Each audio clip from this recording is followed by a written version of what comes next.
The European Spring Cup and Championship Sunday. Words that bring joy to my heart. Welcome, everybody. 4 left out of the 16 that we started with, and only a few more matches to go before we crown ourselves a champion. Hello, I am Shogun, joined by Cole, Johnny, and CJ. CJ filling in for Stumpy this week. Johnny, Cole, you have some explaining to do, because before we went live today, you got dusted by myself and Jorby. Right. No evidence didn't happen. I mean, I know for a fact, all people that game? can have my teammate, Jorby saved those. All right, he's ready to talk about them. There's going to be a full analysis of that on his stream. What, the first one goal wins match that we had as a best of 3, where I just take my dog out quickly. Yeah, fair enough. Listen, you have it. You have private matches. There's private in-house matches. Who actually tries in in-house matches? Let's be honest. Me. Why do you think I'm bringing it up? All right, that was the most important thing I've done this entire week. But if you want to look towards what we are doing for the rest of the season, well, we're getting closer and closer to the end of it all. We are right down there towards the bottom half here, CJ. At the Cup, the invitational teams are already set, as that is the top 16. Yeah, they're locked in there for that third regional, the all-important one to decide who's going to the major. Obviously, this one is pretty important as well, Championship Sunday. But as we sort of said yesterday in the pre-show, Johnny, you roll into the major, you're straight into Worlds. So these online regionals, this is do or die right now. Yeah, they're kind of like a combination where, we can't actually judge every team based on their spring major performance, because, if we did that last year, BDS came dead last and they won Worlds. So it's Worlds that really everybody's shooting for, but spring major, obviously a massive event as well. My spring major win last year is unforgettable.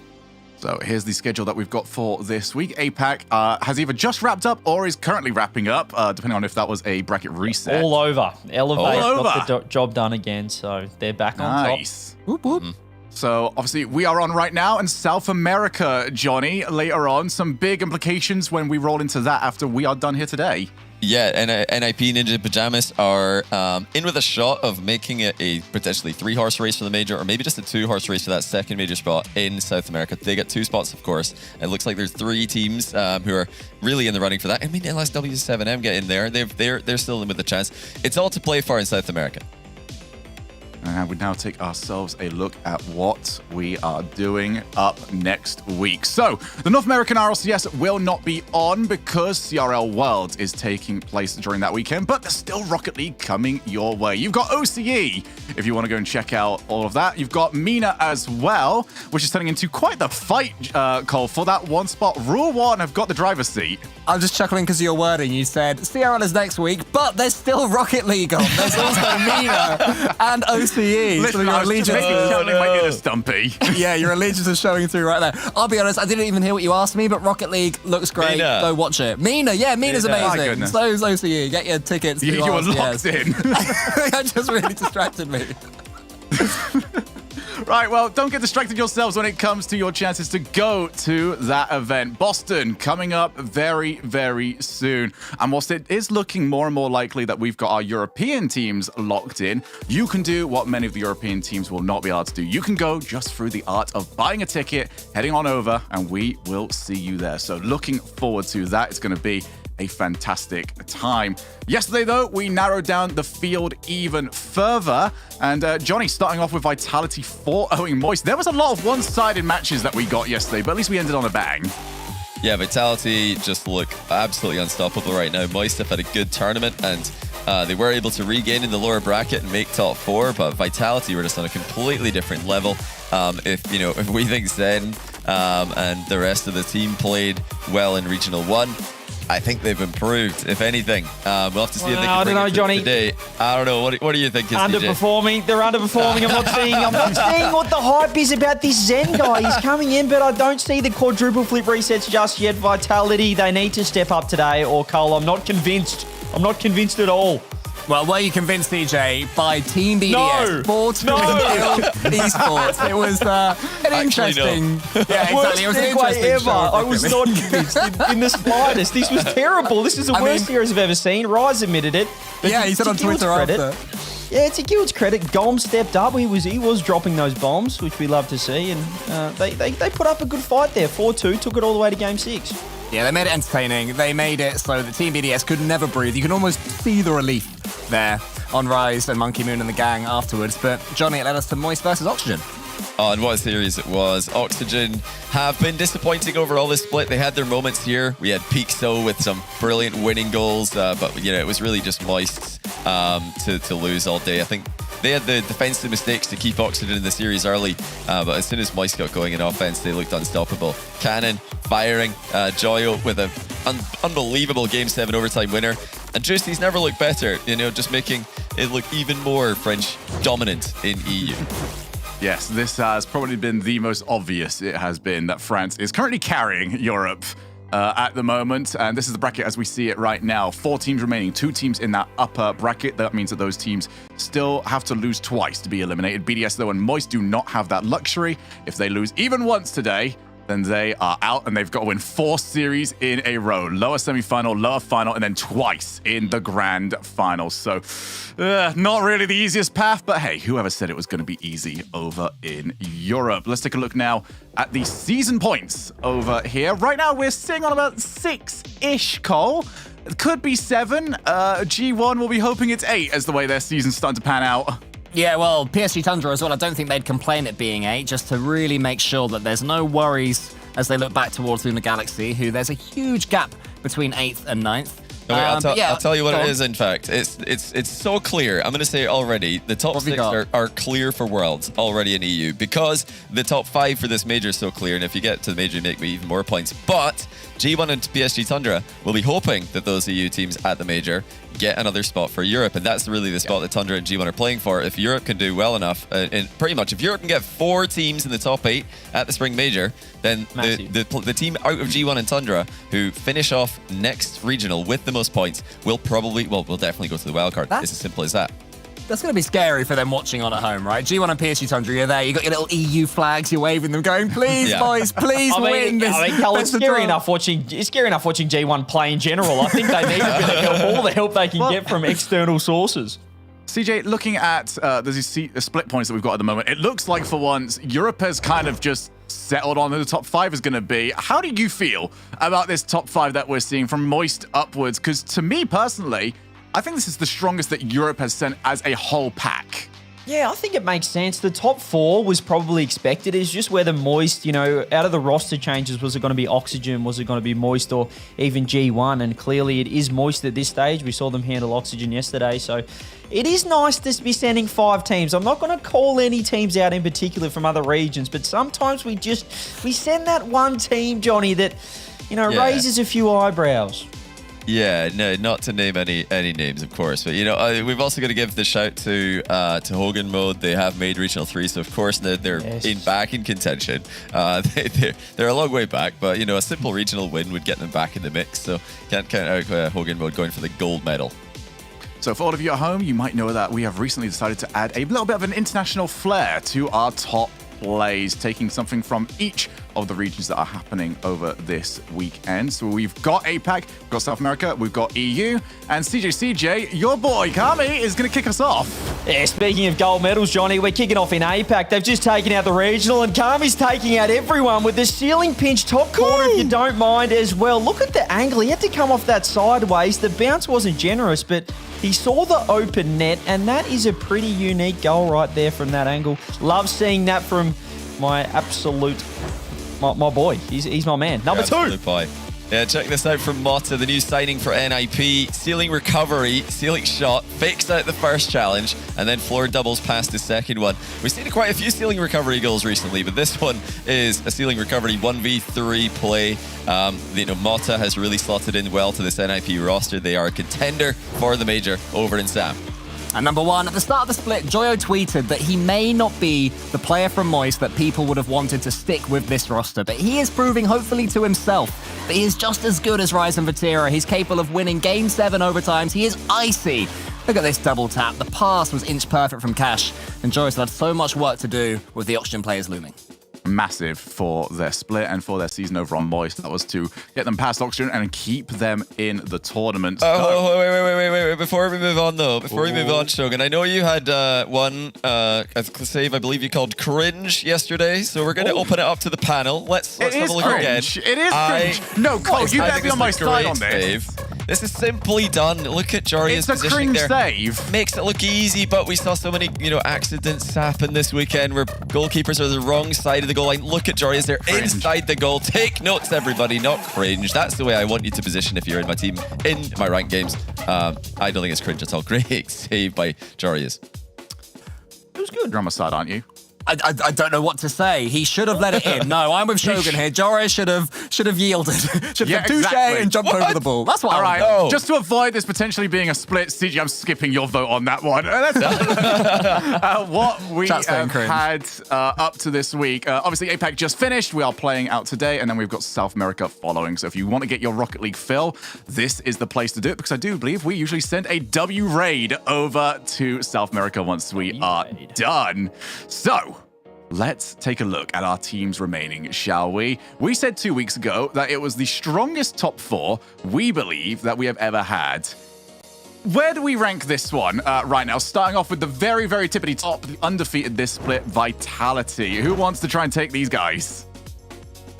Me. I'll take them. They get to lose a single series. That's it. I mean, Zen's joined and they've absolutely dominated so far. They're talking about underperforming. That's absolute nonsense. They haven't lost a game yet. They've handled Corp. They'll probably handle them again in the upper final. CJ, can I just jump in for a second? Yeah. Well, what I like as well is that there's not a full stop at the end of the first one. So it looks like they're saying they're yet to lose a single series since Zen has been French. That's not what we're saying. There we go. The second. There we go. Look, I got asked to make a couple of notes there, and I just put French for the second one. I mean, that's it. That's all there is to it. These guys are too good. They're French. The most French team as well. Are we starting to think that there is like a divide between the top 2 and everyone else? Because we were talking about how it was the top 4 last regional. Is that there? I think that they've underperformed this regional in a big way, but I think Liquid might have something to say about that, because they made the last regional final. They won the regional before that, before the major. So I don't want everyone to suddenly forget that Liquid have been battling Vitality and Corp every step of the way. I feel like you're going for the whole recency bias. Everyone has recency bias. Like, what else is there to go off with Vitality? Like, they've only played 2 events. Well, this is their second event. They haven't lost it. More trying to get on the point of Liquid shouldn't be forgotten based on one event when they have been consistent up to this point. Well, we're not going to forget them. If we did rank, top 10 teams in the world or something, we wouldn't forget them. We'd be fools. Outrageous to forget. We know they're there.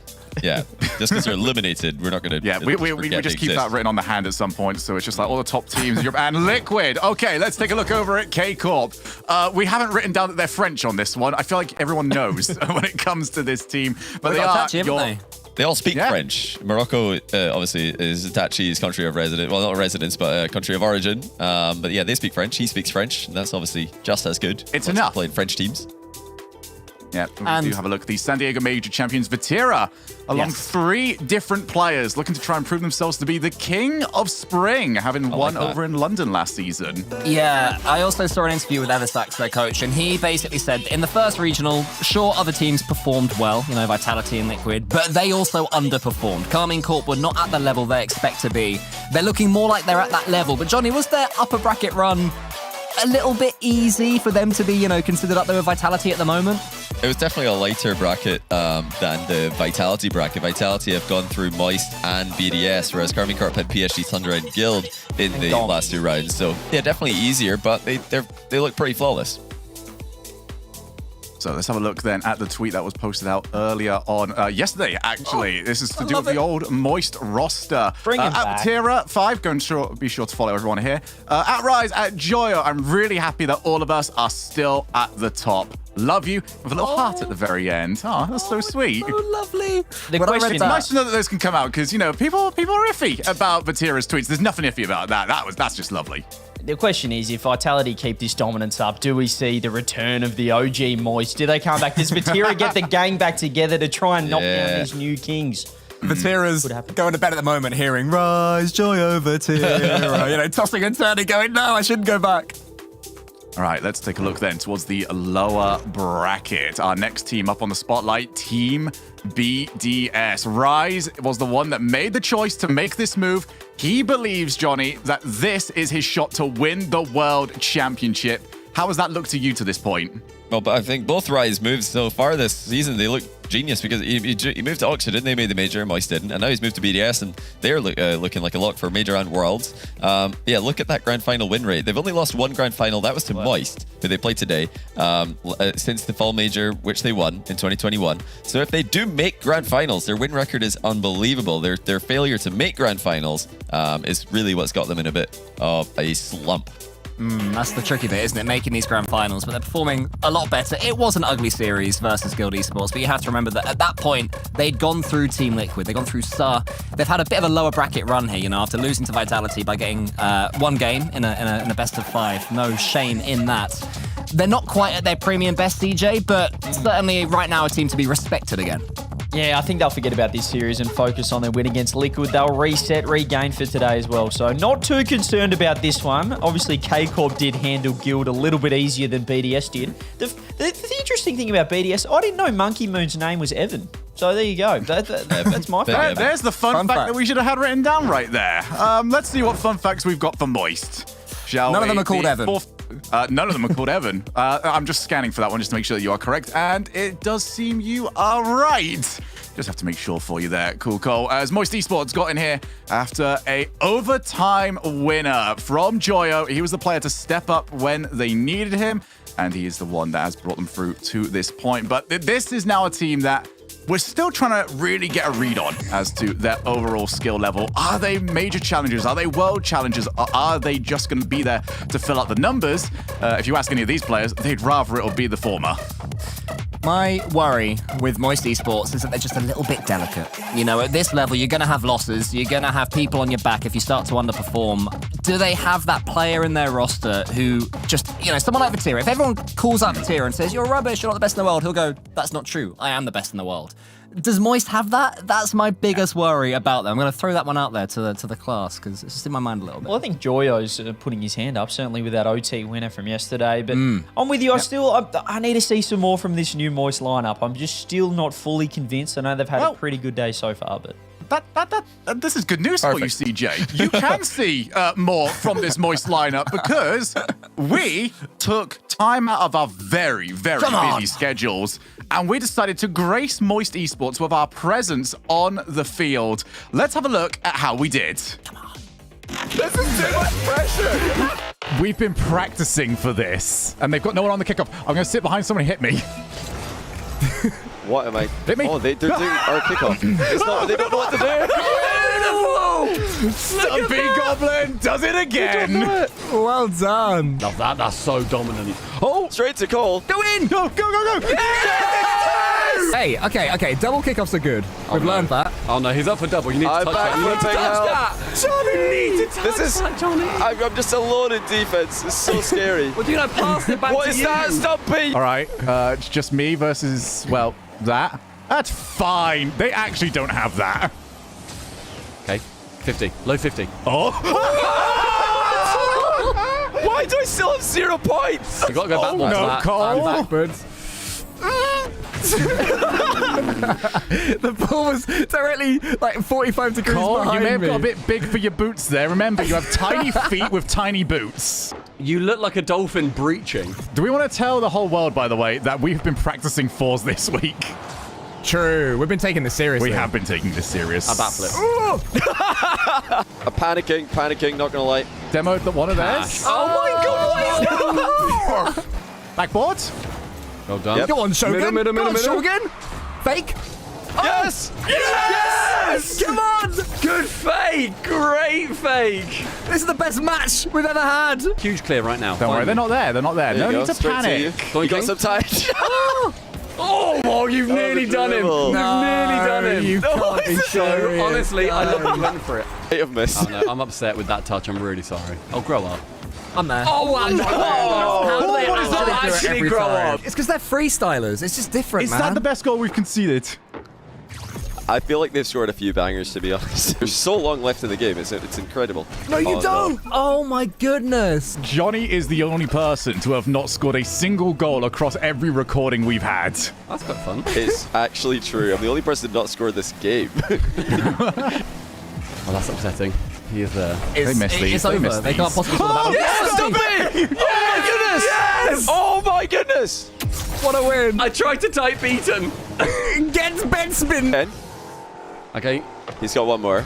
He doesn't have one more. That's just it. Oh, don't worry, I'm back. No worries That to be should have been in. found. He's shooting. No, he's not shooting. Right, we need the ranking of us 1 to 4. Right, I think it's going to be a Cole I'm last. getting Cole had a last. howler. Cole's got to be last. I'm getting last. What? No, that has to be the wrong order. That's not reverse. That That's not has reverse. to be the wrong order. Stumpy, you and me number 1, mate. Well done. What? No. A Stumpy As a team. What? With the hat trick, I finally get rated well. Cole and Stumpy number 1. Official. Look at the vote by regain. Moist.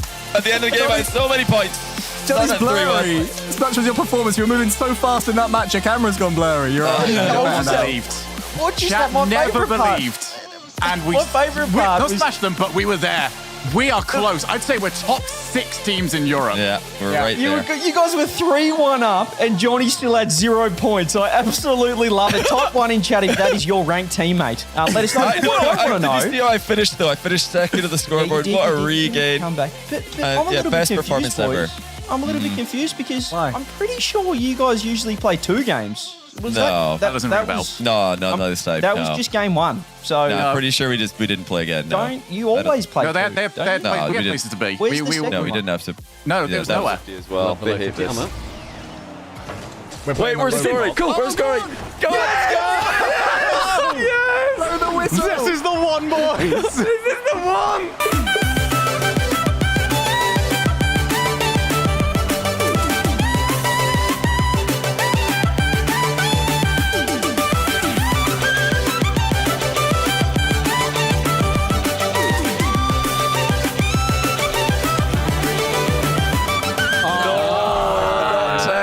No. Should we just like say the rest of the recording errored and just stop it after that first goal that we scored? Let's move on, shall we? That's So more we've been like doing it. a prediction That is more competition. like it, ladies and gents. Oh, We're doing a prediction see that. competition. DJ's points officially count in the prediction competition. He is now last. Don't matter if he had to skip out last week. The way it works is whoever gets the least amount. Oh, I'm so annoyed at that. Whoever gets the least amount of points gets pied at the major. Whoever gets the most can do the pieing. As the current last position, let's see what I've got. And I've decided that today is the day I'm gonna send it. Go on, Shogi. What you got K-Corp, for us, mate? Moist. Moist. There we go. Oh, okay. I'm big. K-Corp Tall, Moist Day. tall even. Okay, this is a swing day. Swing day here. Yeah, I have a I'm feeling not that you safe. and Stumpy might play us a little bit safer. Let's have a look then at yours then, Johnny. See what you've... Oh, obviously, Yeah. you completely agree with me because I'm always right. You gone K-Corp and Moist. I've gone Vitality and Oh, we are the BDS. exact Oh, that's what we want to see. Big swings. Everything Reminder is to different everyone here. as well. Reminder to Not everyone as well one that match if the same. you can get like 2-point swings if you get the team correctly in the lower semis, because you can then also predict the lower final correctly. So huge swings potentially today with this. Expecting massive calls of bias casting in that lower semi-final. Because it might be. Let's take a look then at what Stumpy has put. He's been a little bit busy. Maybe he's not been paying attention. Vitality. Vitality. And BDS, same as me. BDS. He's so boring. Same as me. We're the same. We're So, okay. you know, let's keep the trend of boring on, shall we? Let's have a look at Cole. I'm sure What do you this mean is boring? It's boring. It's going to be the exact same. No, it's not, mate. It's actually different to all of yours, as usual. Vitality and Moist. Oh, okay. You're not very boring. Okay. I've also got a Reset bracket. as well. I've also got a failed bracket reset for fun.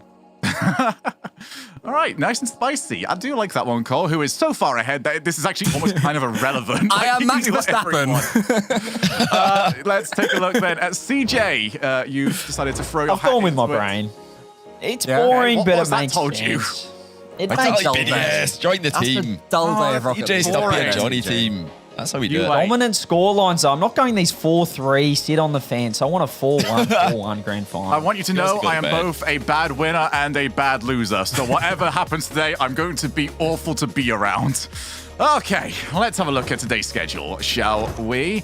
As we have a look through our prize pool first. This is what everyone is playing for today. First place, 24 points, all the way down to 13 points, already guaranteed for those players in that lower bracket. But for the two teams that we've got up first, third place is the bare minimum they can get. So here is how today shakes down. We could have 4 series. We could have 5 series. Either way, we are guaranteed some fantastic Rocket League. All of these best of 7 starting off with K-Corp against Vitality, Moist versus BDS, and then it is matchup dependent on results. Okay, all of that out of the way. Cool. Let's look towards our first matchup of the day. It's Karmine Corp against Team Vitality. KC said that they underperformed. How do you feel? Is that copium, or can they step up to this roster? No, it's not copium. They definitely did underperform. It's teams that had a team that had made pretty much every grand finals forever, a team that had won the recent major, and then they weren't that great in the first regional. Bit of a hangover from that major. It's fair enough. There's a lot more from them. Vatir has been on Twitter, I think. I don't know if Johnny or CJ either of you have seen that. He's been on Twitter saying, like, I feel the best ever. This is going to be the best version of us. And he looks So in locked other words, in. he's been tweeting his usual tweets then, just like But again. he's not staring at the yeah. camera this time. So I don't know if that's a good or bad thing. Revenge As arc. the person that Yeah. has voted for them to win, it's the best thing I've ever seen. I'm so happy he's not staring at that camera. Guaranteed victory. For those of you at home as well, can get your predictions in hashtag KC or hashtag VIT. I'm very interested to see where this prediction ends up going, because it's Why? usually very lopsided either way. Why has Exotic got a curtain rail with no curtain underneath it? Something to ponder for Black. the Oh, I rest of the missed show. that. I missed that. Black. Yeah, I don't know if we Look can at the come back to whiteboard. Exotic, but I'm curious about this. But I do like that whiteboard. Yeah, Farah, teacher Farah Farah. is there. Oh. He's got something on it. Oh my. It's a lot of words on there. Zen's like Hit the snoozing. He's like ball. boring. I just want to replay it. It's like, I already Boring. know this. We'll get some drawings on there. Then we'll pay attention. Oh, there you go. The hands off the chin now, there we thankfully. go. From Oh, they're leaking the notes. I don't know about this camera angle production. It's getting we K-Corp zoom? are watching. They might Listen, be you know where the Vitality cameras did are this. in that room. You can move the whiteboard. We'll have to use It's got Exotic's wheels. I curtain can see them. and put it over their whiteboard. You can move the whiteboard. You can then wheel Zen over to it. He can then be ready to go. Farah's really going for it, isn't he? There's a lot of, like, hand movements here. Very pep. They want this. They want it more. They do want it.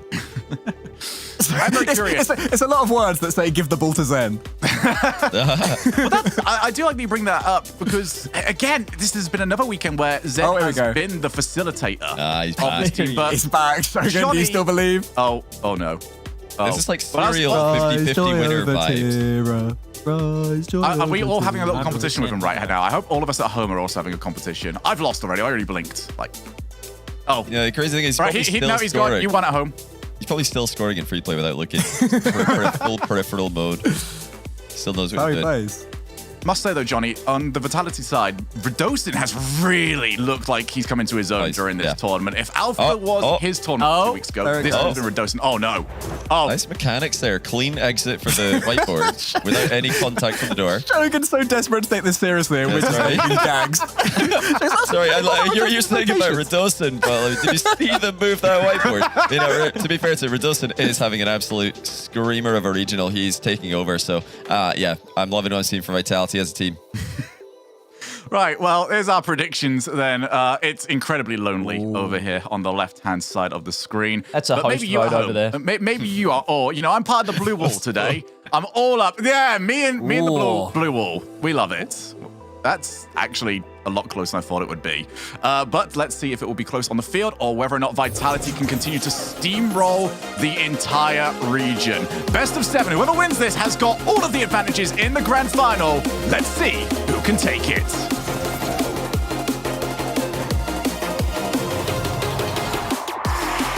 If you were to ask the average fan who the best team in Europe is, these two teams would be mentioned the most. K-Corp and Vitality are shaping up to be a rivalry for the crown of Europe. And today, Subi, we get it in an upper bracket final. So exciting, especially when you take into consideration Team Vitality has yet to drop a series since the addition of Zen. But if there's any team that can do it, it's going to be this iteration of K-Corp. Vatira, Exotic, and Itachi all sit atop goal per game leaderboard 1, 2, and 3 respectively. They are some sharpshooters right now. We've seen this matchup before in the previous regional. Vitality won it in 4-1 fashion. Sent shockwaves through the rhetoric of the European top dogs. And Vitality haven't stopped since. They went on to win that regional, and they're looking to go back-to-back here today. They gotta go through K-Corp, who have just been at the top of Europe for at least a couple splits now. They've won the fall major, or the winter major. Itachi looking for a double tap, and he will drop it down in front of the net, and Alpha makes the save, but Vatira's there to put away his first. It was a great effort on that save. He got the initial touch, but just too much offense coming out there from Itachi. Great challenge to just kill that ball on the goal line, and Vatira waiting patiently at the top of the box. The first goal has officially been scored on Championship Sunday. Great first start here for K-Corp. They're outscored 9-3 in their final 2 games against Vitality to close out their previous series. It was not a good look for K-Corp. You worry about them having those same struggles here against Vitality again. As Vitality have just sliced them up through the midfield, we're tied up. We saw this a ton yesterday from Team Vitality, but it was Zen and Radosin getting involved. Here, it's Alpha running point and a great pass from Zen to immediately nullify that first goal from K-Corp. And we saw that a lot yesterday. Vitality have been so strong in the passing game. They open up lanes. There's always a man in the lane to receive the pass. They're on the same page on the attack. Vitality, their offense is not to be messed with. It doesn't have to be flashy, but it is perfect. As this one comes off the back wall, dangerous here for K-Corp. They have to take a couple of 50s just to get out. Itachi with a great clear over to Vatira. Exotic waiting.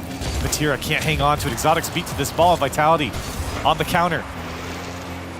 Trying to get a hold of the midfield space as K-Corp have done well to slow this one down. Radosin back down just wide the net. Radosin, he's had quite the regional as well. Defensively, I will say, has just been stellar as the last man, but even offensively in those passing lanes, it's really been kind of a maestro for Vitality. As he comes again on the attack, looking for a second touch and a bump. Vatira's not fooled, and he'll get a clear. Great play all around from Radosin, and it's been that way the entire weekend as Zen catches up to that one. Tough ball to stretch for as Alpha and Radosin get involved early as Exotic puts that one towards the side wall. And so far, both teams seem to have settled down after the first initial goals. Trying to muster some power in midfield is Radosin. Puts that one to Alpha, but smartly backs off on that as Exotic had him beat to the ball. A little back and forth here after the opening couple goals. This one lobbed over the Vitality box. Now Vitality looking to get out. Radosin trying to put on some sort of an attack, but a great challenge again from K-Corp. Zen wanted the pinch, maybe a second touch off the ceiling, and Itachi's there. Vatira now quickly on the transition. Everything contested here from both sides. A shot in front of the net, and Alpha there is there to make the save again. That's his second now. 4 saves have been required as this shot goes wide from K-Corp as they heat up their offense. Itachi's pinch is not good enough as Alpha again, his 3rd save now. As this one's poked by Vatira, the last man, he'll get his 3rd save. Everything is perfect from both sides, both offensively and defensively. It's so hard for both teams to break through. And you said earlier, both teams need to play perfect. They don't need to play flashy, but as we know, all 6 players on the pitch have that ability, and it might just take that to get that extra goal here and take the lead as Radosin keeps that ball away from Vatira. And for Team Vitality, if you're a fan of them, you gotta be feeling good. They've been able to weather the storm from K-Corp, keep them at bay, keep midfield control. Here comes Zen, tried to drop that one down, might have been going for a bump, lost control of the ball, and final 60 seconds remain here, still all knotted up. Yeah, it feels like the game has just blown by. Chances galore for both sides. And still we sit tied up. Exotic looking for some sort of breakthrough of this defense. Vatira, the back pass is perfect to him. Now Vatira to the back wall, needs help. And you know Vitality's defense, you got to be better than that if you're going to get through them. Final 30 seconds. Zen can't win the challenge. Here comes Radosin. Uh-oh, great clear from K-Corp. Even on the double commit, it's high into space away from Vitality. Now Vatira picks it up over to Itachi. The far shot is blocked away by Zen. 10 seconds left. Radosin, can he be a hero? Flip reset. It's over to Alpha. A chance here. The final say maybe for Vitality, but the touch doesn't come through. Maybe it's K-Corp. As this one drops down to Exotic. Vatira's got no boost. It has to be Exotic as Zen clears it away. Now Vitality, they're going to keep this one up. Alpha, the shot goes through. 0 seconds, and Team Vitality take game 1. They rip it away from Karmine Corp, and I love this play from Zen, forcing Vatira forward so that shot can just go right over his head, and Team Vitality marching forward, looking so strong. Wow, Vatira got caught with no boost there right at the end, and Vitality were able to keep that ball up. You know, this game kind of lulls you into a sleep. It was very back and forth. Both teams had opportunity, but nobody had a great look. And in 0 second time, that ball hangs in the air. Vitality are able to keep it up. Not only that, but they find some space for themselves. And a great pass over again to Alpha 54 for the second time from Zen. And he slots it near post to take the win. Yeah, I think Vatira ideally would like to sit on that goal line a little longer on that play. But like we said, Zen pushed forward. So smart, wise beyond his years on that play to get the defender off the goal line, recognizing, hey, he's probably low boost. And if he's got to push forward, he's not going to be able to challenge a high shot. It's exactly where Alpha put it. And clutch goal at 0 seconds. It looked like K-Corp was going to steal that one away. They had that ball midair, 0 seconds, but my goodness, it just turns that way sometimes. I mean, the 0 second time was the epitome of the entire game. Both teams had a shot, a crack at each other there, and Vitality came out on top with a great pass and shot from Alpha. For K-Corp, not a bad game. A shame that that's the way it goes, that you don't get to overtime, but not a bad game from K-Corp. Again, we talked about it yesterday, Subi. You know, Vitality demands perfection from you. You can't fall asleep even for that one moment in 0 second time. And for K-Corp, they find themselves down early here in this series. It's all about being present and aware on the pitch. Not only to recognize where your opponents are and all that good stuff as Vatira looked for the triple tap, couldn't find the extra touch as Radosin sends that one away. But also as a player, you never know when it could be your last dance. Obviously, these two teams, top of their game, but so fast how you can just drop to the bottom. We saw Team BDS dominate for so long and then just seemingly fall off. They've refound their footing. Both of these teams looking to get into the grand finals here. A little bit of chaotic play there from Team Vitality, but they clean it up well into the corner. Yeah, you really do have to strike when the iron's hot. And both these teams trying to capitalize on their great play and their great form at the moment. Is that going in from Alpha? Did he read that, or was it cleared right into him? I don't know. It's just Team Alpha right now. All of the goals from Team Vitality, from Alpha 54. A brilliant challenge in the corner just to force the pressure, and the mistake comes out from K-Corp. What a challenge from Alpha 54. And really, the timing was perfect there. He's just going into the challenge, and it goes straight into the net. K-Corp again in a tough spot here. They look to find their way out. Vitality not going to slow down. Radosin quick to this one. To the back wall it goes, and a second touch. Into the corner, Zen. Is it going to go? He's waiting for this clear to come out. He knows K-Corp's going to cough it up. A second touch doesn't come through. Radosin to the backboard. Can he get a second touch? He was there. Vatira has to make the clear. Here comes Alpha, but Exotic clears it away to Vatira. Now quickly on the counter. K-Corp need to respond. Can't let Vitality grow this lead. Exotic doesn't get the touch. And K-Corp are going to have to slow this one down. As Alpha over to Zen. Zen to the backboard. Looking for one more. Radosin, the weak shot, is cleared away by K-Corp. Here comes Vatira looking to answer, but those solo plays going to be very difficult against Team Vitality. And, you know, Alpha pushes that one forward to Zen almost. with the transition goal. But I don't know if you recall yesterday, Corelli, we were talking about how dangerous Team Vitality is. And it's due to the fact that all three members have that ability for that pop-off potential.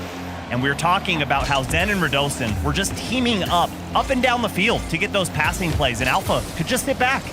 Well, it's different today. It's Alpha and Zen, and Radosin can sit back. You gotta be kidding with these mechanics. Excuse me, Subi. Zen's playing free play. Hold on a second. My bad. As he gets over Exotic off the ceiling, how about a flip reset? Or you reset your flip off the ceiling and then you flick it in. Well done there from Zen. And he makes it look easy. I mean, after he got over the first guy, it's over. I mean, he makes it look so easy on the field. You didn't even see a K-Corp player on your screen till it was too late.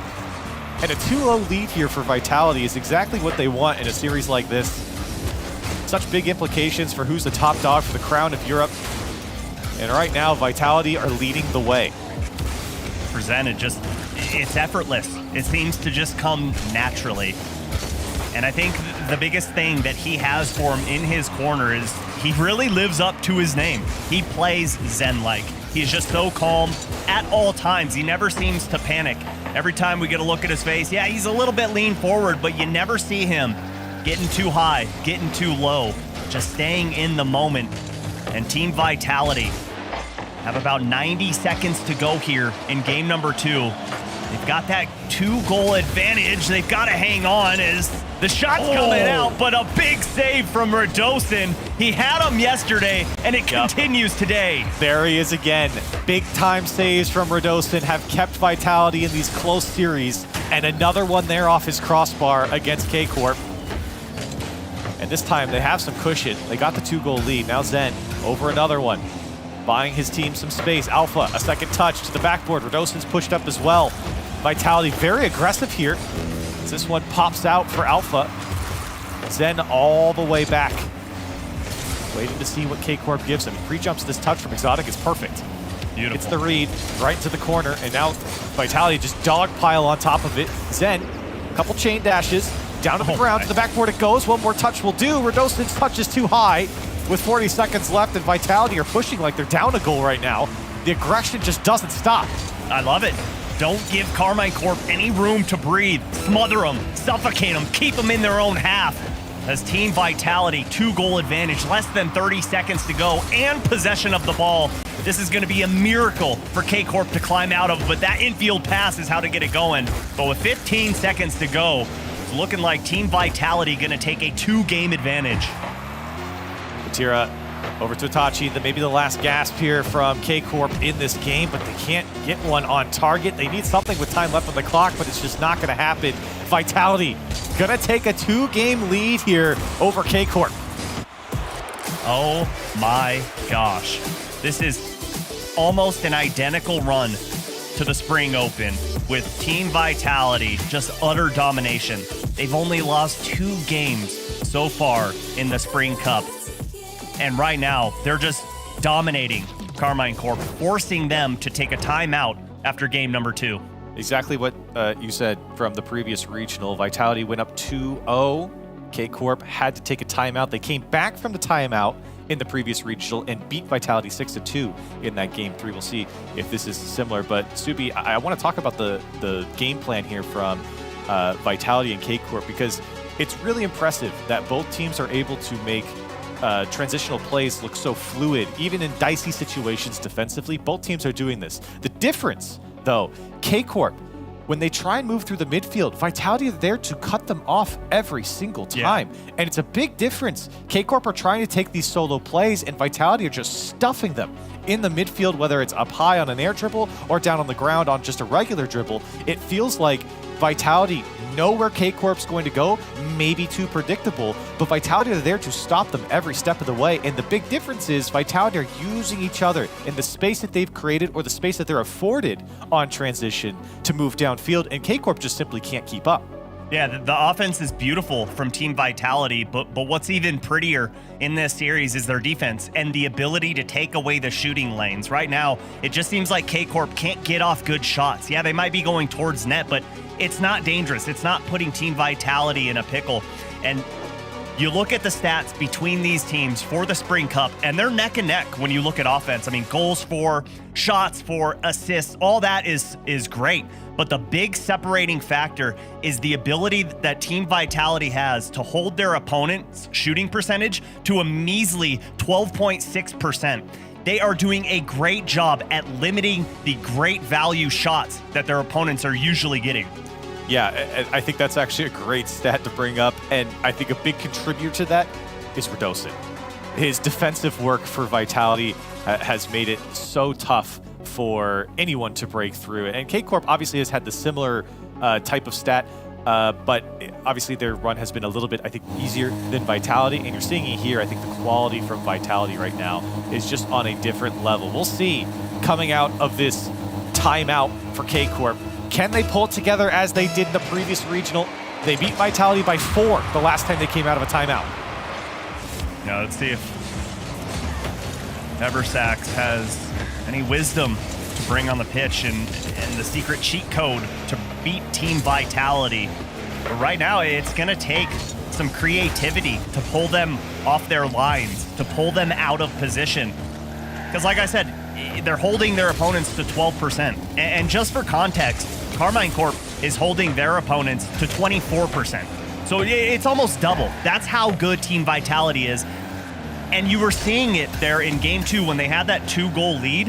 They're just refusing to let up off that gas pedal, continuing with that aggression, and it just continues to force their opponents into those snapshots. Oh, like that's the opportunity, though. That's the opportunity you got to put away if you're K-Corp. Exotic shot just rings high, and the chance was there, and you can't let those slip by. See if that comes back to haunt K-Corp. It's like touch comes down, a save off the post from Vatira. A quick transition, the quick shot from Itachi is just wide. He had beaten Radosin, and Itachi's still threatening. Here's Exotic. K-Corp look inspired here off the first minute and a half, but here comes Radosin. Itachi racing back, will get the clear. And the dunk. Itachi's just everywhere right now for K-Corp. Exotic moved up. Itachi still going in for this one off the backboard. Vatira waiting for his time to go. The challenge game, quality here from Vitality so far. Vatira tried to pass this one over to Itachi, but it's cut out by Zen. Slippery set, doesn't get the touch. Here comes Alpha. Everyone's bumping in front of the net. Itachi can't get a hold of it. Alpha pokes it free. Zen winds up huge on this. You expect a big shot followed up by a big flip reset, but the changeup comes out, and Alpha is there to clean it up. It seemed like K-Corp were pressing. The speed was there, but all of a sudden, all of that offense was extinguished by Team Vitality. And again, it's those midfield challenges from Vitality that won them back possession. Now a couple of easy saves here from Vitality. And you have to say, I mean, with all the aggression, with all the good looks that K-Corp had, when you got Zen behind the ball with a flip reset loaded up, you get a little scared of what's to come next. And he didn't hit it, but in the ensuing chaos, Alpha was there to poke it free, and what a play there from Vitality in the end. You can see K-Corp were very wary of what Zen had behind that ball. It just goes to show you, when you've got that many mechanics and you're that big of a name, you just command respect. As he tries to get over Exotic, not going to happen as Alpha comes in looking for another goal.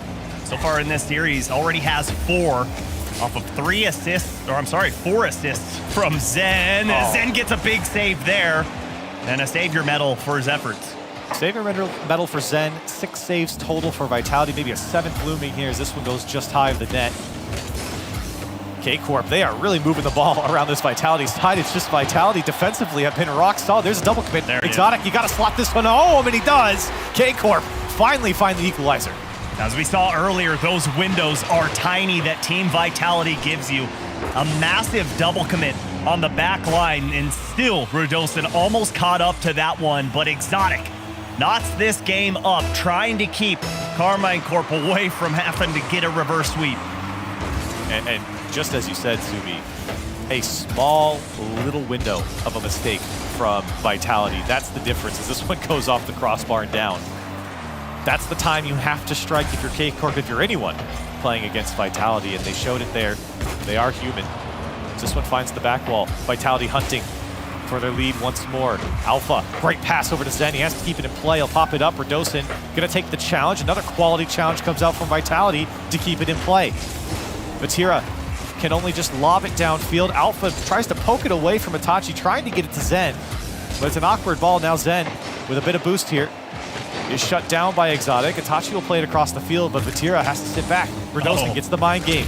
Here comes Vitality. Zen waiting at the top of the box. He'll move in now. Alpha with the demo allows him to come through to the backboard. Double tap is there, and he can't find it. Redosin needs to take the shot. He will. Almost puts it down, but Vatira there to make the save. Great reflexes there from Vatira to get up in time, but the onslaught's not over yet. Here comes Redosin with the follow-up, too wide. He misses the opportunity to tie the game. And Karmine Corp, thank the lucky stars, get away with one there. My goodness, Vitality just volleying the net of K-Corp with shots, and K-Corp get out. And now K-Corp's turn. They put on the same type of offense. Tashi didn't have a lot of options here. Played into space. Very similar to game number 1. Maybe with a bit more pace this time. Oh boy. Touch. Is that one just in for Itachi? Another mistake comes out from Vitality, and K-Corp are there to punish. That's what happens when you have so much faith in your teammates. Redosin expecting the touch, so was Alpha. He went to the corner to get boost. And anytime it's boost over ball, you're gonna find yourself in a hole as Karmine Corp take the lead with 27 seconds. And again, very uncharacteristic from Vitality as a whole, but 2 mistakes and 2 goals for K-Corp. That's been the difference here. K-Corp able to capitalize. This one, tough touch there from Exotic. Here comes Zen. Vatira's got to go big, but he gets bumped out of the way, and an equalizer found for Vitality. Just wind up the bat and knock the defender out of net. Zen finds the hole. Great play there to get Vatira completely out of the picture. What a bump. And Vitality are back in it. 10 seconds left. Oh my. Are there 0 seconds heroics looming once again? Itachi trying to squeeze it through. 1 second left. K-Corp not going to let it die. Exotic finally going to kill it off the clear, and overtime we go.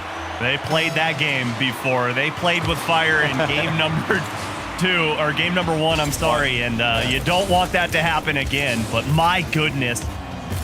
Big-time players make big-time plays, and Zen slots that one home to send us into overtime.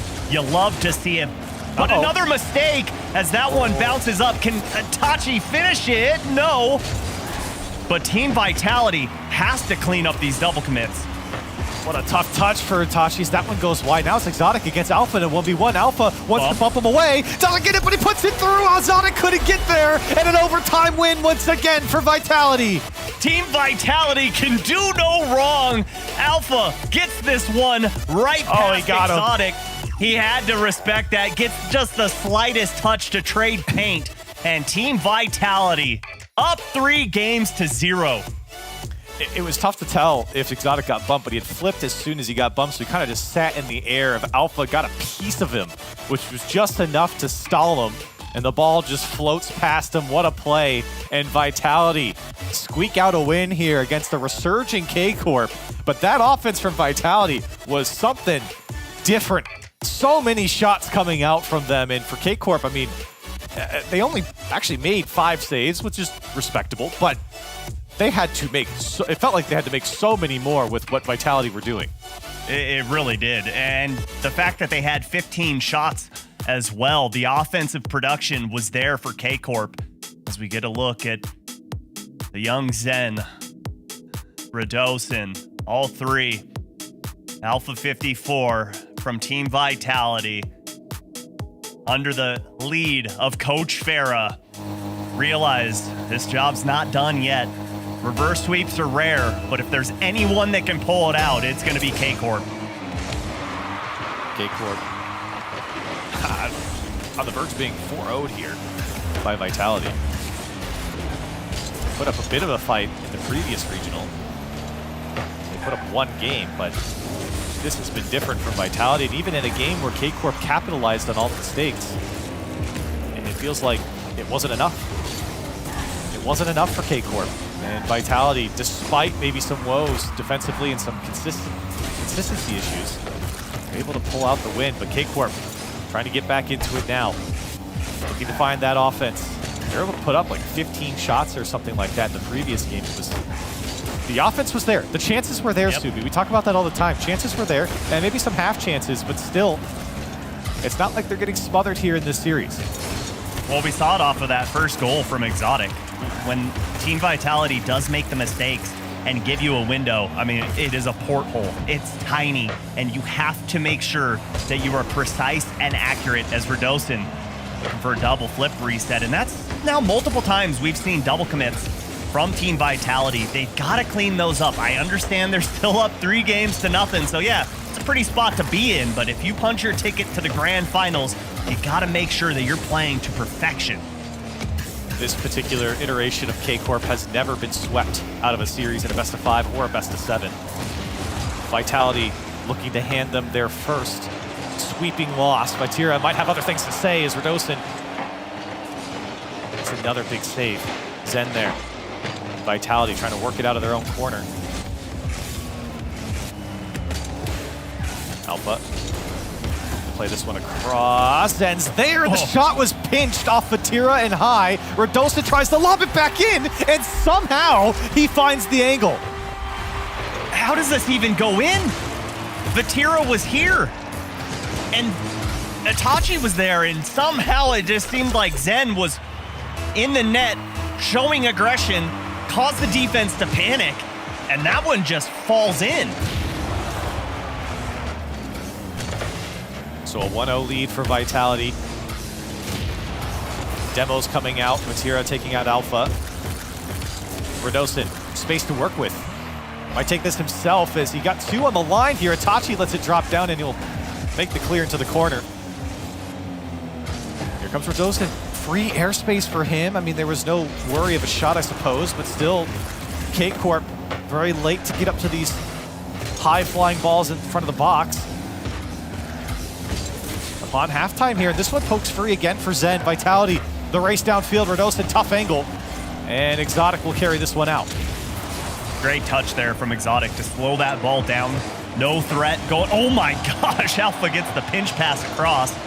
Denied, as Zen gonna keep this one alive. Alpha going up and not gonna shoot that one, just keep it in the corner, but Radosin's gonna put it on target.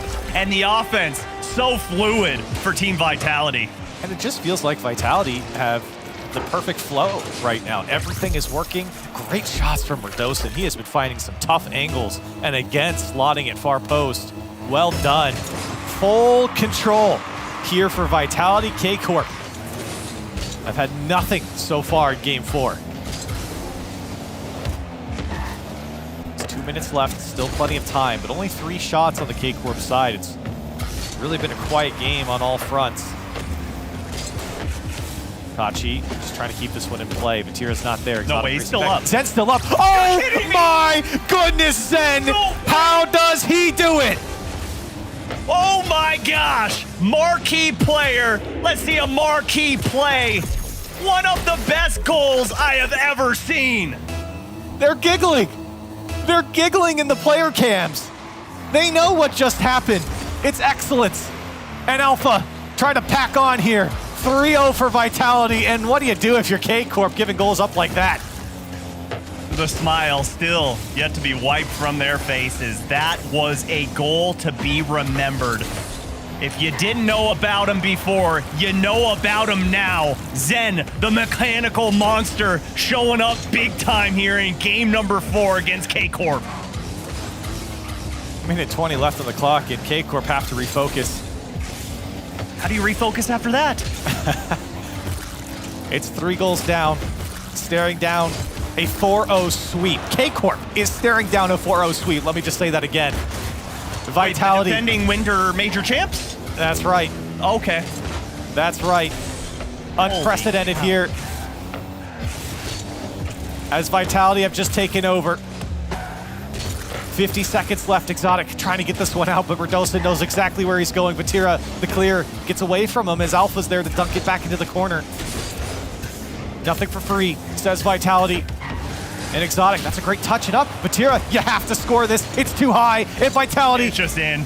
puts it away, and a great spawn from Exotic off the demo will save them a goal and maybe a shot, but again denied. And right now, Team Vitality looking to hold Karmine Corp to yet another goose egg. So far, they've had 2 beautiful games of shutting down the K-Corp offense completely. But, I mean, realistically, it's been the entire series. K-Corp held to only 3 goals. Team Vitality putting on a masterclass up and down the pitch. And for the first time ever, Karmine Corp swept out of the swept out of the upper bracket, excuse me, to go down to the lower bracket. But Team Vitality, my goodness, what a showing from this team. I mean, look, I don't want to say that I've underestimated them, but I knew they were good. They won the previous regional. I'm not trying to downplay them, but this was an impressive series from Team Vitality. They crushed, they demolished, they destroyed K-Corp here in a 4-0 sweep in 4-0 fashion with a highlight play like that from Zen. My goodness. Can we get that play again? I mean, production, come on now. I got to see that one more time before we go to break. That thing was insane. Hey, what's up, Farah? How are you? Oh, good. I'm doing great, too. Yes, showing Vitality. And this team, I mean, maybe it takes a whiteboard full of text to take down K-Corp, whatever it is. Keep doing the research because it is paying off as we go to the highlight package and watch these replays. I cannot wait to see this Zen goal again. I mean, the Des was talking about the strats there from Farah, kind of making fun of the whiteboard being leaked. But actually, now I'm thinking, yeah, delete the VOD. Don't let them see what's on the whiteboard because whatever's on it, it's working for Vitality as they 4-0 K-Corp. They move on to the final. We'll see what we have in store later on.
Donc un petit peu de puissance, c'est parfait pour Extra qui va venir mettre le putain d'or en faveur d'Exalti. Attention à Monkey Moon, la passe acceptée, l'ouverture du score.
I'll be perfectly honest, I'm not sure why we're continuing the broadcast because it seems pretty clear that Team Vitality is on something today and they're ready to take this Regional 8 dominating victory over Karmine Corp as they move on to the grand finals. I'm Leaf, Jorby and Corelli joining me on the desk, and we've been speechless, Corelli, for the past probably 6 minutes since watching that Vitality game.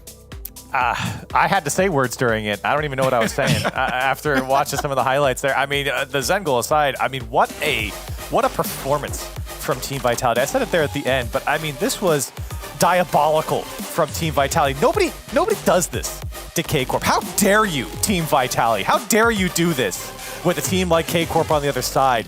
And my goodness, they looked through and through the better team in this series.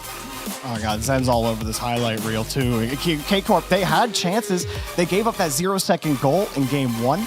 They had 18 seconds to go when they had a lead. There were multiple times in this series where K-Corp could have steadied things, but they couldn't. They hit the crossbar. They couldn't get back on defense in time. They were double committing too much. But they were doing all of that, not because they're a bad team, but because Vitality were just that good.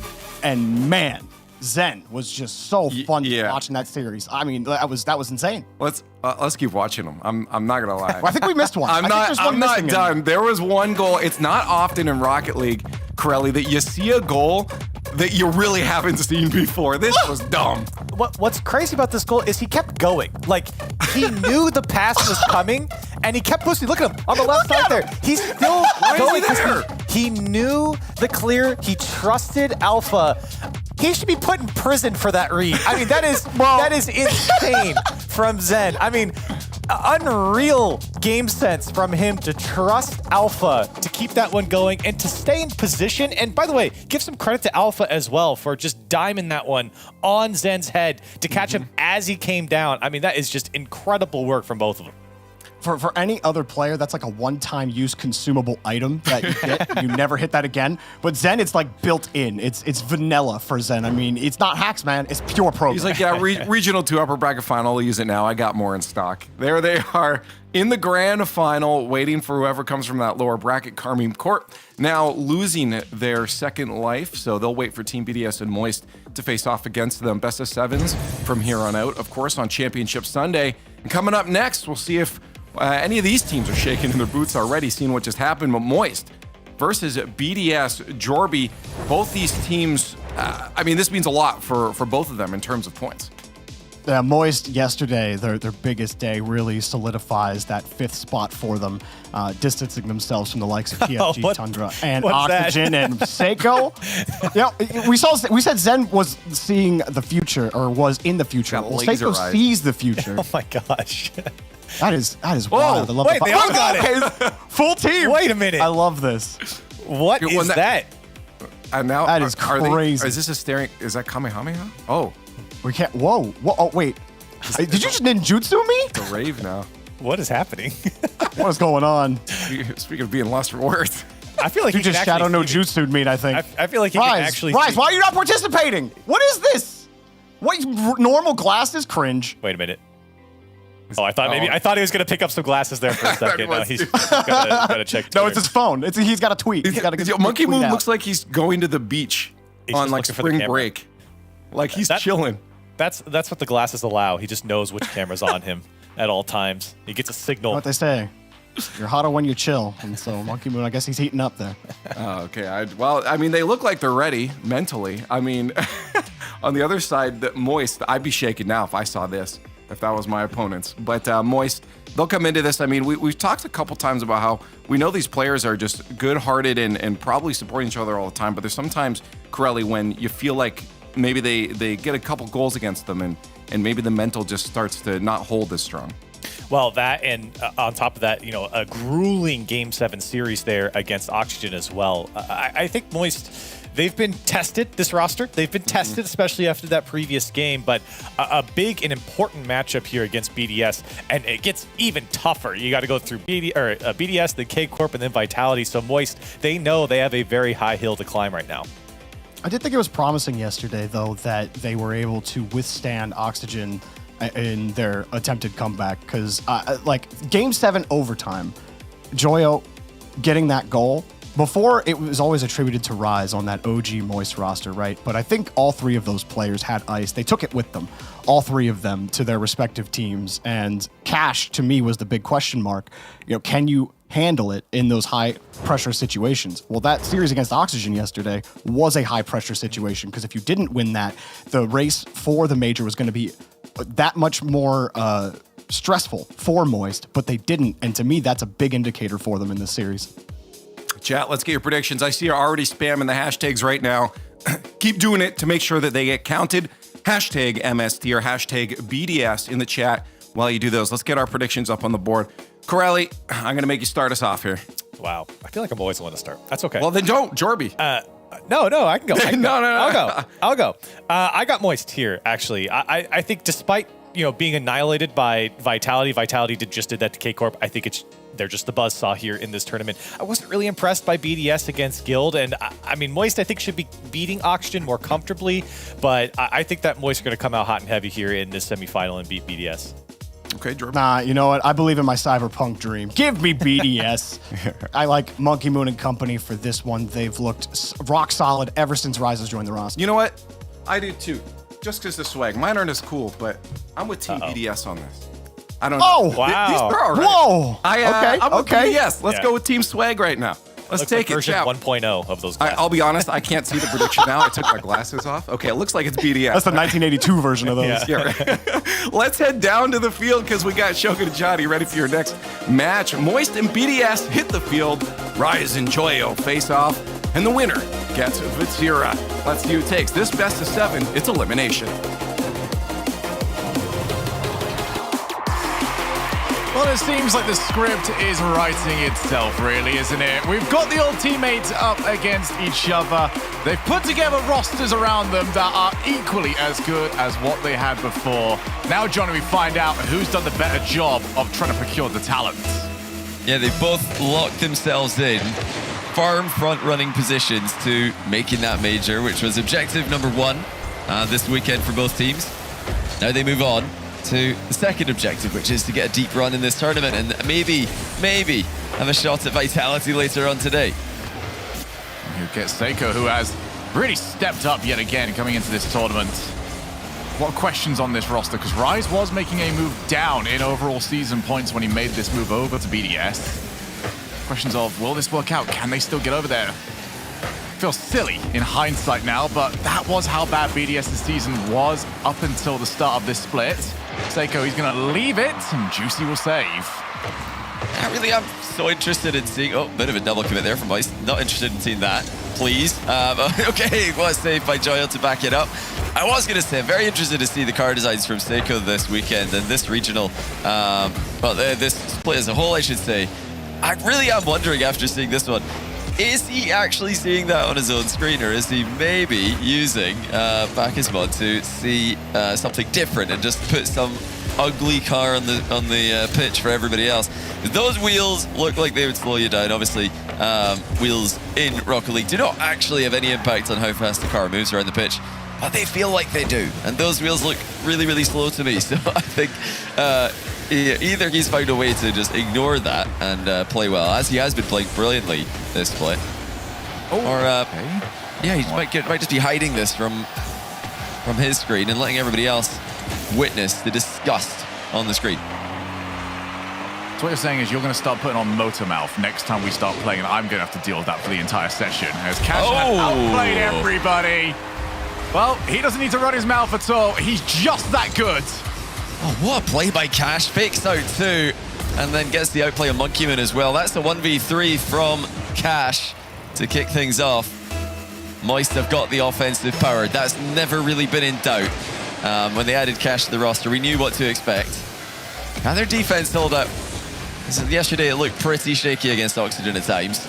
So far, so good for Moist. Yeah, everyone referring to this Moist roster as a glass cannon. Maybe more so since they added Cash himself, and Cash is firing on all cylinders. Well, point a glass cannon in the right direction, and it still fires. Cash, quick aerial, too quick for Seiko. The shot too quick for Monkeyman to do anything about. Moist showing up huge so far in game one. They look confident, you know, they've been confident for a while. Oh, that's not the play they wanted though. Monkeyman gets one back. Now, I think what happened here is the cheating player from Moist, it was Cash this time. He realized the ball was past him, tried to bump Monkeyman, but he actually got bumped by Monkeyman. So, bit of a mistake there by Cash. Rushed himself into a position to make a physical play. Got there too soon, and he's the player getting bumped out of the way. It's difficult because of most positions for Rocket League are very twitch-based on how quickly you have to respond. There we go. There's no response available to this. And that is the 2-goal buffer re-established. Monkeyman just got dunked on for the challenge. Yeah, really good play by Joyo. He blocked 2 50-50s in a row there, so not the cleanest 1v2 play. It's not really a 1v2 play that's going to get into many highlight reels, but winning 2 50-50s in a row where you take both players out of the game. Oh, hold on a second here. Oh, what a save, Cash. Just denying Monkeyman. That would have been a great goal. Like I was saying, winning 2 50-50s in a row, taking two opponents out of the game. It's still a 1v2 there from Joyo, so well played, and he knew that the third man would be late back after the kickoff, so all he had to do there, exactly what he done. Now the bump lands on the backboard, and we get Monkeyman. I think it was Monkeyman off the ball here. Yeah, 50-50 middle, bumps Juicy, opening up the space there for Seiko and Rise. He's not going to get an assist or a goal on that play, but we can all see the work he's doing. Just one of those situations, isn't it? At this level of Rocket League, the moment you stop moving is the moment it's checkmate. Not necessarily what Moist were after, but it is what happened to them. Lead back down to 1 again. Oh! All right, well, Cash is looking like he's confident today. The cannon is very much here to play. Pop over the top to Seiko. Moist have been in the driver's seat in this game, but I feel like we've said about them a few times this weekend, and they've never made it easy for themselves. It's much the same here in this first match. You know, it is worth mentioning, we've not really seen two of these cars. Oh my goodness! Cash to the ceiling backboard triple tap. What a goal. I was about to say, I don't think we've ever seen two Mustangs playing this well in a lobby before. It's gotten even better for them. Clip it, ship it, amazing. Cash is that guy in this lobby. Moist have got a long day ahead of them if they want to take this regional championship. Cash at this level might actually offer some hope. You know, I think this must be the hardest team to read with two Mustangs on the pitch and Cash and Joyo, the players driving them. How are you going to read that? No one really gets to much practice playing against this card. You might think, well, what's the difference? You know, it's still, you know, a similar hitbox. None of the cards in Rocket League are that different, but you know, even watching a player land a reset on the ball or line up for a 50-50 in a card that you're not used to playing against, it's a more tricky thing to read. And you know, everybody's used to the Fennec and the Octane these days, so why not get into a card that you're comfortable with? It's definitely working in this game. That's really been Cash's forte his whole career. Nice save there by Juicy. Don't want to give him no credit here. You know, he's not in a Mustang, but he's still making work, making waves for Moist in this game, as he has been all weekend. Yeah, Juicy's really been the linchpin of the team when they've needed him. If I'm Moist management at the moment, I'm messaging Starlink and asking, hey, can we just... Look, I know it's a default car in the game, but can we just remove Octane from Cash's inventory? Oh my goodness. Oh, okay, that has to go in. And as we've said numerous times, Moist can't have it easy for themselves, can they? Caught out Rise. What a great play just to delay the shot. Caught the pre-jump, finished the rest of the job off himself. Yeah, no, a perfect shot from Rise. He got the first touch past one player, shoots past the second, hit the bar twice on the way in, but it did go in without any other help. And he might be able to get another one here. Juicy's bumped Rise. What a key touch that was. Rise almost through a goal. But it's low boost scenario here for Moist. It's about as bad as it can get for them. As Cash gets there, he wins the challenge massively. Forces BDS on the retreat. Yeah, big time gain there for Moist. They were in a lot of trouble after that last kickoff. Oh, what a pass by Monkey Moon to Seiko. Cash with the first save. Joyle's in the backboard to help it clear. Moist in a brilliant position now to win game one. Just got to get the ball down to the ground. Rise takes control. Juicy meets him. Monkey Moon the pop up, but it's up to Cash now. How much drop shot have you been playing? Can you get that ball back down to the floor? Still keep it alive. Juicy has pre-jumped. What's he got available? Oh, look at this from Rise, taking his time on 0 seconds. Great call there from Joyo. He just plays the ball twice. And you know, that's the good thing about being Rise's former teammate. So you know how much he likes to mind game on 0 seconds. A lot of players here would have pre-jumped way too high. Rise would have walked under them and then left Moist in real trouble. But Joyo, Rise's old mate there, knew, I'm just going to play the ball. I know you're up to something here. I can see your shenanigans. What a game, though, by Cash. It's technically regulation time win, although we did get some extra touches there before 0 seconds. 900-point game is ridiculous in regulation. That's usually an overtime kind of score. Cash coming out huge in game one. 3 goals, 5 saves, and everything in between. I think the big moment for me in this one, aside from every moment Cash was on the ball, was actually the save towards the start of that last few moments of the game, where yesterday and up to this point in the tournament, we were seeing a lot of double commits on the shot on target. Instead, Cash got the save and Joyo was waiting on the backboard because he knew, I need to be available for that. That's not necessarily been the case up to this point. We've seen a lot of double commits. We've seen a lot of whoopsies in those positions. Instead, there was the trust, the belief, Cash has got this, and I need to make sure that we have got the ball afterwards. Yeah, and I've had a chance to chat to Joyo about teaming with Cash. He's been loving it every minute since Cash joined, he says. And it really does look like they've found their form again, form that's been missing pretty much all season. I mean, they made the grand final of the Fall Major, Moist with Rise and Astral alongside Joyo. But they didn't really look themselves all split. And it was, writing was on the wall for them, and it was not even a surprise when Rise left the roster, despite that surprising grand finals appearance, I'll say. Rise have, called it a Mickey run. I don't think it was necessarily a Mickey run, but it was... I don't think anything that has that match against KC can be a Mickey run. That was quite the atmosphere. Yeah, it was definitely an upset. I mean, KC, they underperformed in that match, but you just have to beat the team in front of you. And when you beat KC, you've obviously done a good job, but yeah, Moist haven't looked themselves in either of the splits until now. Now they finally get it together in the most important split. Now Juicy threatening the backboard. Monkey Moon there to launch the ball clear. Love that Cash has taken his time here. There was a brief 2v3 there, so he did not rush the play. Just waits for his teammate to respawn. You might have noticed there that he stayed well away from the respawn position, which can often be a danger in Rocket League. You know, it's not just opponents looking for double demos on respawns, you also have to be careful as a teammate not to drive into a player who's about to respawn. Cash was definitely aware of that in defense a moment ago. So BDS making it through to this point by defeating Guild. Moist Esports taking all the way to Champions Field overtime, and well, they got the win there. They've got the win at the moment in this game. At this rate, they might not even have to clutch up. It's just too simple. Cash with 2 demos, Joyo with the goal. Moist completely flying, just like Vitality in the upper bracket final. We're in the lower bracket semi now, and it looks like we're headed in a similar direction. BDS have got to put the brakes on pretty soon. Juicy's through. Ran out of boost for the double.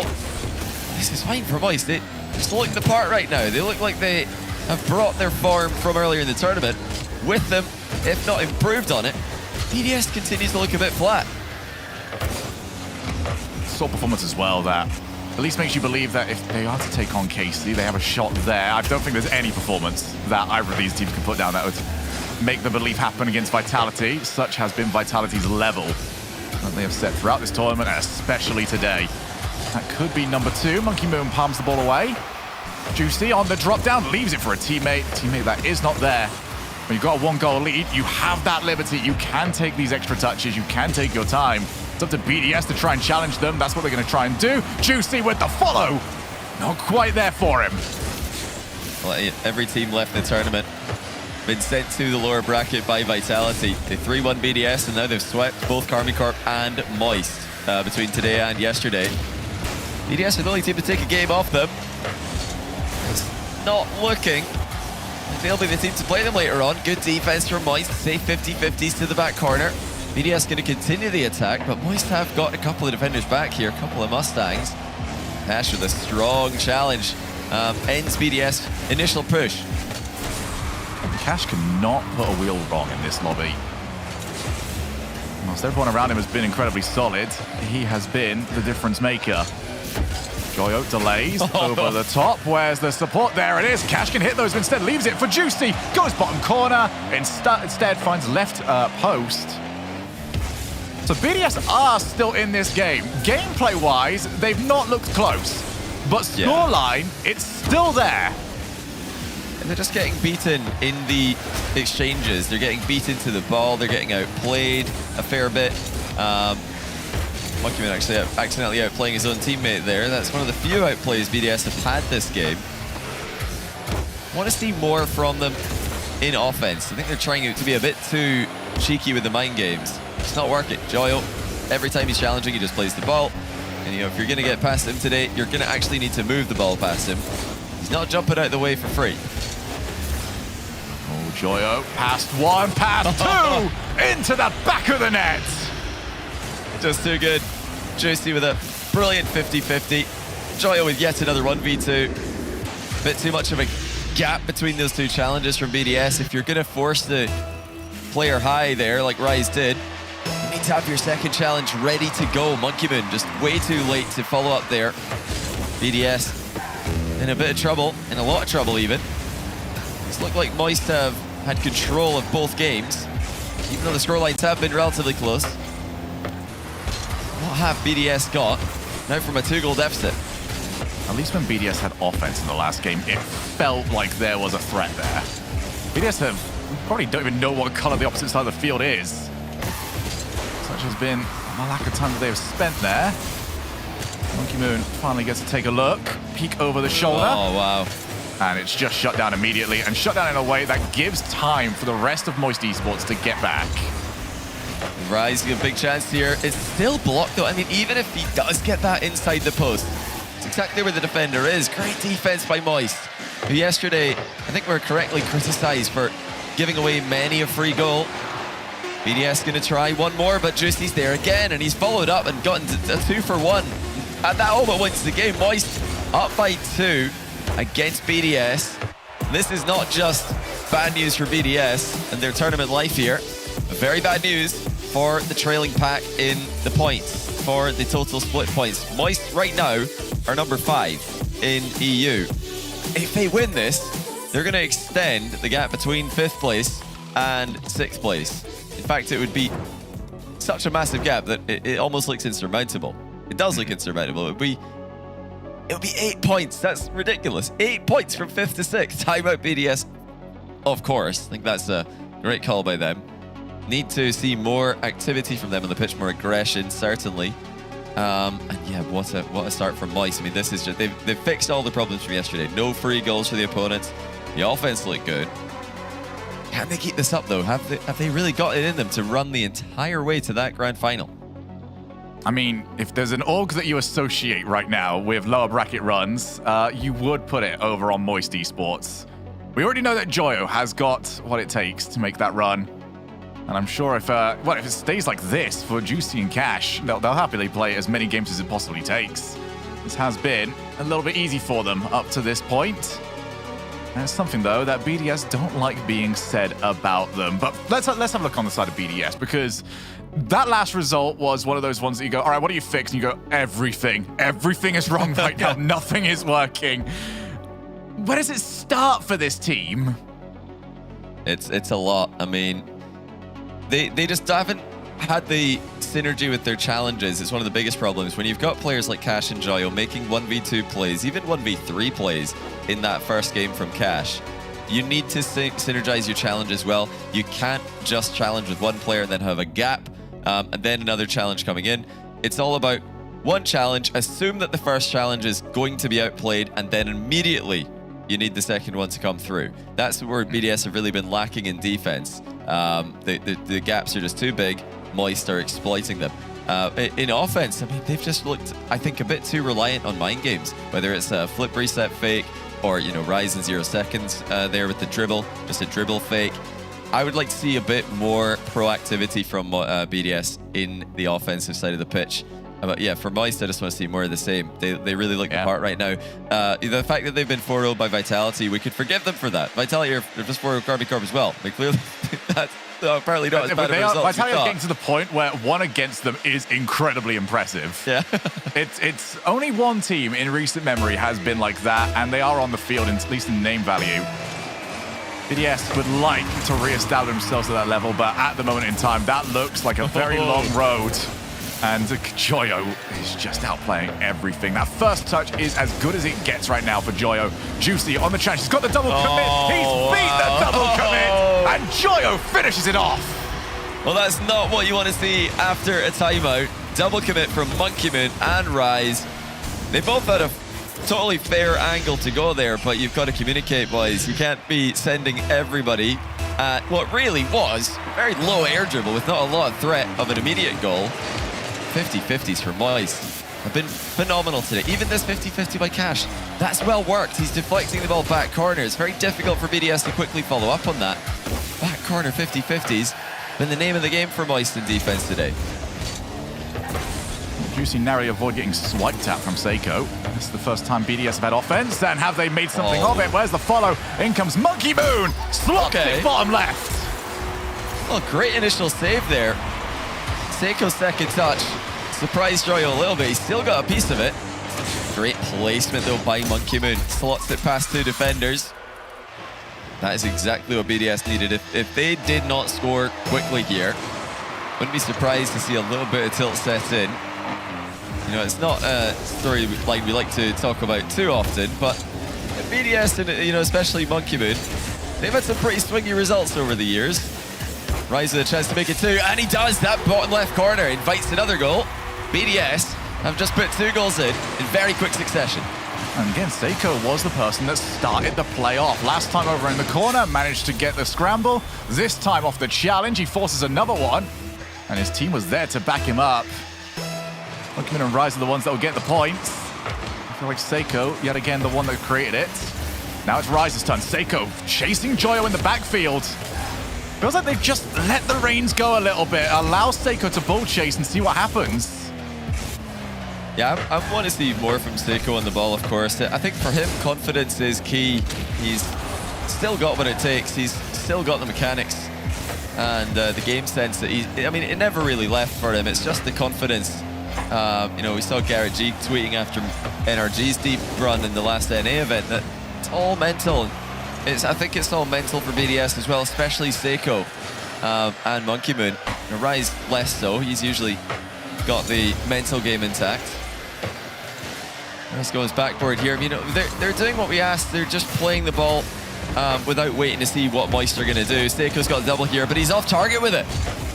Yeah, that should have been in. Monkey Moon will spare his blushes. Brace for Monkey Moon. And they've now start to get Moist jumping. Well, fair enough. I mean, that vision by Rise to back pass to Monkey Moon there. Very well played if he meant that. But that's a great follow-up as well by Monkey Moon to immediately react to a point-blank range pass and not just hit the ball, but actually send it top bins. This is easily the most energy we've seen from BDS in any of the 3 games. Looks like the midfield. Cash now thinks Monkey Moon, first player to it. Was Seiko, got it back to his teammate in the back corner. And Rise will keep going here. Touch was a little heavy for him. Let's just save that boost for the back rotation. Double commit. Who can follow? Juicy's been loitering. Hasn't found anything for it yet.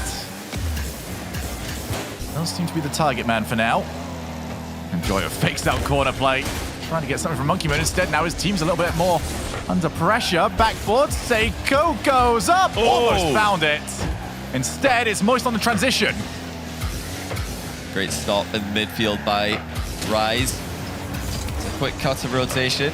Cash likewise, just going straight back down the middle of the pitch there, not rotating back post. He knew that center ball was a threat, so he made sure to cover that while going back into defense.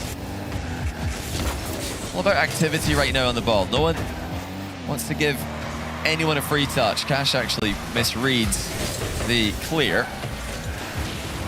Well, he's starting to slow down in offense just ever so slightly. It's a great dive there by Monkey Moon, forcing Moist to show their hand early. It makes it so much easier for the last man back to react. Joyo now off the ceiling. Even that one was shut down at the source. Cash up against Rise. One of the more tame attempts that we have seen from him. Juicy now back corner with Cash to aim for. Infield pass. Monkey Moon had already pre-jumped. He knew where that ball was going. He knew the pass was on its way. And that is now a 3-goal deficit. Hat-trick Monkey Moon. Well, Monkey Moon shots have been pristine in this game. All of them quick, all of them on target comfortably.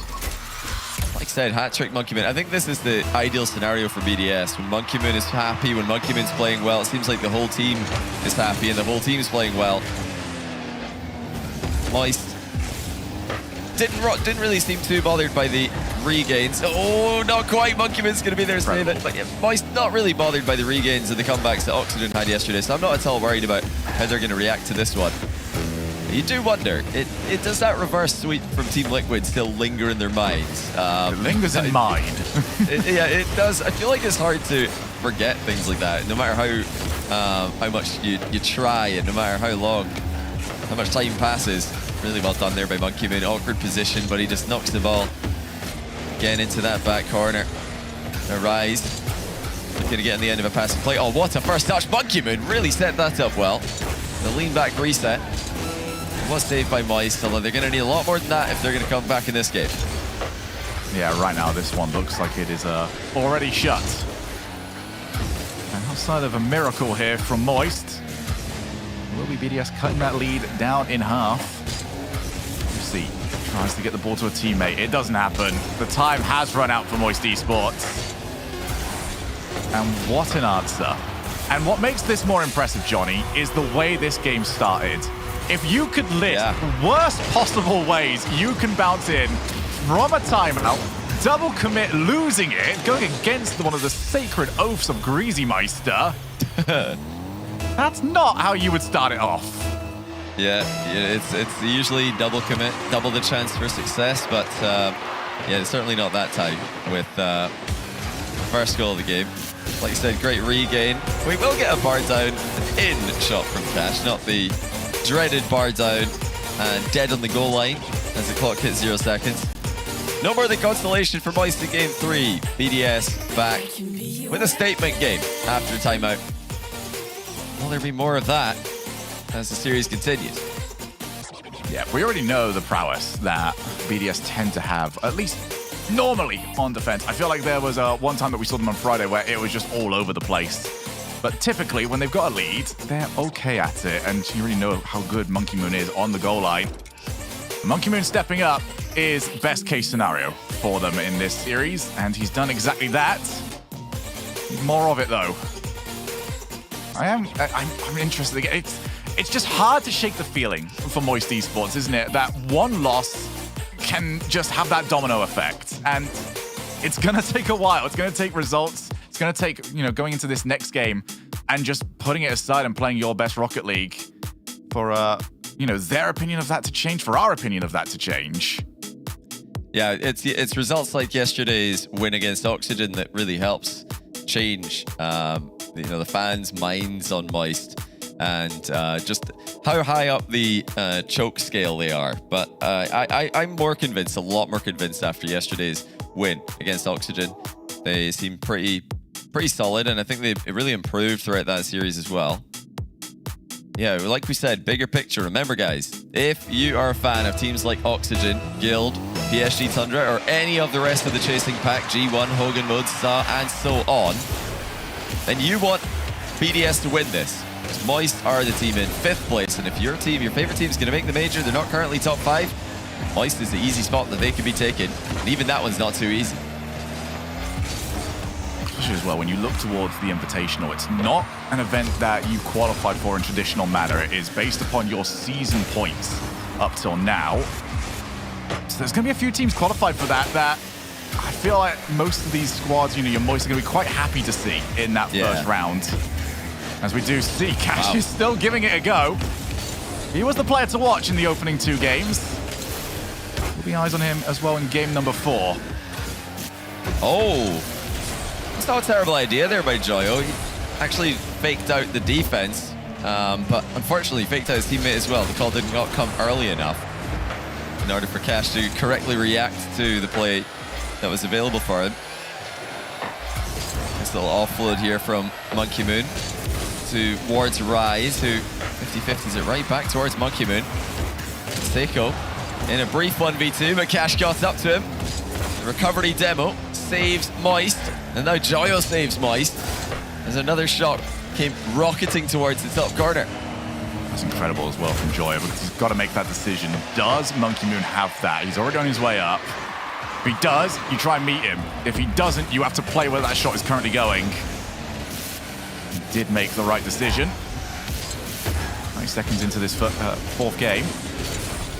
It's a big one. Ball comes out. Cash not on the correct side of it, so he's up against Monkey Moon 1v1, and there was only one result. Oh wow, Cash was really deep in this play. He had 100 boost, but look how far back he is. Juicy actually tries to get Cash into the play there, but he is miles away. No way that he can contest Monkey Moon. He then takes one touch and shoots it perfectly over the top of the incoming Cash. Score once again. Monkey Moon's fighting in the back of the net pretty consistently now. That was a real blunder by Moist, to be that disconnected. It's not just about chaining your challenges together. Threes, you've got to be a bit closer than that as 3rd man if you want any chance to come in the play. Oh, wow. Monkey Moon pops back out, and Joyo finds himself too far forward. And now Cash has gone on the opposite direction. One's too far forward, that one too far, previously too far back, this one too far forward. Half the game gone, still 1-0. The cannon needs repositioning. There we go. Now he's back at the right side of the ball. Joyo with a double tap into the bottom corner. I think the defender got a piece of it, but nowhere near enough. Moist tie the game off the back of Cash's setup. Calculated. 100% calculated. Joyo just pops it in off the post. And that will slow up the momentum that BDS had been gaining to this point. Monkey Moon off the ceiling, looks to try and get it back. They prefer to have won the challenge that came in his way. Instead, he's now on the scramble. Pulls the corner. Cash. Nobody around there. Rise will actually be quite thankful for the way that bounced up to him, because now he can play it exactly like this. Seiko just a little out of sync with him. But the idea was there, and that's good to see for BDS. I think Rise was just about to leave the ball and try to air dribble bump the goalkeeper, but he got bumped into the ball, getting an extra touch that he didn't want and BDS didn't want. That's brought that attack to an end. Oh, great pass. But once again, it's not really been read. So the setups are working for Moist. They almost get another one, but they're not following up on each other's touches right now in the top corner. So close for Moist, but it's again the post to the rescue of BDS. So many chances. They're not materializing for Moist Esports, who were syncing up so well earlier on. Where's it gone now? Moist have been very direct with the shadowing player. And it's just leaving no room for error on the read of the play. The moment it bounces left or right, they are just gone from that play. Nice. Once again, tries for the solo play. Cash having none of it. He's tried so many times from that corner. You just get the feeling Cash is going to get one of those on target. And it's going to happen sooner rather than later. This time, Juicy from the far side. Doesn't win the challenge. Seiko's on low boost. Has that been communicated to his team in time? Yes, it has. Monkey Moon. Just feathers it away. He's got past the first. That's enough of a win. Everything else is a bonus. Oh, what a shame he didn't have a bit more boost in that position. The first outplay was spectacular from Monkey Moon. He might be thinking about a back pass there, but Seiko's actually ran into his teammate.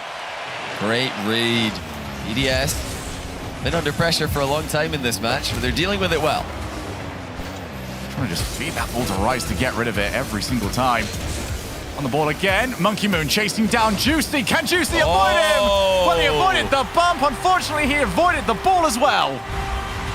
Oh, poor Juicy. He's looking around saying, please let one of these cars coming towards me be one of my Mustang teammates, but it's not. It's Rise and Monkey Moon, who perfectly forced him wide of the ball. And Rise walks it into the bottom corner. Brilliant positioning by Rise there. Even if Juicy did hit the ball harder, he was there to block it. We're going to have a tie series unless Moist could do something in the next 15 seconds. They scored at 0 seconds last time. That was just a consolation. It would be anything but this time. But Juicy can't get enough on it. That could very well be game. Oh, poor Juicy. He wanted the back corner boost. It was not there for him. He had absolutely no boost when he arrived on his goal line to save this.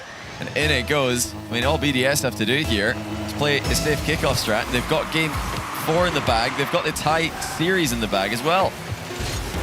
And a game that was really on edge for large periods of it. It's massive for BDS. They've just figured something out, Johnny. And now with the series at 2 each, next one decides who gets to take full control of it. Timeout Moist. Again, no surprise there. So we see both teams calling timeout after 2 consecutive wins from their opponents. I think Moist just have to get back on the same page. They started off well today. You know, they all started reading the book at the same time, and then I think at some point somebody got way too far ahead, somebody else got way too far behind. They've just got to use this timeout to get back on the same page. If whoever's got some catching up to do, got to hurry up and read. 2 minutes to get caught up, and whoever's too far ahead, stop reading. Stop reading. You're too far ahead already. Yeah, it was all about the second man in offense. Just never really there for Moist, and it seemed like there were extra touches by whoever's first man air dribbling seemed to always make one more touch than the second man wanted. BDS also saved by the post a couple times, but yeah, deserved win for them. They took their chances, very clinical at the end of the game there. Moist had plenty of chances earlier on. A lot of them didn't even result in shots on target, never mind goals. And I think it would be remiss of me as well to not talk about those opening 2 games for Cash, because he was unplayable in those first 2 games. And then the timeout came through, and he's been a little bit iced since then. He's not quite been at that same level. But if you want to get yourself a top 3, that's the player I'm looking at right now, because you know he can get back onto that perch at a moment's notice.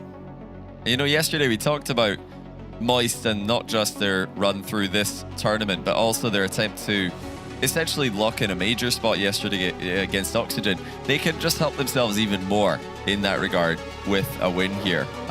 They would be in such a good position. I think I in fact underestimated just how good of a position they would be in. An extra 3 points on the line for the winner of this in the split points. Moist could go up to 27 with PSG Tundra 9 behind. Karmine Corp and Team Liquid and BDS are already out of reach of that number as well. So in order, just to give you guys an idea, in order to make up 9 points, even if Moist came dead last in the next event, to make up those 9 points, PSG Tundra would need to make top 4. They need to get 4th place, and that would only be a tie-break with Moist. And I mean, none of us think Moist are going out last place in Regional 3. They could win one round, that would force PSG Tundra to need a top 3 in order to not make major. So it is essentially Moist playing to lock in their major spot, or as good as. It's not literally locked, but if they could win this series, they are so comfortably clear. The most cleared 5th place we've ever seen in NA or EU. I don't know what to do with myself if that ends up happening. I'm very used to going into that 3rd one and, you know, every possible scenario is going under where we're messaging everybody, like, what happens if this happens? What happens if this happens? It would be the same. It would be very, well, North American feeling. I feel like they've got the exact opposite going on over there. Yeah. They've got what we usually have. It is very switched up, this split, with EU looking so locked. I mean, when we're discussing Moist with the chance to get a 9-point advantage and maybe a 1-goal advantage. No, you can't do that. Oh, he thought the ball was going to hit the inside of the post and then go across the goal, but it just bounced straight back at him. Misread by Juicy. Open net missed by Juicy as well. That's not, again, I mean, both teams, in fact, have had the worst possible start after calling timeout. Now double click thing is BDS. guaranteed Moist win in this game now. Yeah, we go follow for the a dominate. Well, let's find out, shall we, if the ink has dried yet on this script. Cash to the corner. Monkey Moon, who has been imperious ever since he's come back in. Seiko reset with Rise as the tug instead went for top corner. Rise was also a choice. Oh, there's the drop down. Great read. It's a great defensive read there from Joyo. Oh, try reading that one though. No one's cutting off that pass. Great save though. Very good save, in fact, to stall for time. Enable recoveries to come through. It's BDS knocking on the door here. I really feel for Juicy because that was, I mean, it is an open net. There's no two ways about it. It's wide open. But that is a nightmare read if you're trying to anticipate what kind of bounce you're going to get from the angle he's coming at. Oh, look at this from Rise though. Moist not closing off these passes. At least not fast enough. Cash and Joyo there both waiting for the shot. They need somebody on the ball. Rise punishes them, makes it 1-0 BDS. Moist were just star watching with the way Seiko was up in the air. They thought he had it. They were waiting for his play, and when it never came through, they were completely done for. Cash up against the play. He's gone for the in and out, and it's worked out beautifully. Yeah, some distance he got on that one. And now Joyo with the drive challenge. Here comes Juicy with a very unopen net. I'm sure he'll be glad to see that. Oh, what a play by Cash in the corner. He's actually kept this attack alive just when it looked like BDS were going to break free from defense. It's still going. Free shot for Cash, and he slots it. Well, it needed a little bit of help from the post. It decided it was going to allow this one through this time. Joyo with the bump on Monkey Moon, and that means he's just a spectator. One each. And, well, it does look like we've decided to copy and paste the script again here, Johnny, because it was a misplay to start it off in Game 3. It was the other team going down by 1, and it is now the other team answering back. Moist would love it if we got a rinse repeat, but that's not the case this time. BDS 2-1 up. So we are not running back Game 3. Monkey Moon, the lovely little infield pass there. Knew he had a bit of time, and with that time, he spots the man in the middle. Rise with his second goal of the game. Both the last goals coming off the back of physical plays, working for either team. BDS are definitely in the driver's seat right now. They've got all the momentum. It's a brief, moist flurry there. We're right back to BDS control. Look how far up the pitch Monkey is as third man. So confident that they can pounce on these clears, keep Moist boxed in.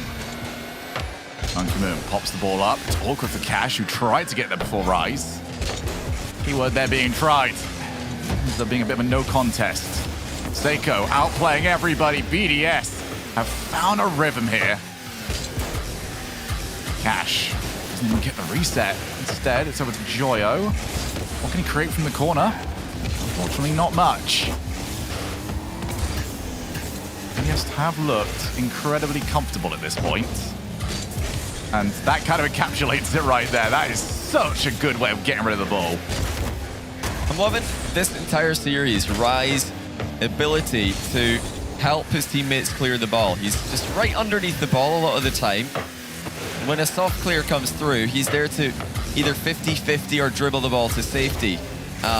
Playing a very active follow-up role in defense. And that's a lot of the time what BDS were lacking earlier on in the series. They didn't have follow-ups for challenges. They didn't have follow-ups for clears. Ryze is filling that gap, once again showing just how versatile a player he is. Known as a striker way back in the Moist days. Now, facilitator. Great supporting player, bringing the best out of Seiko and Monkey Moon. Oh, Juicy's gonna go for it, and Seiko meets it at the goal line. 45 seconds. Moist are seeing this series get further away from them when they were so in the driver's seat. Oh. And then it was timeout, and it might be time up. Moist Esports, I've got to find two. Oh, what a fake by Monkey Moon.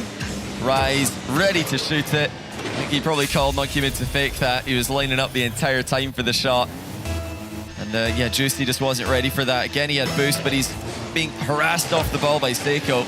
Pretty much an impossible position to deal with there for Juicy. Has Cash got one back? Oh, he does! What a read! They needed it. They needed it so much. And Cash is willing to provide. That crossbar is the bane of strikers across the world. But Cash is no ordinary striker. I mean, just how on earth has he read that bounce at pace as well? They've got a chance off this kickoff, you know. 50-50 goes to Juicy. He's got options, but he didn't make a play quickly enough.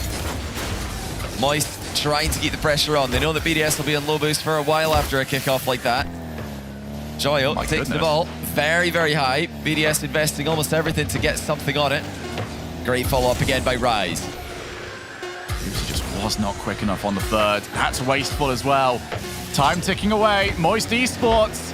Time to try and look into the history books, but that is not how history used to act for them. 0-second goal against them, and now double match point, much the same. It's just full aggression from BDS. Every time they get Moist in these positions, they're advancing with their third man. They're punishing the soft clears, just keeping the immediate pressure on their opponents. Ryze there, I think, showing why it's so important as third man to just not just sit deep and cover the long ball option. It's really just to cover the most dangerous option. The most dangerous option there was actually a short pass landing and a quick follow-up from Moist. Oh, I didn't need reminding of Juicy's absolute howler at the start of the game there.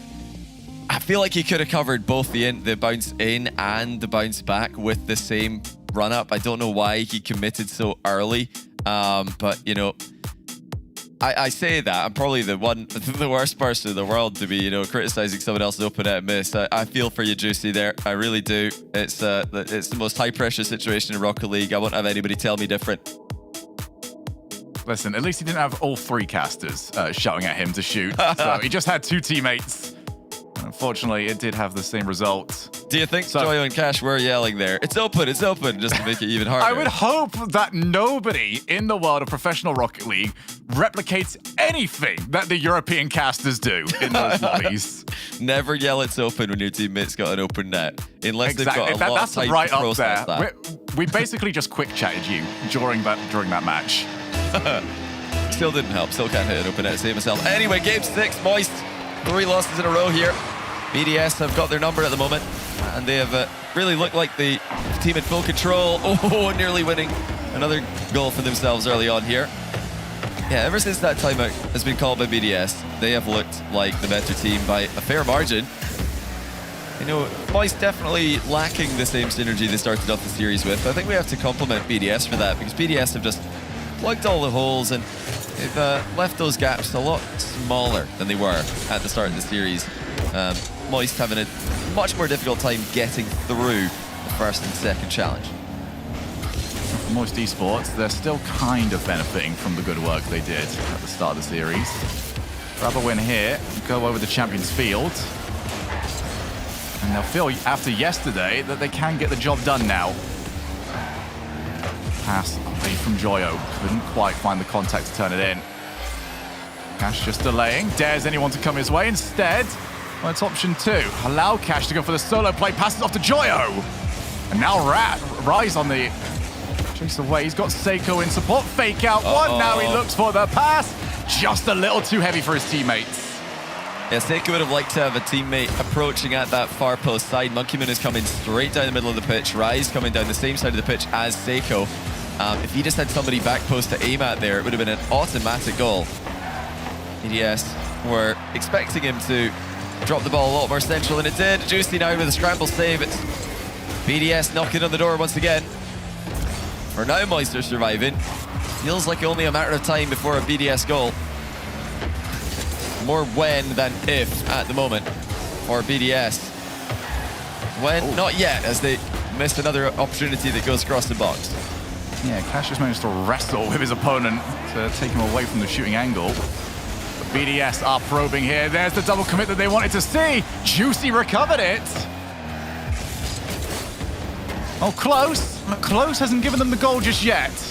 Moist Esports have got to find some boost. They've got to find an outplay somewhere. They have got it. It was only temporary, however. Monkey Moon down to Seiko. Not quick enough. And now on the breakaway. Doesn't even really look like it's a chance to try and score for them. Instead, it was just to try and reboost up. Say that. They've committed quite heavily here, and they've put themselves in a rough position. Oh, that's crossbar! Monkey Moon, there's no way.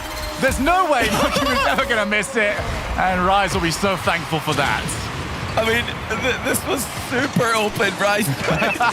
He tried to lift it in the top of the net as both of his teammates landed a demo at the same time. Luckily for him, they had a long, long time with that open net. Thank goodness he didn't pinch it off the crossbar. Rice put his hands up there, says, yeah, my bad on that one. I suppose he wasted all his goals in the last game. He got 4, and now he's thinking, somebody else have a goal. I don't want to be that. I don't want to be greedy and take them all myself. Just wants to be a good teammate. Cash, can he find Rise? He has! Seiko has to respond. And in comes Cash yet again. Delays the shot under the keeper. 1 each. Oh, great delay there by Cash. Demos Rise, circles back around. Notice that Seiko's diving off the inside of the post there, so he just waited and shoots the ball under him. 1-1, Moist alive for now. I mean, for them, thank goodness they scored quickly, because that looked like it could spiral out of control. Pretty much their first real offense. Here's the second. Everything else has been BDS. Cash didn't make contact, does start Juicy in the third man. And Joyo. This looks so good in that Mustang at times, although they're going to take the shot. Oh my goodness, Joyo is a battering ram. Fantastic setup by Joyo, a little double tap center, and then a bump on Seiko as well. And even if Rise was back a bit more quickly, or if that shot took longer, you keep up Rise out of the goal as well. So we had double demo for the BDS goal, then double bump for the Moist lead. Game 7, just 1 minute and 37 seconds away. Flair has seemingly gone out the window in this series. It is all about who can find the hit. If you're third man, if you're in the goal, you are in danger. So it's all about making sure you don't make mistakes and you avoid the oncoming onslaught. Moist Esports now up to task, trying to play it quickly. Joyo clears. Has he got a target? He does. It's Cash. Controls it on the first, takes it down low. And what pass to Juicy, who I think is just as shocked as the rest of the world that it was coming his way. I mean, yeah, just try reading Cash. Good luck. And the ball's just bouncing off his car with unbelievable power every time it hits him. 50 seconds now to go. Can Moist hold on? They're in a great position here.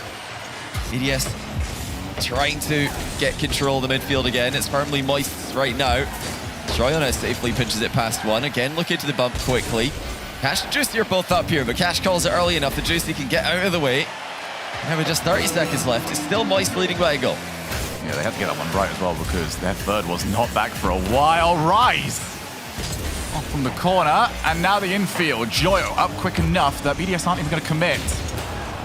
Powering it off the backboard. Seiko pounces it over to Rise.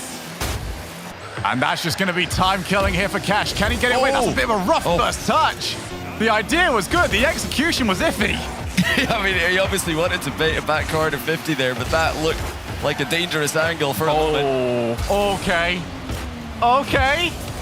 Oh, good This is the stealing corner. recovery. There you go. Juicy deflects it to the ground. We're going to go to game 7. No timeouts left for either team, so we're going to be there in 1 minute time.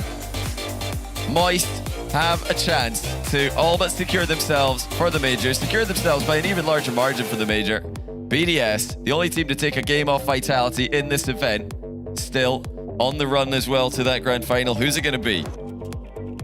For Moist Esports, this is the chance now to completely get rid of the narrative. If they can now win 2 Champions Field matches in a row, I will go into my notes, delete that storyline, and never mention it again.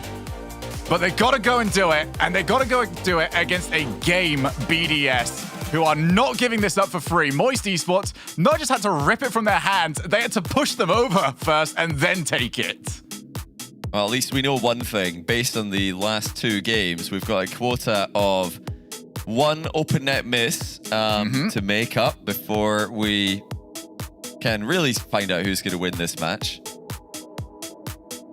So far, the team who have missed an open net have gone on to lose. So, I mean, I'm not, is that really surprising? I don't think so. But is that what we expected? No. Are you a superstition man? Superstitious man, Johnny? I wouldn't say so, but, I do lose a lot of my games where I miss open net, so there might be a correlation there. Ooh. Well, Moist Esports, BDS. 5 minutes to find out who is going to take on Karmine Corp in the next round. It was always going to be a long road. Both these teams decided to take a detour to Champions Field. Seiko clears the ball to the side, although Moist Esports, there's no support, there's no follow, and that might be half a chance that they'll want again. Oh, Rise! Rise! Oh, Rise! That is incredible!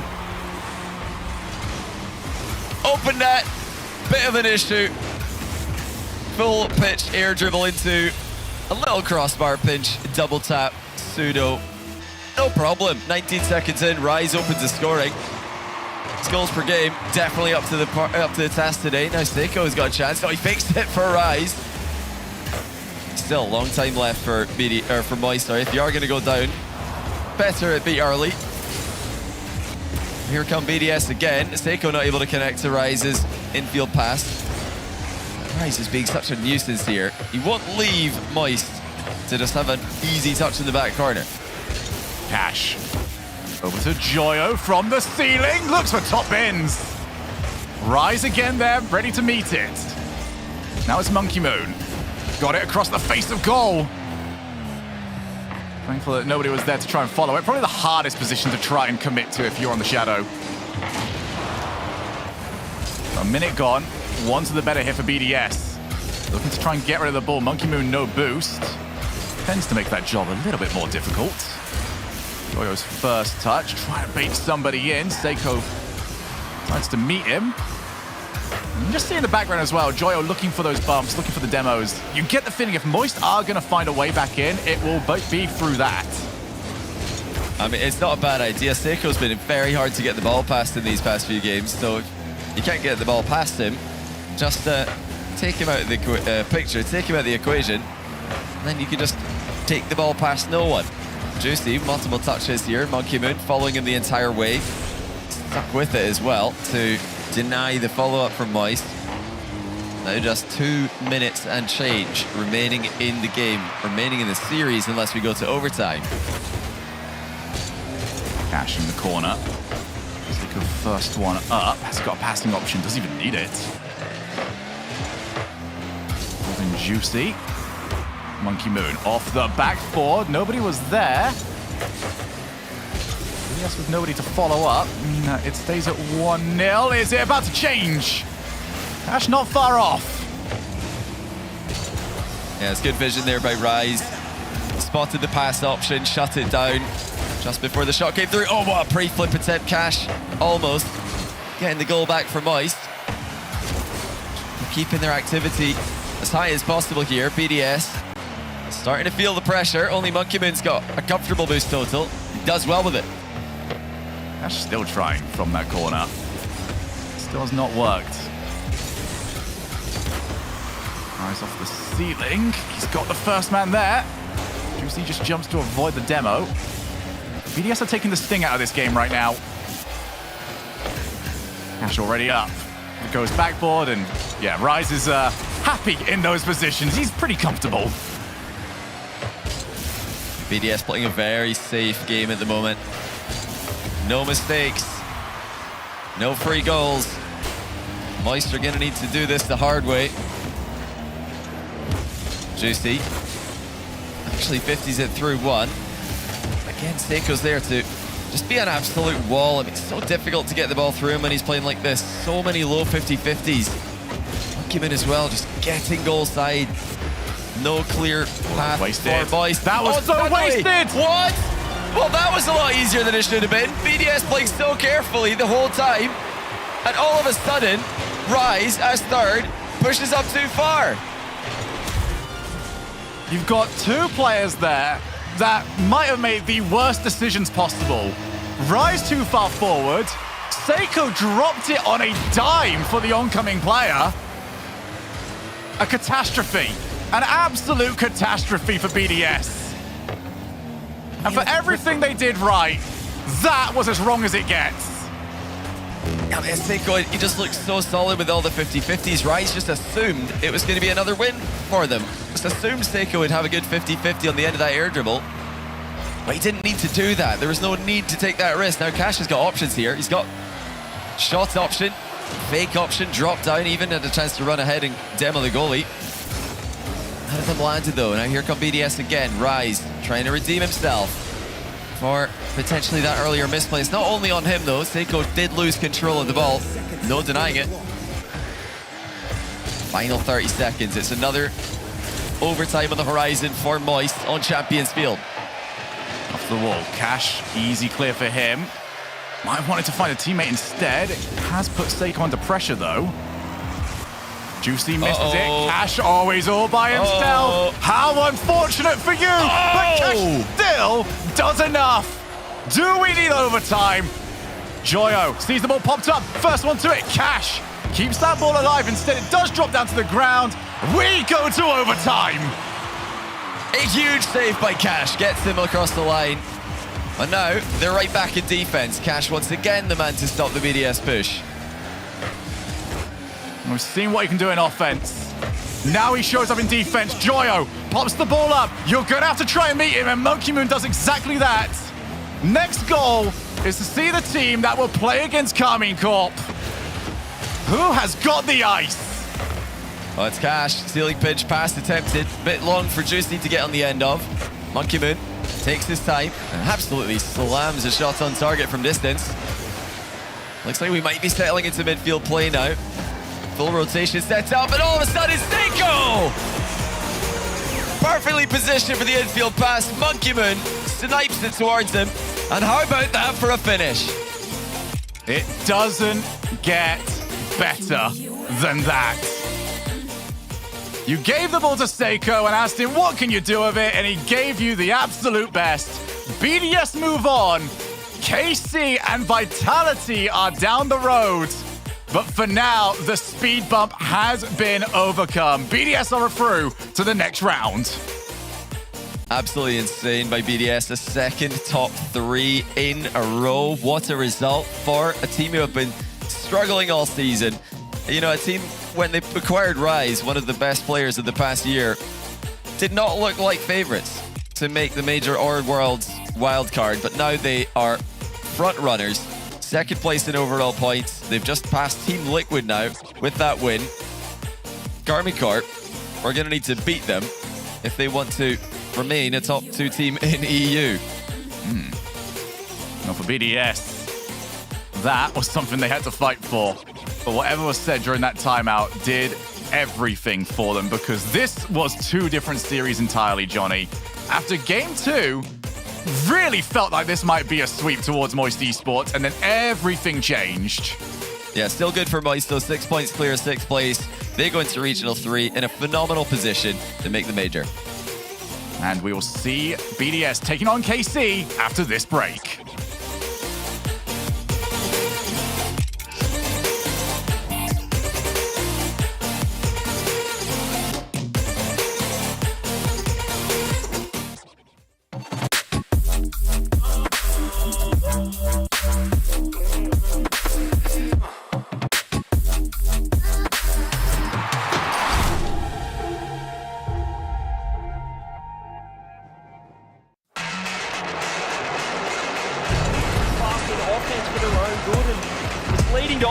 opportunities like this. Ahmad off the ceiling.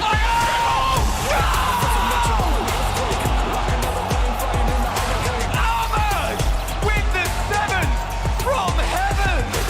I get higher, I never tire. I'm a promise. Vitality, can they get control of this? Pop back from a towel as he takes control. What? Are you kidding me? Is this really happening? It's really happening! It actually happened! Fortune favors Liquid! This one flipped out. First killer. Does he have a flip? He's trying to use it to pass out. It's unbelievable.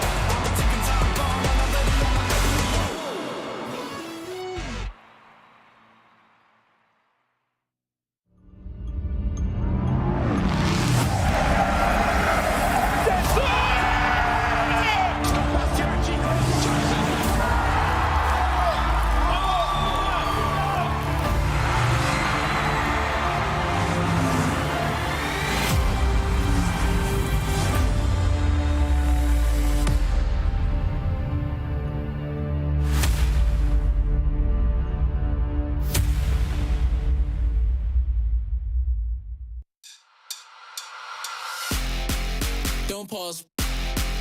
Press play. Don't pause. Press play. Don't pause. Press play. Don't pause. Don't pause. Press play. Press play. Press play. Press play. Press play.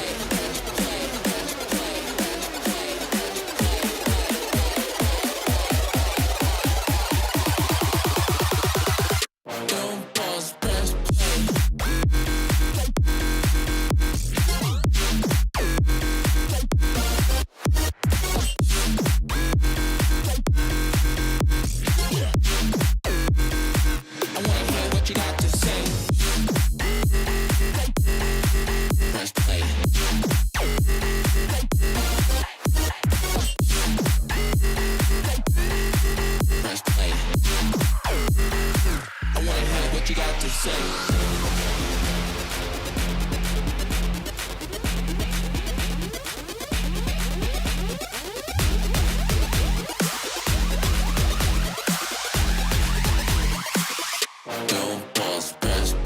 play.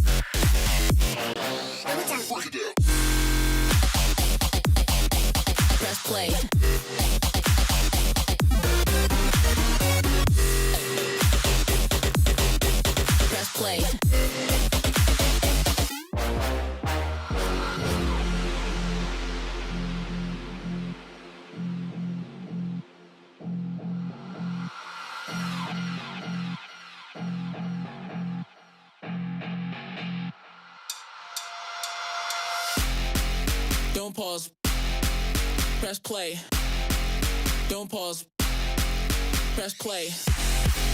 Don't pause. Press play. Don't pause. Don't pause. Press play. Press play. Press play. Press play. Press play. Press play. Press play. Press play. Press play.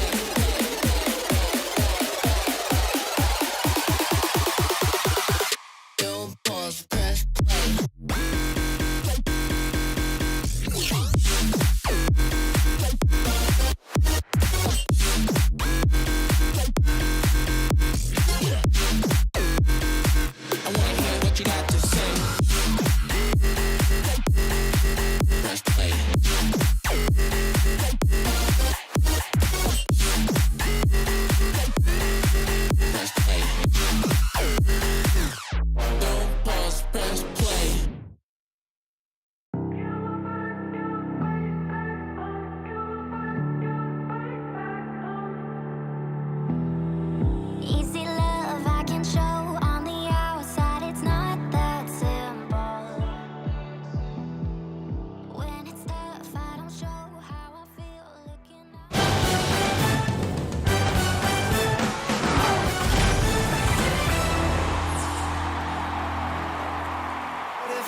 Ladies and gentlemen, welcome back to the Vitality waiting room as we watch some intermission games. As Team PDS takes down Moist Esports to move themselves into the lower bracket final where they'll face off against Karmine Corp. Of course, Moist giving Team BDS a run for their money there. I'm Leaf, Jorby, and Johnny joining me on the desk here. Johnny, again, I know a lot of people looking forward to that grand finals, but we got some matches to get through. And again, BDS just barely pulling out that win against Moist.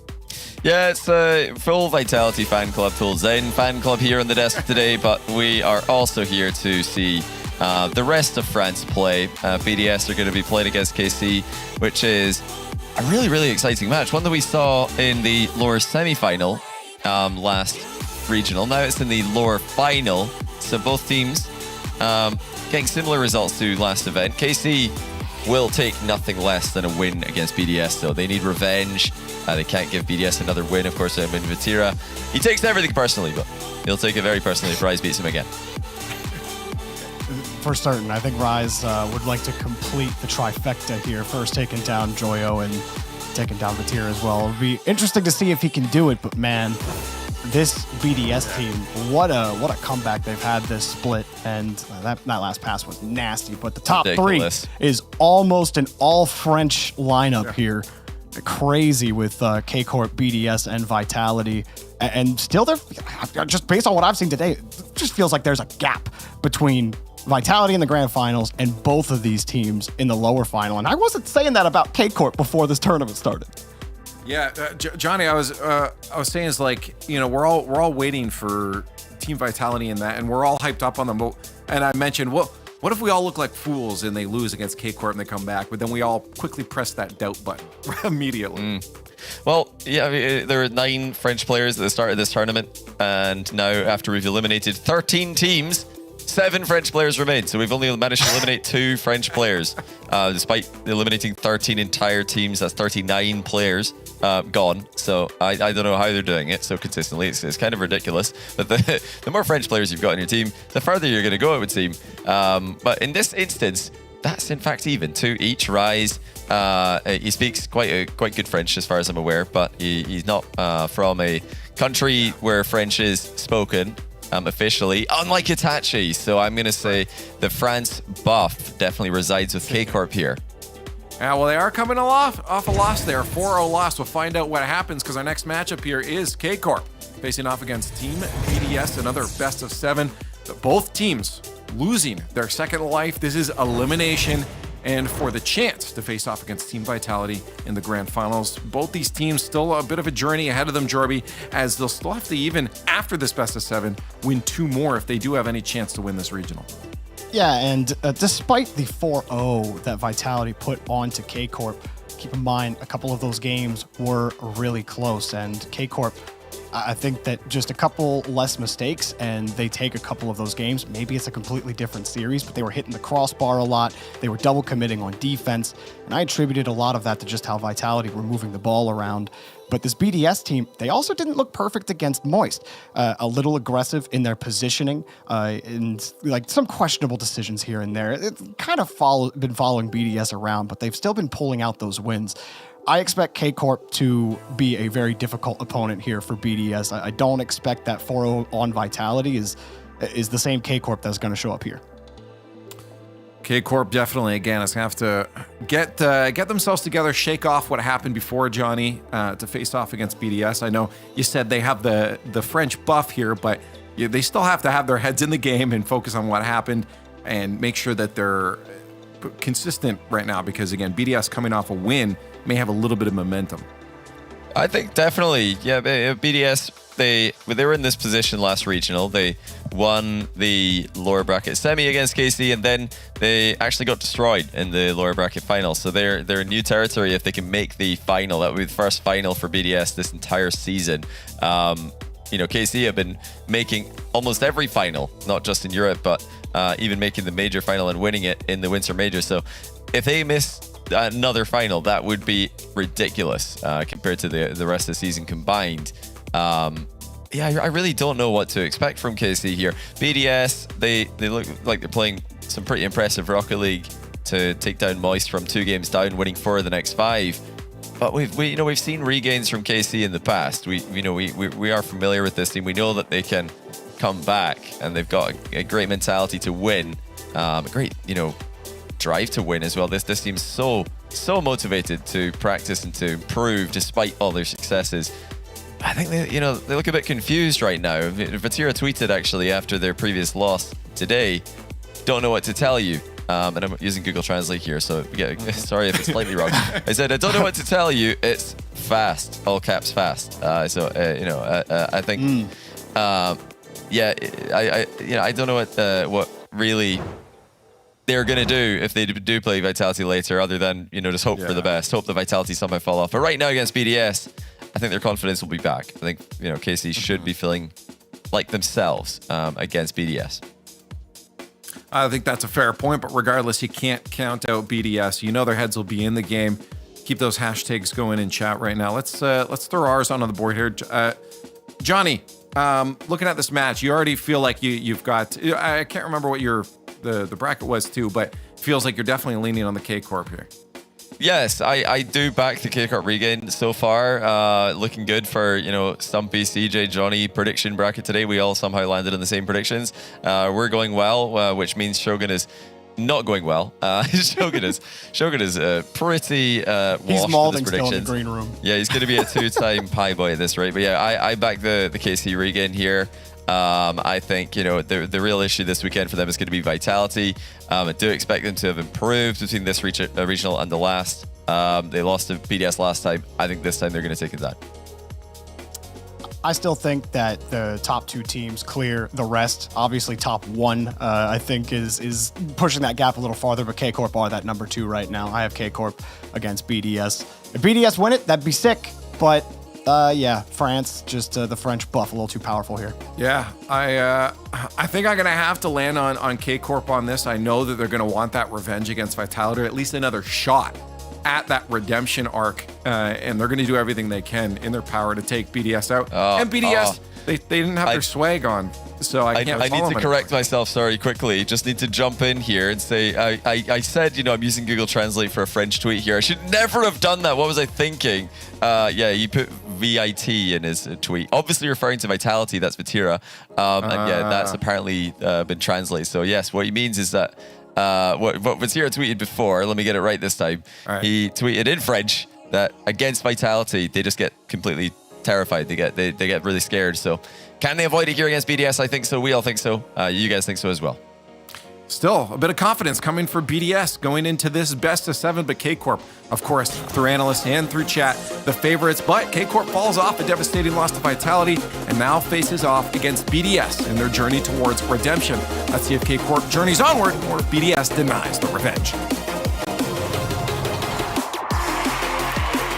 Almost a year ago to the day, BDS was on the precipice of their second regional win in a major comeback from the previous split. We find ourselves in a very similar situation. BDS, they don't have a regional win quite yet, but they're surging once again in Europe, and they have to take on a wounded KC squad from their Vitality series. Yeah, we've got the 2 best teams in all of Europe that aren't named Team Vitality going head-to-head, looking to get into those grand finals. And for Team BDS, the offense starting early, and they're gonna have to hold that offense back from Karmine Corp. It's gonna be a rough one because Karmine Corp has been absolutely slotting it all season long offensively, leading the league in the spring split for goals for, assists for. They're just producing, and they need to make sure that production is alive and well here against Team BDS. Following that loss to Vitality, I saw Vatira's tweet, and like Johnny Boy, the translation wasn't perfect for me either, but it seemed, affected, obviously. And of course, having to regain, knowing that he let down the fans of K-Corp. He knew that they didn't play up to their level, of course. They've never gotten swept like that before. They come in revitalized here, and that one will drop down for Itachi and roll in. That is just a great pass here from Vatira. Great vision, recognizing where his teammate was. 2 defenders in the air. It was pretty well covered. And Itachi, nice roller on the ground to keep it away from Monkey Moon. And K-Corp strike first. A good start for K-Corp, but here comes Monkey Moon right off the kickoff. It's just Vatira. Monkey Moon's going to go right through him, and he'll pinch it in. Monkey Moon plays that one perfect. Great kickoff here from Rise to just kill that ball, get it away from Itachi. And Monkey Moon, just the slow play to get it over Vatira. That's a little scary goal explosion. Well, and it's scary when Monkey Moon is chasing after you with the ball in front of the net. It's very tough for Monkey Moon to make anything happen with the ball on the ground, so he's kind of forced to go into that tackle the way he did. That's a great save from Exotic. We sit here tied up, a goal apiece. Vatira, pass over to Exotic. The shot's weak. Monkey Moon, easy save. KC trying to heat up on offense. It wasn't without opportunity against Vitality. They'd put up, I think, 15, 16 shots in one of their games. Yeah. So the chances are there for K-Corp. It's the stellar defense that have really slowed them down from Vitality. BDS, you expect something similar here in this series. Yeah, definitely. As Monkey Moon, great pass over to Seiko, and that one's in. The vision alive and well for Team BDS. Yeah, and you can see Seiko just taking a little meander over to the back left boost of the K-Corp side, and a great pass with a mile of space in front of him to put that one on target, and well played from BDS. Again, the passing plays. That's what chopped up K-Corp earlier when they played Vitality. BDS putting that to good use here so far. Yeah, Team BDS doing a great job with the passing plays to constantly make Karmine Corp guess.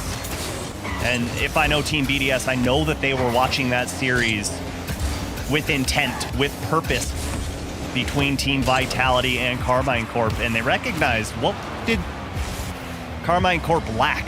Where did they lack on the defensive front? And it was the passing plays that seemed to tie them up. There weren't too many solo plays, as Monkey Moon can't get behind that one and just hits it in. I thought for sure Monkey Moon could get back to this one. It was coming down pretty tough off the ceiling there. Seiko was trying to get clear. What a read, though, from Itachi. And Monkey Moon just couldn't get to the inside of it to carve it out of his own net. So an equalizer found once again. 5 shots on Monkey Moon, 6 in total for BDS to the 3 of K-Corp. They've been highly efficient on the K-Corp side in finding the BDS net. They come after it again. Monkey Moon doesn't get the read. This one off the back wall. The offense looking to churn on the BDS side. K-Corp happy to play off each other. Here's the passes are just too far out in front. Tira is going to get by Seiko, taking things into his own hands. A flip reset and down, and Monkey Moon easily picks this one up and flicks it away. Yeah, great patience from Monkey Moon to stay firmly planted on the ground there as Rise had gone up. It's so easy as a defender to just panic jump for the save there. As they panic on that one, the net's left open, and a soft shot is denied by Rise. Itachi couldn't find the power to put that shot on target. Yeah, I don't know if Itachi just didn't see him in time or was just a little lackadaisical with that one. Placement matters, it always does. And Rise was trying to pick out the biggest part of the net there to make the save. It certainly did. Here comes K-Corp. Itachi makes up for it, slots it home, and K-Corp in the lead. K-Corp in the lead, and Itachi finding his way here, gets the hat trick in game number 1, and finds that top shelf perfectly. Karmine Corp seems to be finding the goals when they're able to find that man advantage where Team BDS is kind of scrambling to get back on D. Shooting 60% right now. Itachi's 3 for 4 by himself. This one cleared away by Vatira. Rise to slow things down, trying to go on one of those miracle air dribbles as he did in the previous series. Not going to find it there. Monkey Moon and BDS looking to find their equalizer once again. It's Seiko. Can't get by Exotic. BDS, they struggle to hold on to possession here. Here comes K-Corp quickly on the transition. Vatira looking for bumps, not going to find it. Final minutes upon us. It's Team BDS. Still hunting off the backboard. Rise to the corner. One more touch and no one comes up with it, as Vatira will take this one away himself, and he's got Monkey Moon and Seiko in front of him. Gonna be tough to dunk it down, but Vatira almost makes it happen. Still finds the angle to get that one to just tomahawk down. As 35 seconds remain here in game number 1. Team BDS trying to get the offense going, but here comes Vatira as that one, an own goal from Seiko. Unfortunate situation, but it comes off of the pressure from Vatira. Oh, and what a touch from Seiko. He had 12 boosts going up into this, and I mean, I don't know if he could hit that if he tried again. What a touch from Seiko to put that one away into his own net. And a 4-2 scoreline opens up for K-Corp. We need to start a montage of the best ever own goals. That one would probably be in the top 5. That was an incredible shot. Unfortunately, on the wrong net, Seiko. 15 seconds.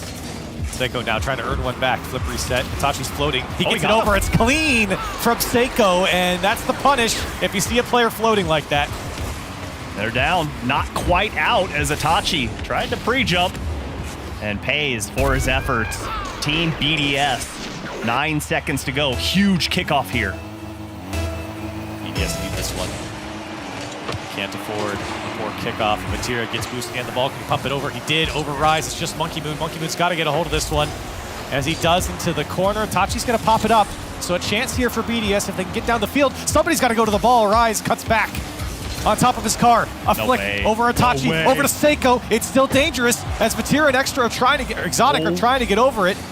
Here comes Rise, still alive, and finally dropped down as K-Corp take one in the series. Got a little dicey at the end there, but K-Corp hold on for dear life and take game number 1 in the lower finals. It was a great performance from Team BDS, but ultimately K-Corp able to push the pace and ramp up that aggression. 7 shots on target, but interestingly, in this one, Rise not credited with 1 shot on target. And for Team BDS to be successful, he's got to get involved offensively. Yeah, I mean, you saw that in the previous series as well. He was crucial to them, especially in those late game comebacks. And he has been throughout his career, even before BDS. I think BDS here, again, I always say this, but it really wasn't that bad of a game for BDS. I don't really think that they did anything horrible. Obviously, the own goal from Seiko is not really what you want, but I feel like you saw K-Corp, they were able to execute their game plan a lot better versus the Vitality series that we saw earlier, and that's the scary part for BDS. If Vitality wasn't here, we'd be talking about the K-Corp buzzsaw, but Vitality is here, so we're not talking about it. But still, K-Corp, they're so strong offensively, it's going to be tough for any team to slow them down. Oh, and Rise gets a shot early, but can't get the follow-up, just a little too high. As Team BDS starting game number 2 with a flurry of shots.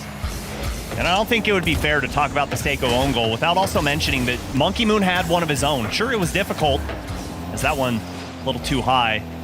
It just seemed like they were pushed into panic on defense more often than you'd like to see for Team BDS. And that's exactly what K-Corp wants, and it's exactly what they do to teams. Let's see if BDS can come up with a different game plan here. Tachi shot on target, Monkey Moon. Stretching out, making the save. Seiko over to Monkey Moon. Monkey Moon looking for options. He has no boost there, just popping it up, and Exotic was all over it. Tachi wanted a second touch off the ceiling, but won't find it. First minute come and gone. Here's Seiko trying to strike first for BDS. BDS trying to get around these corners as great clear comes out from Itachi. BDS forced to kind of rewind their offense. Great clear forward from Vatira, but Seiko cuts out that passing lane. And how frustrating must it be for Rise going up against former teammates in... Oh my goodness. Oh my gosh, what a read here from Exotic. He was just flipping through, and it came off a couple players here. He's just trying to take the challenges. Tried to take the first one there, it didn't come, and then he just flips through, pops off of Seiko, and off the side of Exotic, it climbs into the net. Here I thought it was a brilliant read, and you're absolutely right, Corelli. He's just looking to get out, rotate through, and better to be lucky than skilled at times as Rise forces the entire defense to jump on that one. K-Corp going to scramble to get repositioned here as Monkey Moon puts that one up. No one home as Rise can slot that one in. Oh, a bump to the help from Monkey Moon to push Exotic out. What a bump from Monkey Moon. I thought for sure that save was coming through. The shot was on the ground, and Rise just had to put it on target because Monkey Moon was coming through. What a way to find one back for BDS. Like a freight train going downhill on that one. So much power behind him to get the defender out of the picture. As Vatira puts that one right towards Rise. What nice soft touch from Rise, and can't feed Seiko. The touch was there, defender bit, but unfortunately Seiko unable to make contact. Yeah, it's a chance that you'd at least like to see go on target, at least have a shot come out of it. Here, Did he get him? Good double tap down, and Exotic on the save. Rise to clean it up, and BDS in the lead. Monkey Moon goes up with this double tap and forces the defender into a save because that one is so close. And then Rise with just the brilliant shot placement to keep it far and away from the defenders as Team BDS swing this game around on its head. 7 shots in favor of BDS, 2 on the K-Corp side. Exotic trying to add a third. So BDS have had the control pace of play. Vatira will bring it down, and he almost forced it through. Seiko on a big clear and save. Seiko still with possession. It's given back to him as Exotic has to clean it up. Monkey Moon challenging early here, being a nuisance, but maybe not enough as K-Corp still managed to get down the field, only for the moment. BDS seem inspired now. A 1-goal lead. Vatira will demo Seiko.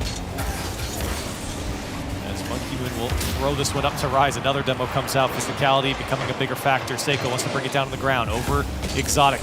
Looking to get by Vatira. Comes out to Monkey Moon. Shot was on target. Tachi's there to deny. And K-Corp quickly on the transition. Wanted a shot immediately. And BDS all over it. BDS is having a ton of success in the midfield.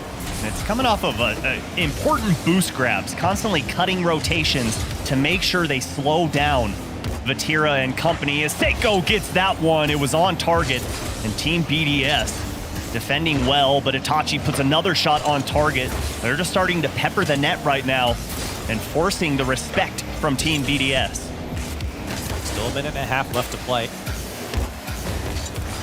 Opportunities are there for K-Corp, but they have been met by some very tough challenges. The challenge game certainly going in favor of BDS. Here's the drop down to Vatira. Top left slot, and Vatira finds the equalizer.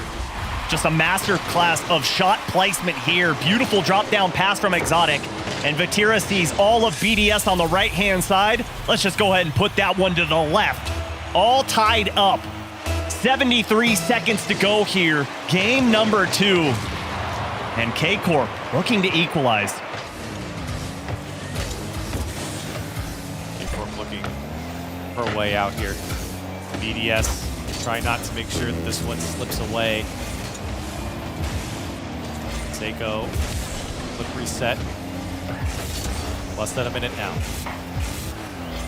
See K-Corp, bit of a dump and run there in the midfield, just trying to find each other. But Vatira, oh my goodness, magic from Vatira off the ceiling. He's got a rabbit in his hat, pulls it out at the perfect time. Alakazam, top shelf, and K-Corp looking unstoppable. How do you stop that? The answer, you can't. Control and precision from Vatira to put that one away, to lead his team to a possible victory, but they're going to have to field this one off the back wall. Exotic did just that. Itachi now, 1v1 against Monkey Moon, tries to get the delayed flick and the bump and put it away. Oh my gosh, let's just keep extending them. Put the nail in the coffin. Itachi pulls out Monkey Moon and pushes him back into the net. K-Corp, man, it was looking like they were slowing down, but all it was a stutter step. 30 seconds left. BDS needs something. Monkey Moon was looking for a bump. I don't think he could find Exotic. Rise wants the backboard mistouch. Tachi's awkward here.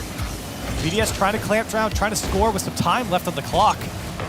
Seiko drops it into the box, but still the KC defense too strong. Vatira happy to run down the clock and maybe one more. 5 seconds left, and KC hanging on here in game 2. BDS gave them a run for their money, but then Vatira and Itachi took over and cemented this game. I mean, surely we're going to see a timeout after that one as Team BDS. You're going to see the stats flash across the screen, and you're going to see a ton of shots from Team BDS. 11 on board, and yet they are still losing these games. They've got to figure out how to stop K-Corp.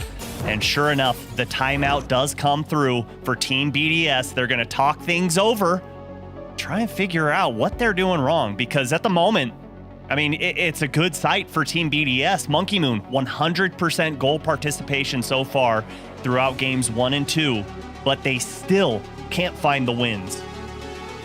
see the coach there talking. Everyone intently listening. Monkey Moon with his hands on his head.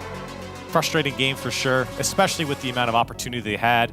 Rise had 7 shots. He scored 2 of them, to be fair. Seiko and Monkey Moon, 4 shots total together and not really generating that offense that they would want. Man, this series, this team, BDS, I mean, they're trying to do exactly what they did last year, Subi, is that they had some turmoil in the middle of the year. They made a roster change.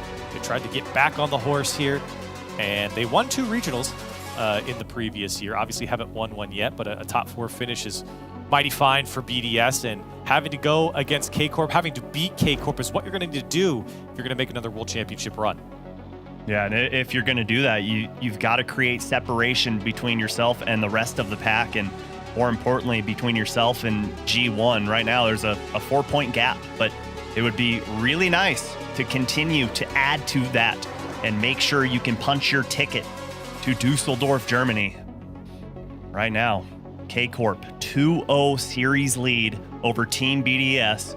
Doesn't even look like they're breaking a sweat at all. No panic whatsoever. Looks like Vatira, I mean, just so calm, cool, collected, and just never gets out of his own head, if that makes sense. He's never overthinking things. He's never getting out of position. He's always doing what his team needs most, and he's positioning himself perfectly. And those passing plays that we're seeing in midfield, Team BDS got to figure out a way to stop those. And it's funny because if you see what Vatira tweets about sometimes, especially after a loss, you feel like it does get into his head. But when he gets onto the field, he turns into a different beast. He clears his mind. Oh boy. And right now, K-Corp rolling off the kickoff, rolling in this series up 2-0. This is a series that, or a matchup rather, that is traded blows. BDS has gotten the better in the best of 7s. K-Corp's beaten BDS in the best of 5s. It's been back and forth, and right now, K-Corp up 2-0 in this best of 7. Trying to close it out, trying to put BDS on match point. Itachi, the first attack. Now Exotic looking for a second touch, and look at him go all the way across the net from the back wall, and K-Corp up 1. Look at the angle he finds on this shot. He gets 2 to go, but my goodness, gets that one to go off of the post, follows it up. It puts the lead for K-Corp. And Team BDS, you can't be sending 2 in that corner, and more importantly, you can't have a big whiff on the back line as Itachi opens thing up, but Rise, last-ditch effort save to keep him in it. That was scary for BDS. A reaction test there on the shot. Exotic with a good clear over to Itachi off the ceiling. Gets another touch, and it's straight into Seiko.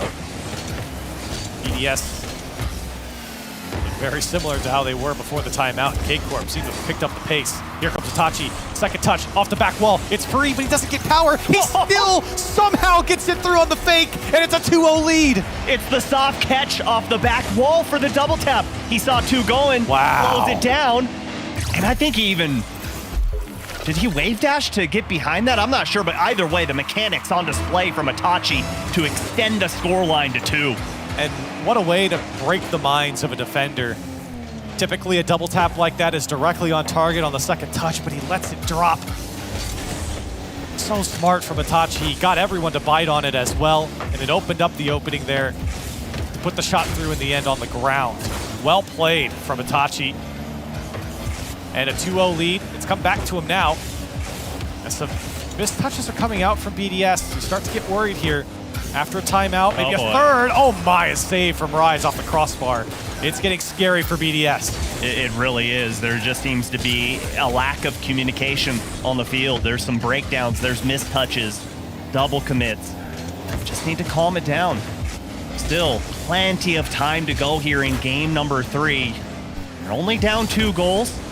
Can easily climb your way back, but you gotta get the offense going.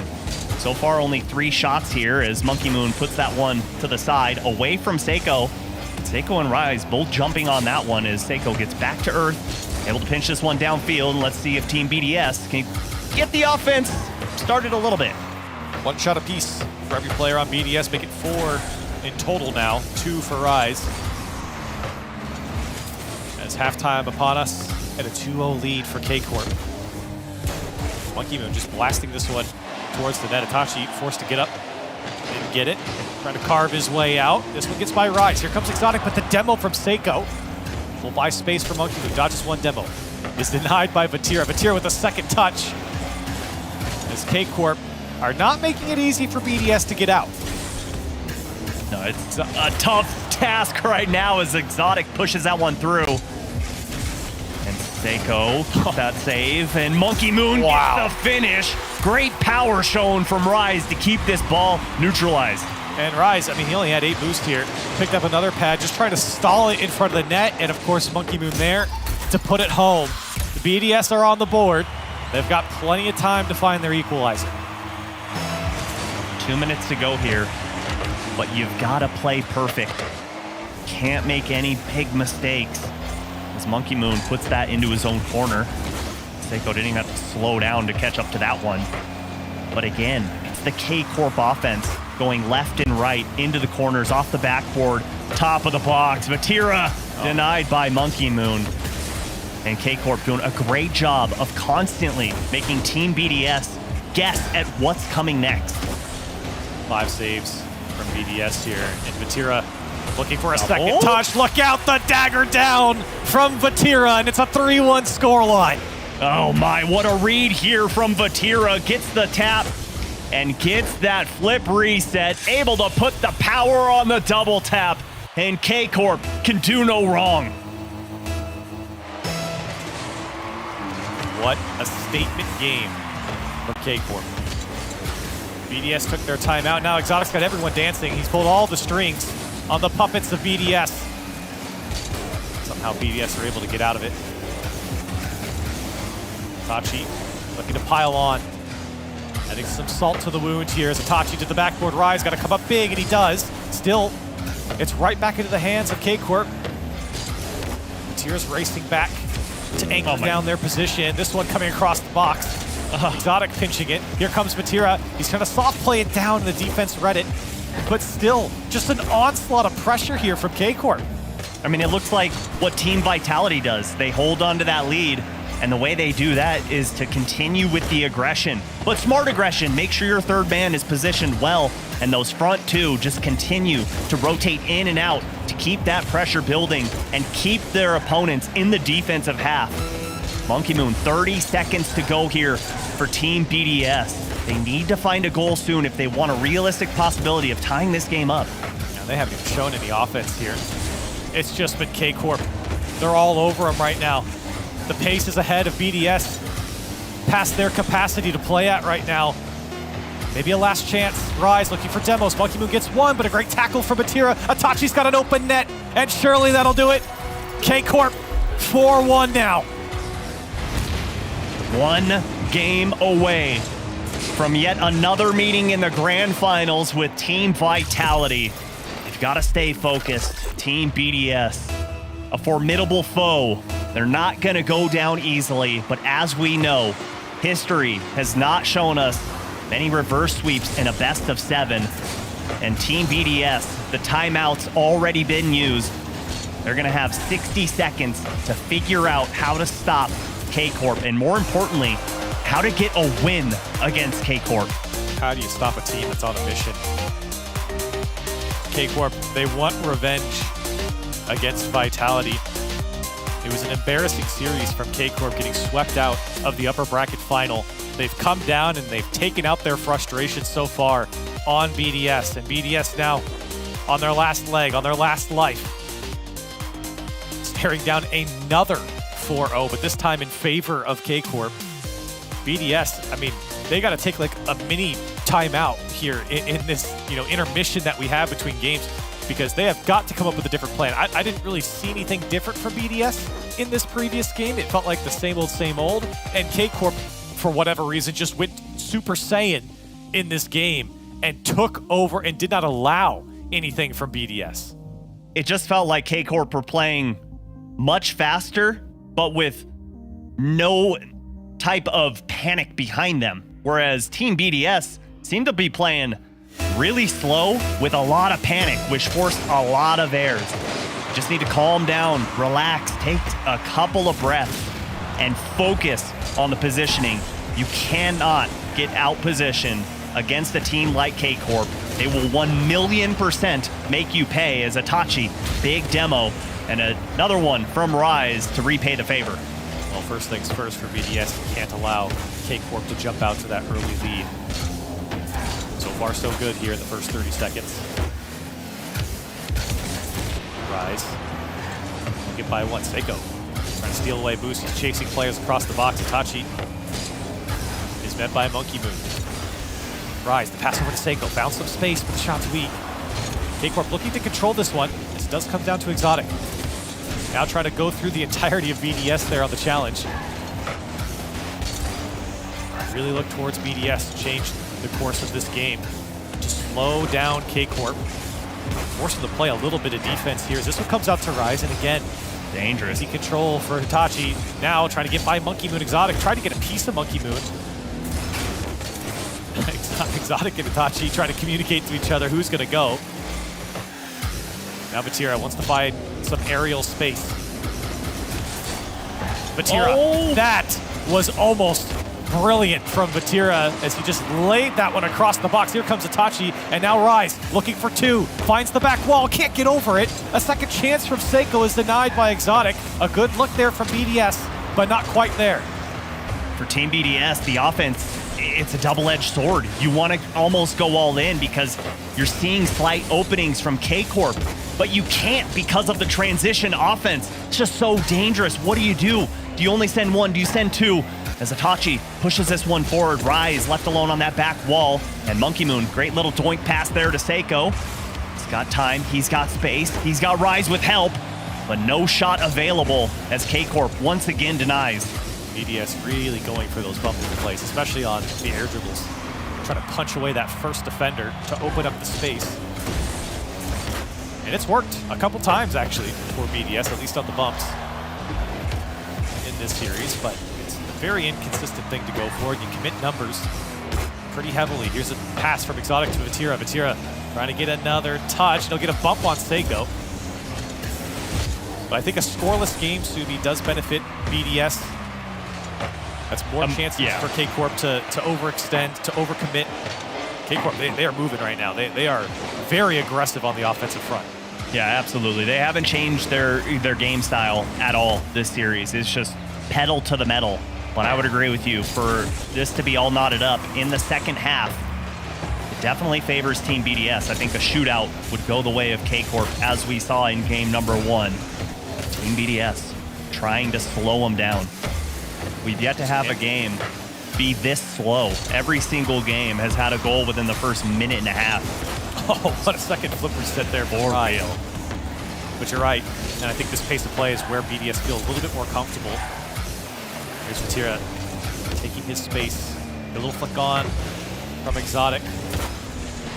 Rises clears only as far as Itachi. Itachi gives it right back to Monkey Moon. Minute 30 on the clock, still scoreless. BDS looking to hang on here in this best of 7. Staring down match point.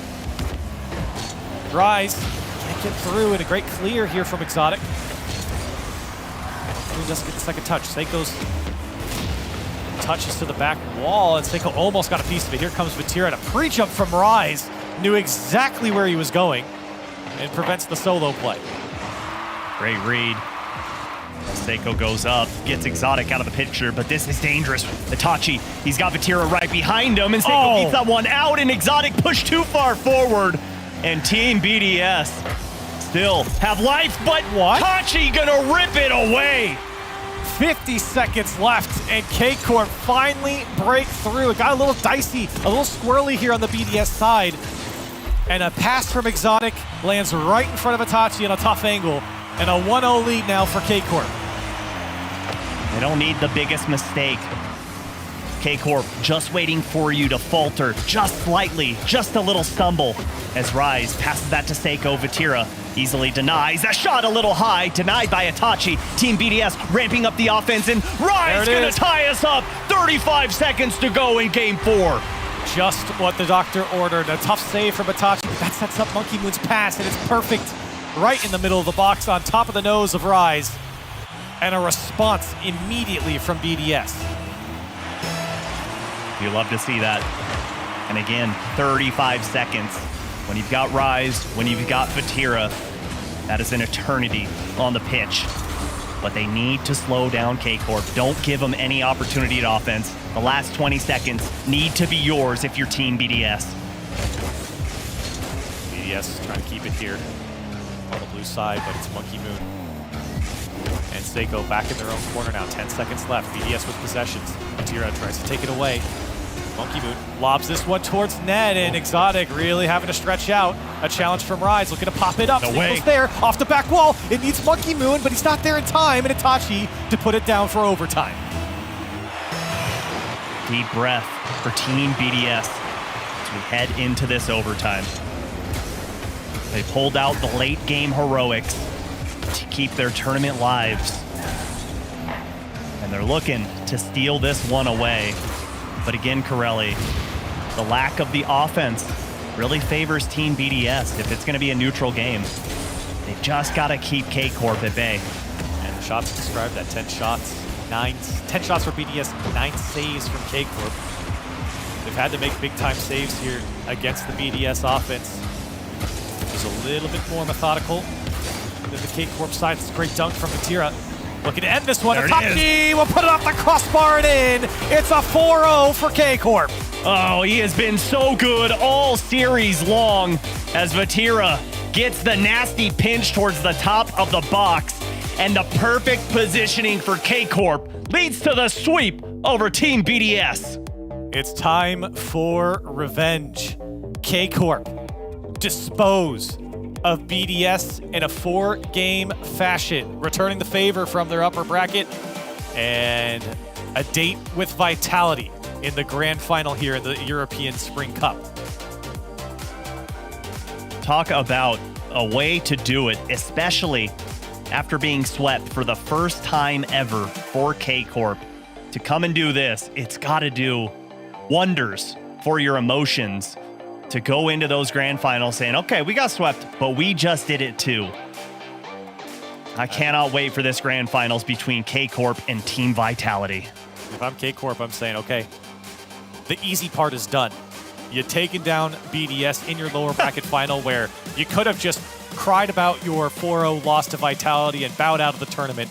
But no, they come back, they resurge, they look even better, motivated to get to that grand final. And now, a date with Destiny. The two top dogs of Europe coming up next after the break.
Le décompte est lancé. Apporte Jack dans l'univers. Le RDB doit apporter Jack. Le maximum sur X et ça va donner l'ouverture du score. Ah, derrière. Soyo n'est pas là, là-bas touche le sol. Legendji sont champions majors de Rotterdam. Ça manque un petit peu de puissance, c'est parfait pour Extra qui va venir mettre le but en or en faveur d'Exalti. Attention à Monkey Moon, la passe axiale et l'ouverture du score.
Hello and welcome back to the Rocket League Championship Series as we move on to our grand finals in a few moments as Championship Sunday of the European Spring Cup continues on Karmine Corp, dismantling Team BDS in their run back to Team Vitality where they seek revenge. I am Leaf, Jorby, and Shogun now join me on the desk. And Shogun, first off, how are your predictions doing right now?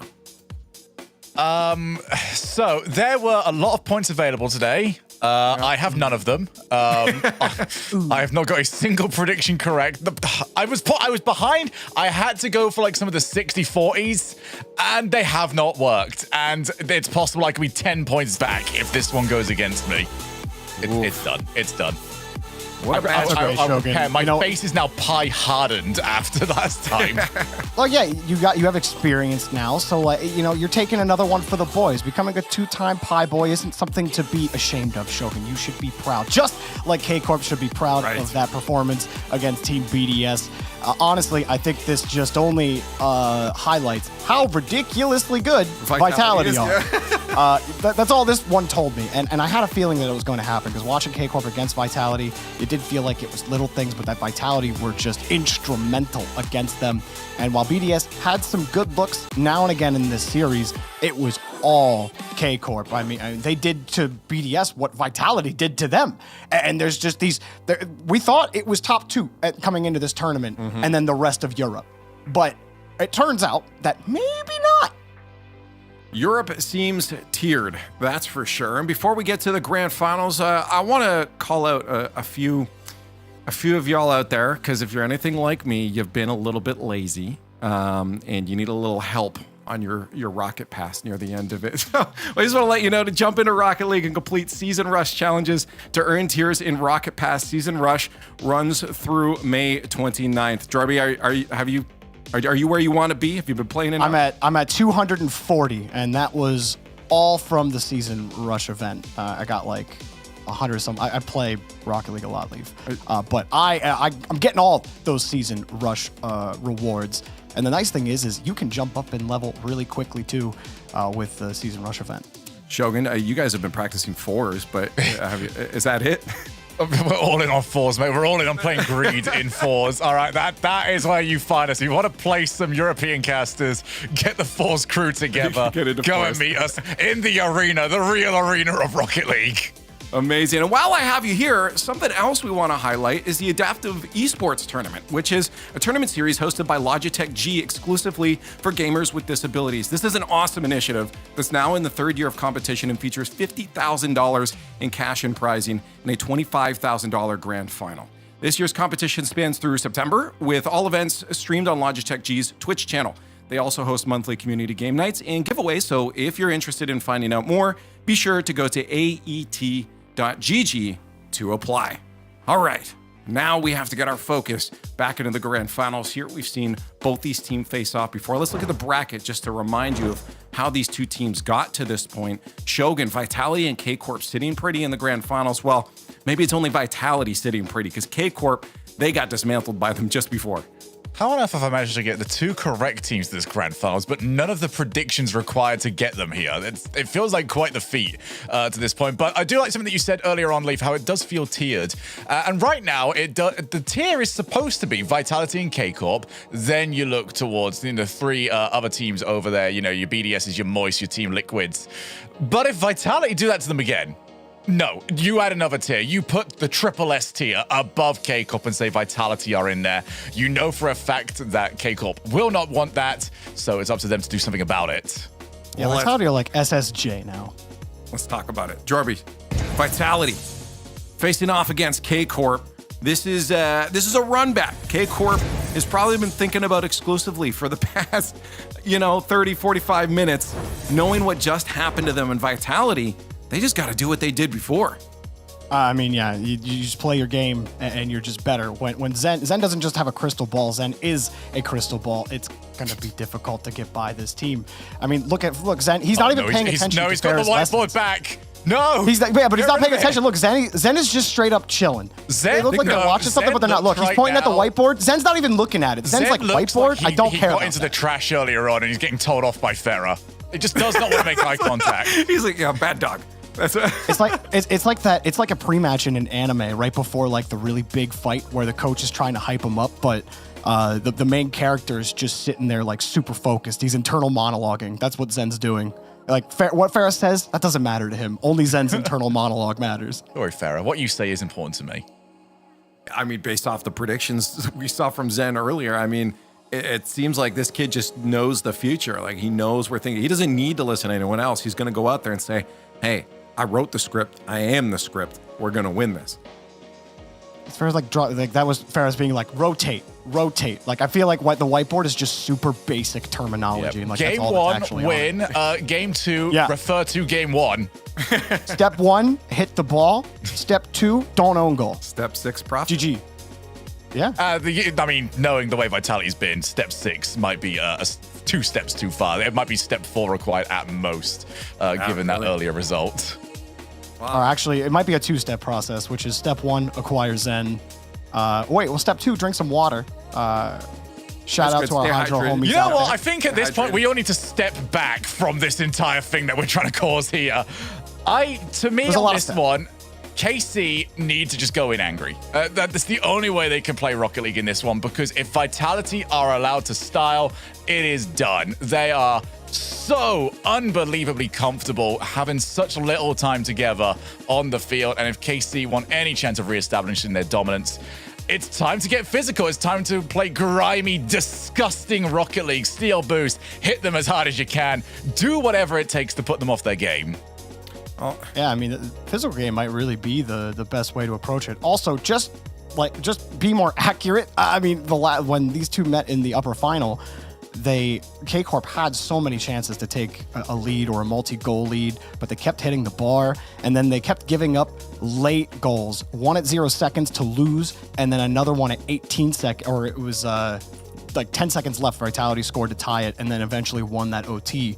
So, like, I think the margins are a little thinner than we've been hyping it up to be for K-Corp, but they have to play perfect Rocket League against this team, or there's no hope. I'm seeing the hashtags in the chat right now for mostly only Vitality. Keep them going. It was close earlier as well. K-Corp won this by 52 earlier on. It was 248. Do you think that's going to stay the same though, Shogun? No, I'm very interested to see how much it changes here. Okay, well let's see what you guys say first. Shogun again on the board.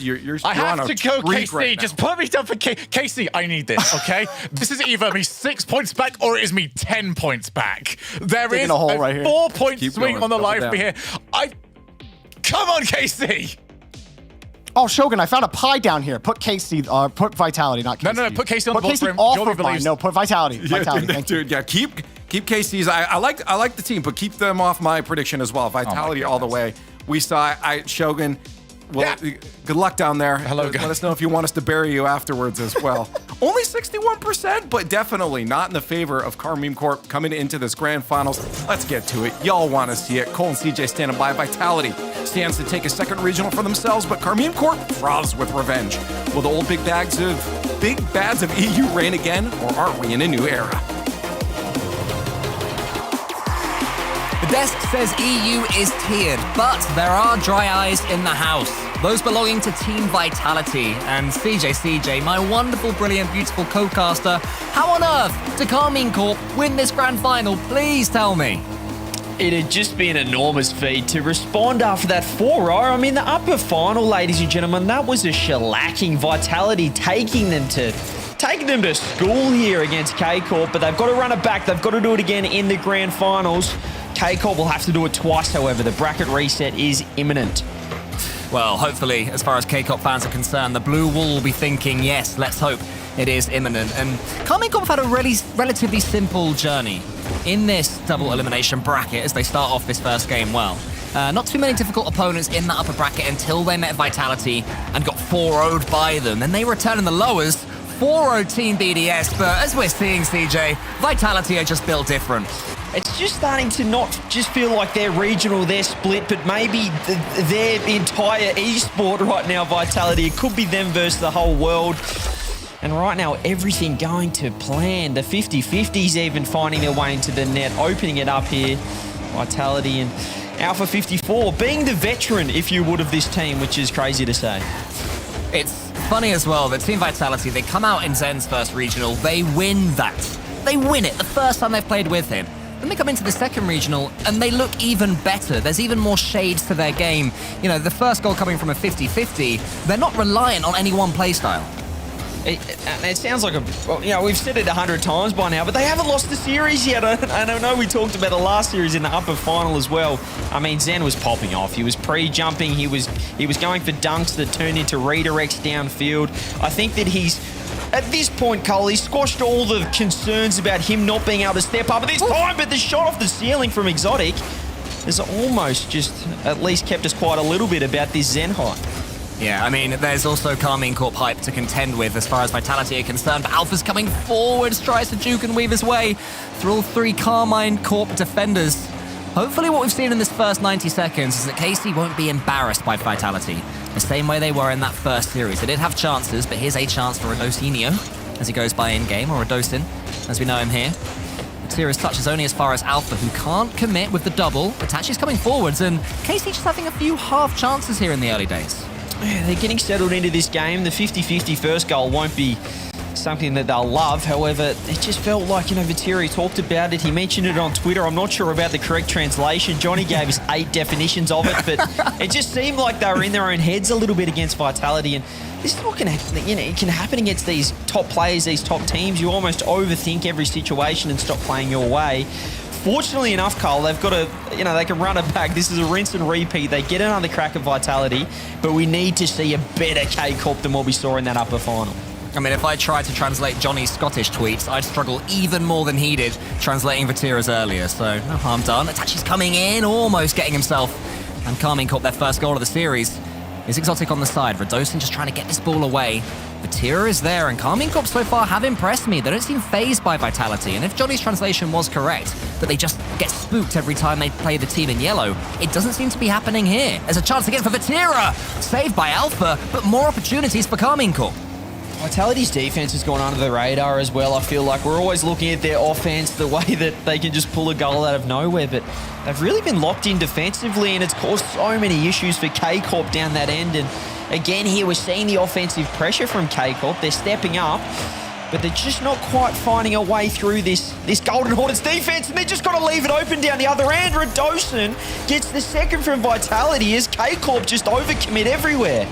Vitality normally have all the pressure and all the ball, but in this game, there have been 7 shots for Karmine Corp, and that, CJ, is only the second for Vitality. Now, my maths isn't great, but that to me looks like at least a 99% hit rate.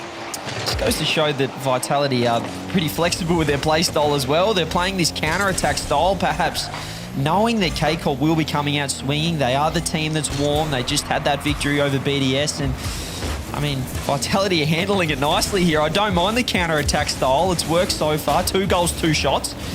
And K-Corp need to get one back. They need to find some momentum, or it's going to start looking like that upper final again. Ferra's whiteboard is currently glistening in the sunlight. It's amazing the team tactics have gone into Vitality, as you mentioned, CJ. The playstyle working perfectly for them. Counter-attack Karmine Corp. Let them get their frustrations out on you, and then punish them as soon as their backs are turned. Working flawlessly up to now. He's going to come forwards again. He gets underneath the balls, then turns it down, just lets Alpha go by himself. Solo play is still such a huge weapon for Team Vitality. And look at that read from Radosin. And when reads like that from the ceiling are working that well, you know it's your day, your tournament. Wow, but Exotic, his floor pinch wasn't bad either. Unfortunately for him, gets too much on it. Then Zen pitches it right back. That hits the post, and Exotic pips it to the side. This is just different Rocket League right now. We're using the wall as a 4th teammate here, and the counter-attack maybe touching at the first. No, 50-50 by Zen. Vitality, it's Exotic, it's Zen, either side going for these pinch plays. I don't mind it. Trying to find an avenue into net, and Vitality's still 2-0 up, 20 seconds left. The counter-attacks, Cole, have been working. Vatira almost out of position there with 15 on the clock, but this has been workmanlike from Vitality. They're happy to defend if it means they can score down the other end. Maybe Radosin from the heavens goes whack. And a third from Vitality. Is there anything this team can't do? Oh, the pre-jump onto the ceiling, then the double, smash it home as well. A clean finish at the end of all that. Radosin, he may have dropped the Team Vitality decal, which I'm still slightly annoyed about Radosin, but my goodness, he hasn't dropped his skill levels. K-Corp just don't have any answers now. They can't find an opening. They've had more shots than anything here. 7 in game 1, 4 to Vitality, but no goals on the board. And it feels like that upper final all over again. I don't know if they need a timeout here after game 1. But Vitality, they just have stepped up time and time again. They've got answers to all of K-Corp's questions. Would you take the timeout now? I'd take the timeout. I'd take the timeout game 1. they're not finding that style here. We saw it in the upper final as well. Vitality using those counterattacks. We saw, Exotic getting caught third man a couple of times in those 2-on-1s, air dribble bump situations. We're seeing it again. There is some offense from K-Corp, but if it comes at the cost of, that high-risk, high-reward gameplay, Vitality are capitalizing every day of the week. I'd nearly go the timeout. We're not seeing it. However, it's 3-0 start there, and they're looking clinical, this Vitality team. Oh, clinical is the precise word for the way that Team Vitality play. You think they're under the cosh. You think they're going to be struggling in some way in some second, and then next thing you know, they've scored against you. They've just got that 30 boost extra, and Radosin's used it to get the double tap. I think what's terrifying about Vitality is that every single one of their players mechanically is capable of everything. We're all talking about Zen, CJ, but Radosin and Alpha, they're almost the forgotten men, but they're still that good. Yeah, Radosin's having the tournament of his life right now. He's certainly stepping up. It feels like there really is not a third man, not a weak link on this lineup, which is why they haven't even lost the series yet, which is crazy to say. And Itachi does get the first goal of the series for K-Corp right off the bat. We saw earlier on that an early goal can't always necessarily work for you in the Moist versus BDS series. Both teams got an early one and then ended up losing 4 or 5-1. But hopefully for KC, it just gives them something to kick on from. And I think it could be important for their mentality if they play it right from here. Yeah, well, for the first time, we're seeing K-Corp lack confidence or maybe that belief in themselves. And sometimes a goal can do a world of good for that side of things. The mental game, the brain, what's going on upstairs is... Exotic does catch the ball on the side wall. 50-50. Alpha 54 gets beaten out. Zen's in trouble. Radosin is so deep on the rotation. We'll be able to get this one out of net. And the instant counter-attack as well. The Vitality special. They just bait you in, feel like you've got an attack, and then it's straight down the other end. I'm sure Karmine Corp, with Everstacks in their ears, will have that in mind, though, as well this game. They're not going to be shocked as much by how deep Vitality defend and how quickly they counter-attack you would expect. But it's one thing to know what Vitality are going to do. It's quite another to actually deal with it.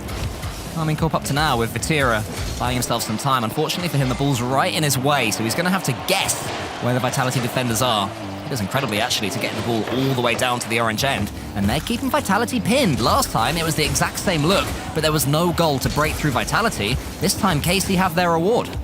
I love this slower approach from K-Corp as well. They're just not being prone to the attacks. The fake's coming out the 50-50. Zen's there and gets the beat over the top of Itachi. He has a flip. He's pulled that out of nowhere. Not sure. Could be cheating. Radosin gets the 50-50. Alpha 54 double commit. Vitality do get out of net, but this is the counter. Vatira does get the beat out. The bounce up doesn't help Exotic, and the demo won't help Zen either. K-Corp still on attack. Vatira keeping the pressure on. Radosin's there. Double done. Exotic's overcommitted again. No. It's just K-Corp's worst nightmares coming to life. Oh, it's all of us who want a bracket reset's worst nightmares as well. Itachi, he thought he had the ball in the palm of his hand, but Radosin dragged it away from him with one cruel, cruel dunk. Vitality equalize, and again, out of absolutely nowhere. It's one shot, it's their first shot, and it came from a dunk, and they've scored from it. The slow play will work for K-Corp, but not if you're going to overcommit there. There was no third man. Exotic just going for that all-or-nothing positioning there last and got caught out. A free goal for Vitality. You just can't give them goals. They've got to get the confidence. Radosin flip reset beats one. No power on it, however. Zen's up quick, almost gets the skim on net. Everything feels like it's going in. Alpha 54 doesn't care about it. Now Zen's left last man. Vatira's looking for the bumps. He can't quite get it. He's committed. Does get the boost, however, K-Corp. They're going to be able to keep some pressure on. Zen in a little bit of trouble, but I don't know if he's ever feeling like he's in trouble the way he's playing. Itachi now, infield pass. Vatira, shot goes wide, no follow-up either. That could have been another one for K-Corp. You have to take those chances, but KC are going to keep on coming. Itachi, he slows it down, takes himself a couple. Bumps are flying in left, right, and center. Zen seems to be unbothered by any of that and just gets the ball to the side, and Vitality survive another wave of attack. This is where Karmine Corp have to keep up their concentration. They don't want to be countered for a second time in this game alone, a fifth time overall. When you take into account the 3 in the first game, Itachi's going to beat Zen here, goes to the ceiling. Vatira up against Radosin, and Karmine Corp are beating Vitality to the ball. Vitality getting away with it for now, but it's scary if you're a Vitality fan. It is scary, but we've seen the counterattacks before. 7 shots to K-Corp. All of a sudden, Vitality just get one. They get the counter. That's what they need. Redosen's in trouble. Pops the ball up to Exotic. This could be the best opportunity right now off the ceiling. Does he get the touch? No, Zen's there. Clears the ball out. K-Corp's trying to just find another offense. Vitality have other ideas. Great beat from Exotic. Zen now boost to work with. Alpha's looking for bumps. He's going aerial. He's going high. No boost and Itachi pre-jumps. We're still at 1-1 Cole. There's been a lot of attack, but not too much to show for at either end. Good bravery from Karmine Corp there. Not getting itchy when Zen had the ball. Going to him at the right moments, using your boost well, but Zen does charge down the Karmine Corp player. Redosen's coming in now. Zen refusing to rotate out, so Redosen is going to use that space that he's been cleared. It's actually doing this one cleanly, though, and Redosen on the way out was getting just nibbled into by Vatira, who wouldn't let him free. Karmine Corp continuing to attack. A couple of Vitality players in their own corner. That's not ideal. It's a shot from Itachi. It's the perfect placement from Itachi. 2-1. For the first time, Vitality caught out in defense here. Everyone front post. Zen committed for the save. Redosen's there front post. Everyone in the corner, which means the top right is wide open. And Itachi, he is too classy to that. He's always going to finish there. Finds the angle, finds the shot. And K-Corp, what a response. What a way to fight back into this game. Team Vitality have won 2 best-of-7s in a row by 4 games to nil. Haven't conceded a game in the best-of-7 stage of this tournament yet. Now they find themselves 45 seconds away from doing just that to one of the teams that they 4-0'd. Such is the improvement from Karmine Corp. The mental game so much stronger than earlier on in the upper bracket final. Vatira's already up, not letting Redosen go anywhere. Exotic just waiting for Alpha. Alpha's going to keep on coming. Zen's taken out the game, and so is Redosen. Vatira has a chance to at least steal some seconds. Does that and gets it to Itachi. That's smart. He wouldn't be able to get the shot on net. The spawn was coming through from Zen, so he just killed time off the clock. Alpha 54, Vitality trying to find an angle. Zen sitting deep, does find a pass across. I don't mind it. Here's an opportunity. Alpha 54. Vatira! He's out there. Wait, no, he gets the save. Redosen over there as well. Vitality almost had the equalizer, and it's still up in the air. Zen off the ceiling. Exotic's there. Pre-jumps, but he misses. The ball hits the ground. K-Corp hold on. That was absolutely frightening for the team in blue, but Vatira held strong. Exotic, you terrifying man. I don't think that fake was intentional. I think that was a straight-up panic miss. Maybe I'm being unfair, but, maybe it was the light from the sun coming into his window that has no curtain, which still tilts me, but it's all right, I'll get over it. Karmine Corp take a massive game. Vitality, at least partly, CJ, have been felled. Yeah, it's not just tying up the series here for K-Corp. It's just getting a game win. They got swept. It was 4-0 in the upper final.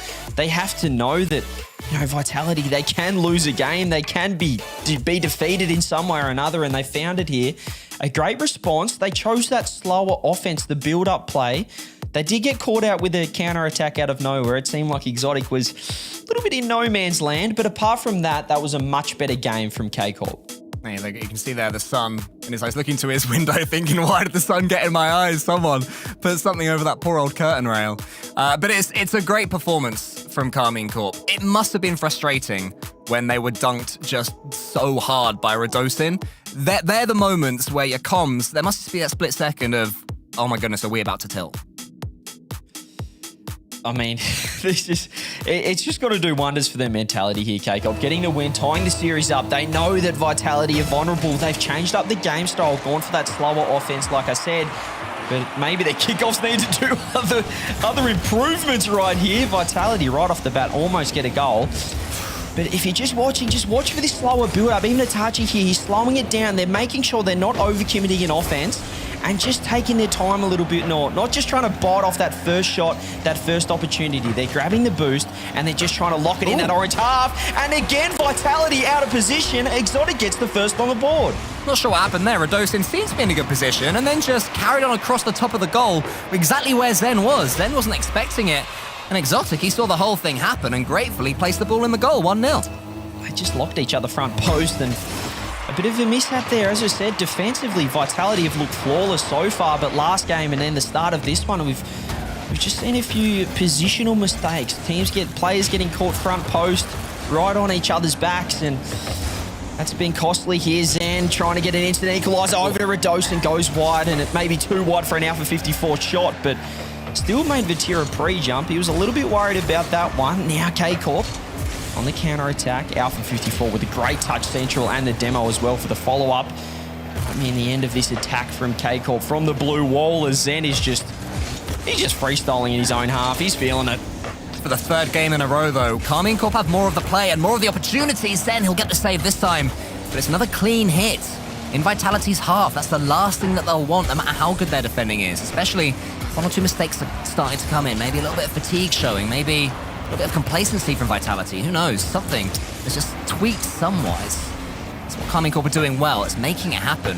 Exotic sends that one to the side, and Vatira desperate to get in and charge down Zen, and they're bumps for him to get. He's looking for them on the backboard now. Gets a flip reset from no angle at all. And Radosin can take the ball away, but Vitality not looking too comfortable in game number 3.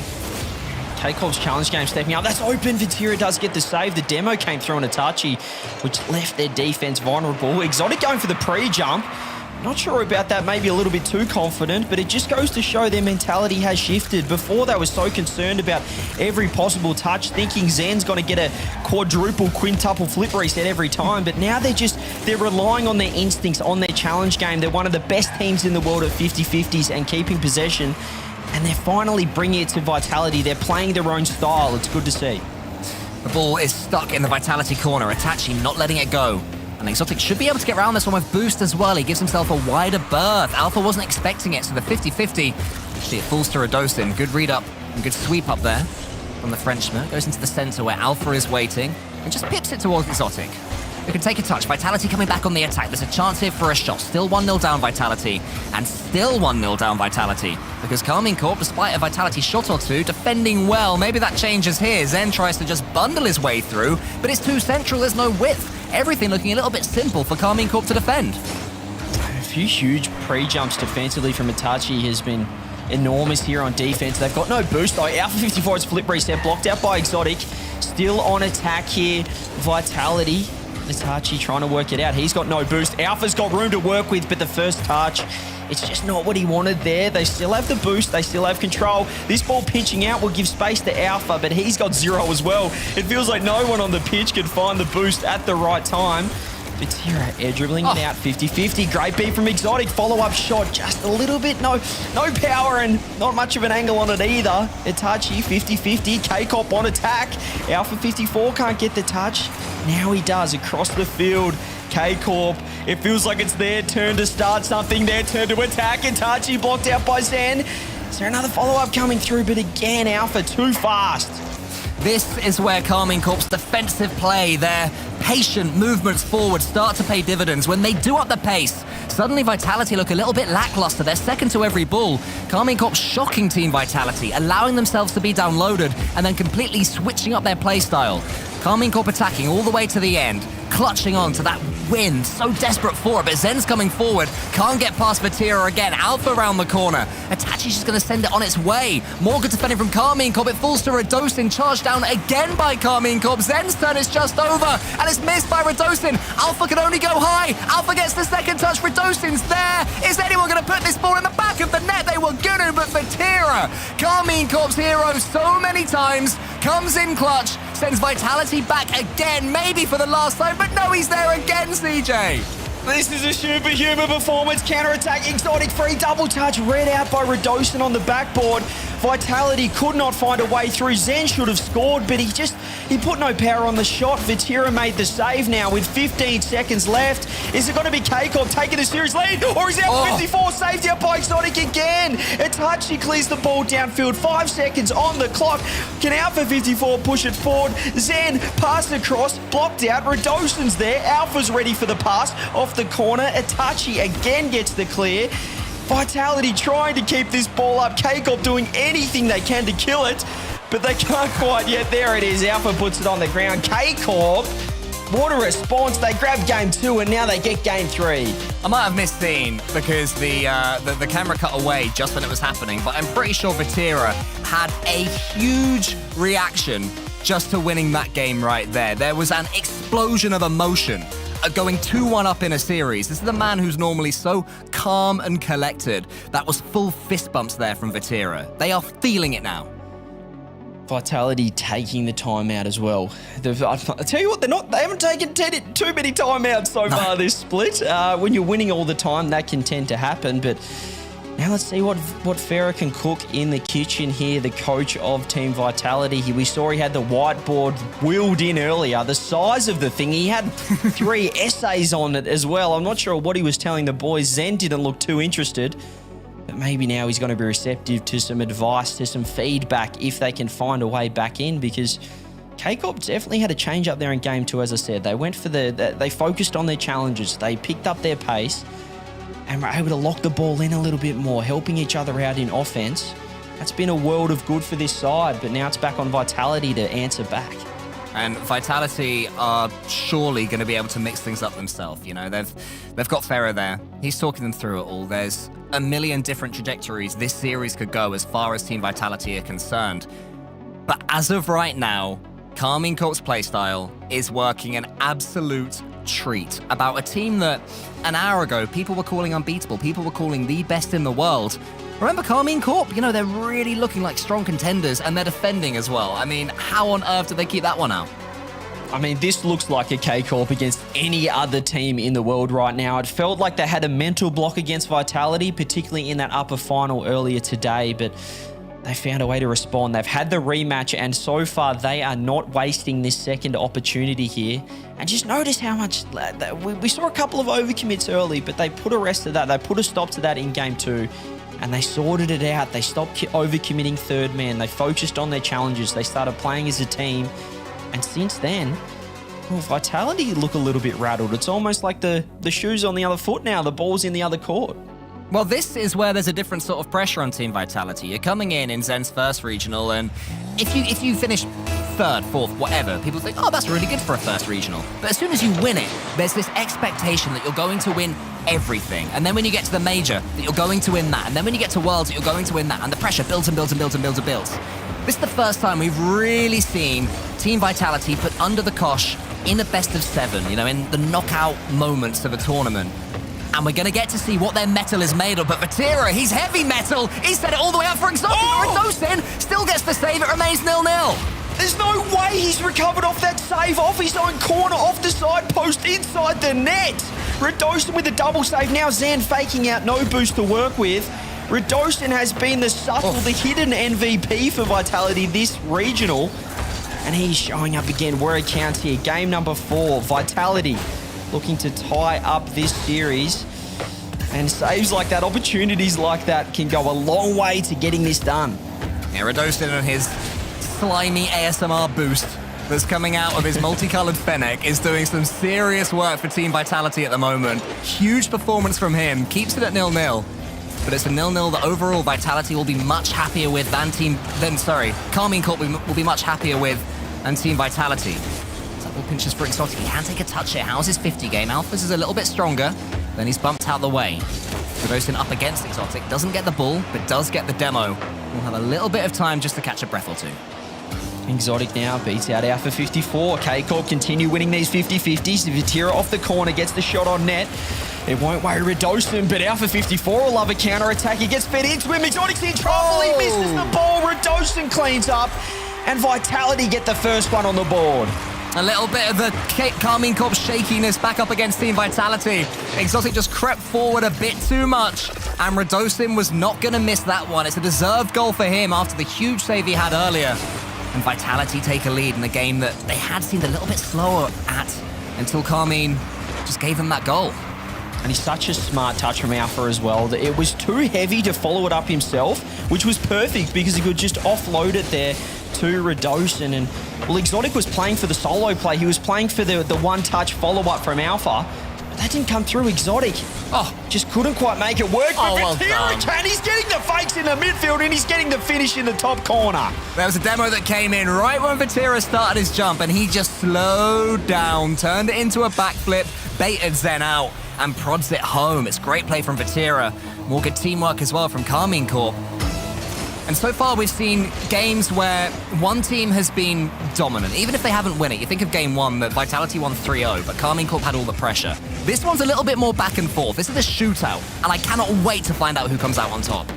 I love this as well because it just feels like Vatira has leveled up. We've seen this at LANs where it feels like he's 1v3 in teams, and obviously Itachi and Exotic getting to work as well, but Vatira seems so locked in right now, perhaps motivated by that 4-0 sweep against him in the upper bracket, and certainly coming alive so far in this series, except not quite right there. That might have been a caster curse. He misses the ball.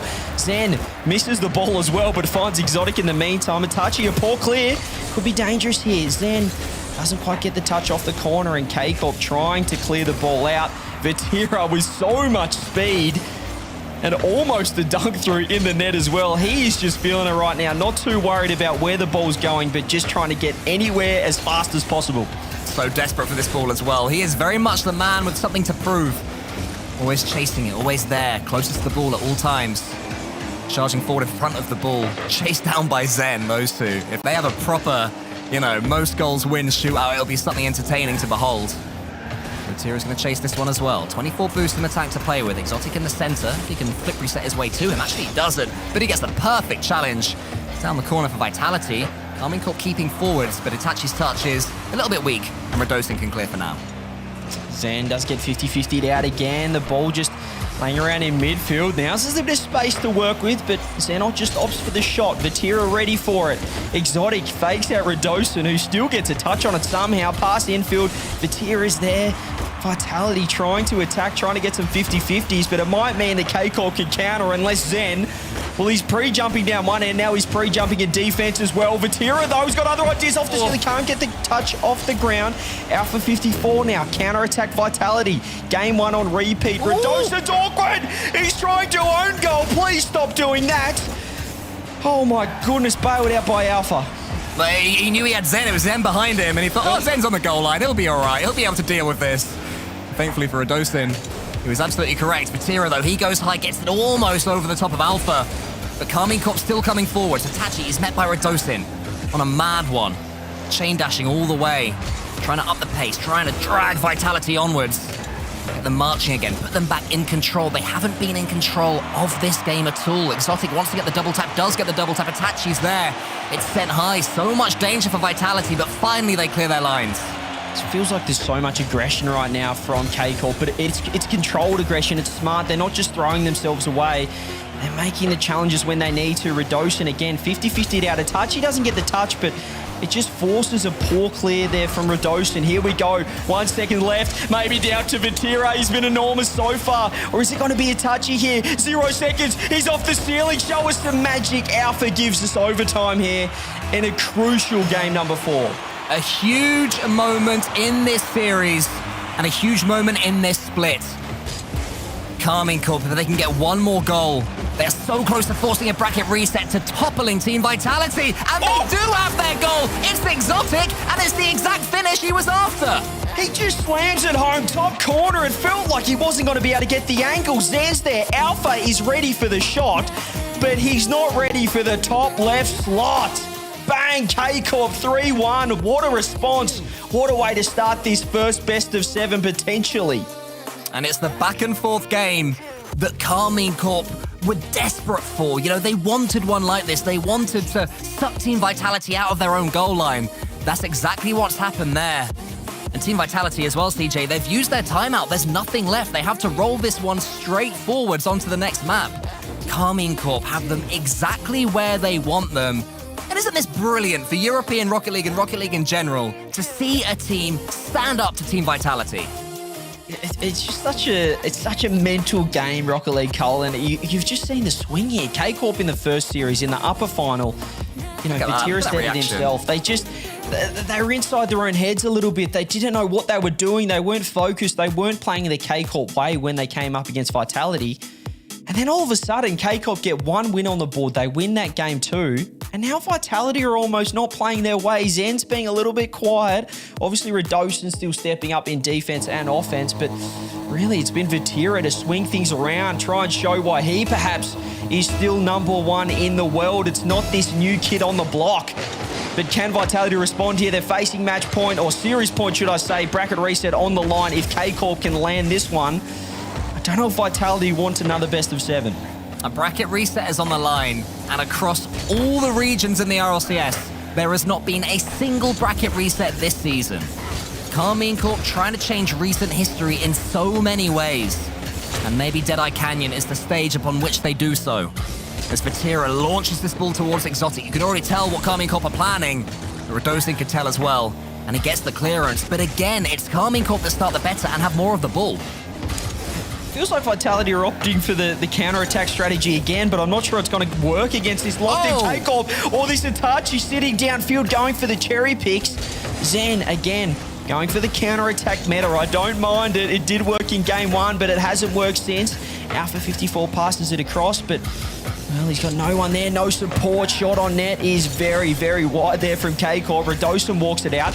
And now maybe a one-on-one here. Exotic steps up this time. He didn't in the first series, but he's doing it now. I thought he'd been faked out horrifically for a second there, Exotic, but he just about managed to get a little wedge of his car on that ball.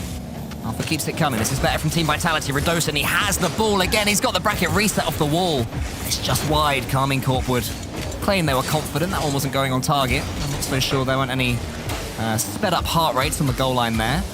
This is so much better from Vitality, though. So much more control. This is the real them that we're seeing again. Yeah, this is game one Vitality, but I'm not sure if it's game one K-Corp. That might be the problem down the other end. The blue wall is growing. It's getting larger, and it's pushing into the offense here. Alpha 54 tries to pass it central. Radosin's under it. Ball just kicks out a little bit too high there as Exotic pre-jumping again in midfield. K-Corp giving no room to work with. Itachi's there. Vatira last. Has to wait for Zen. Of course, he's got 3 on it. When does he not have an extra touch? Alpha 54 goes for the skim. Let's get it up high. Exotic dealing with it for the meantime. K-Corp looking comfortable right now in defense. Yeah, they're reading all these Team Vitality. His solo plays almost dunking it in. It works out in the end. Exotic scores. How has Exotic got this back on target, and how has Vatira nearly put this ball in? I've got so many questions, but Exotic has all the answers. He's almost bumped Radosin, which has just leveled his car out to get the angle to find the shot on net. And K-Corp again getting the first goal on the board this game. I don't know if Vitality can play counter-attack anymore, Cole. They need to step forward. They need to create some offense. Yeah, they don't appear to have the read on Karmine Corp anymore. It's the complete opposite. Vitality's solo plays, pre-jump. Vitality's passes met in the center. Vitality's 50-50s going against them. And Vatira, his dribbles, his floor game has been flawless. Into the middle it goes, though. There's Alpha. He picks out Radosin. Again, it's met by Exotic. Nothing Vitality are attempting is working. Karmine Corp beating them away at the door. It remains 1-0 KC. They just cannot find a way through here, Vitality. It seems crazy to think that this offense that we've seen for the past, well, all of this regional and the first one as well, has been flawless, has been unstoppable. Maybe it is stoppable here. Exotic goes the low 50-50. Almost, well, should be grabbing the corner boost. Does so. Pass across Vatira. Alpha 54 blocks it out. Almost puts it into his own net here. And Vitality, they need to find a goal. They're going to concede another one if they're not too careful. Vatira does get the clear down. Radosin, left last man. The Corp here has just been exceptional. The midfield dominance. Every single time, they just always have someone there. Ooh, and the 3 of them combine to make that save. Alpha, can he beat Itachi? He can, but he puts it wide. Radosin, surely it's on target. Finally, Zen tips it in, and Vitality do equalize. There it is. That's what they needed there. Zen just gets the shot in the net, buries it in the top left corner, finds a way through. Vitality do get that equalizer, that all-important one right here, right now. And we have parity between these two teams. Itachi, he's up. Sends that one to the side, and Vatira is chasing it down. Can Vitality make the most of their momentum? It's completely shifted for KC in recent times, and even Zen's missing double taps. That shows how precarious their position is as the undefeated team in EU since bringing in Zen. Now Vatira, he wants to get the charge down on Alpha. Itachi's coming in. Radosin gets there as well. Alpha to the side. 1 minute remaining. This one is so delicately poised. 55 here, counter-attack. Exotic goes for the quick double touch. Alpha 54 does get the read in the midfield. Itachi has to backtrack here. K-Corp don't want to let this one slip right now. They could lock it out 4-1, force the bracket reset. Vitality, right now they've got other ideas. Exotic gets the touch downfield. Itachi's chasing it, so's Vatira. With 32 seconds left on the clock, Alpha 54 forcing it forward now. Vitality, do they get the last attack on the board? Radosin, 50-50'd out by Exotic. K-Corp again winning these challenges in the midfield. Vatira trying to go to work, trying to cook. He's got a flip reset. He fakes it underneath, but Zen meets him in a titanic battle. Both teams, though, playing this well, playing this bravely. Zen backflips it as far as Itachi. Saved by Alpha, but Itachi hasn't gone away yet. He'll have a chance to get back into the attack. Got 100 boost. Vatira just smashes it to the backboard. Here he is, the Moroccan. Closed down by Zen. Surely this is going to be overtime. No, Exotic. He keeps it up. Radosin also keeps it up. Everyone's desperate for that 0-second moment. All these players believe that they have it in them. They can be him, but none of them are. And it is next goal wins. Everything on the line for both teams right now. K-Corp, they don't want to let Vitality back in. They don't want to give them that one game because this could all of a sudden be a game 7 before you know it. And well, Vitality, they want to lock this one out, not force that bracket reset here. The touchdown field for Tira. Could he get the double touch? The drop down. It's wide. It's almost in, but it's not a touch. He's there as well. Trying to force it infield. The 50-50s come through from Vitality. The defense holds on, but that was almost for Tira's moment. If you had 1 trillion channel points, you'd have put them on Vatira scoring that one. And you may well have lost, but here they come again. Karmine Corp's then. He's just camped in the goal line. Vatira does not miss twice. We're going to have the first bracket set in any region of the season. Ladies and gents, run it back because we're going all over again. It's Vatira. Guess who? Who else for K-Corp? Putting it away in the overtime. 4-1 K-Corp. What a response. What a statement from the previous major champions. And now Vitality have 15 minutes to work out what went wrong. That whiteboard is going to be wheeled out. There'll be a blackboard as well. There'll be some cones. There'll be all sorts of thoughts going through the Team Vitality camp because Karmine Corp did what Vitality did to KC earlier, CJ, and got 4 games against them in a row. Unprecedented stuff. Man, oh man, what a after game 1, it felt like the upper final again. It felt like Vitality were going to walk away with this series. It was 3-0. K-Corp couldn't get a goal on the board. But since that game, since just finding that response, they didn't need the timeout, K-Corp, but they found a way and they responded big time. Vitality were shoved against the wall in game 2, pushed back, they were pushed through the wall in game 3, Cole, and ever since then, it has been one-way traffic for the blue wall. What a series and what a statement piece from them. Brilliance from Karmine Corp, and thanks to them, there's going to be even more Rocket League to come. The bracket reset is going to be coming up right after this break, and please do not go anywhere.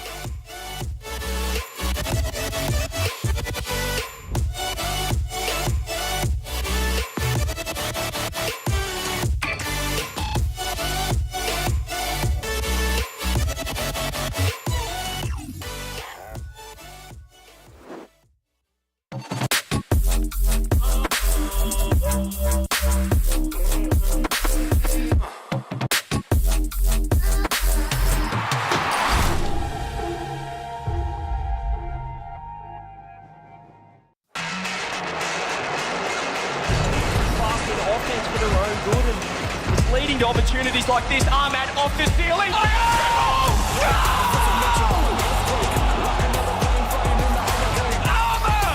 with the 7 from heaven. I get higher, I never tire. I'm a promise, I'm a nick. Vitality, can they get control of this? Pop back from a towel as he takes control. Are you kidding me? This is really happening. It's really happening. It actually happened. Fortune favors Liquid. See this one flipped out. First killer. Does he have a flip? He's trying to use it. The pass down. It's unbelievable.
Revenge number 1 comes for Karmine Corp as they take down Team Vitality, giving us our first ever bracket reset here in the European Spring Cup.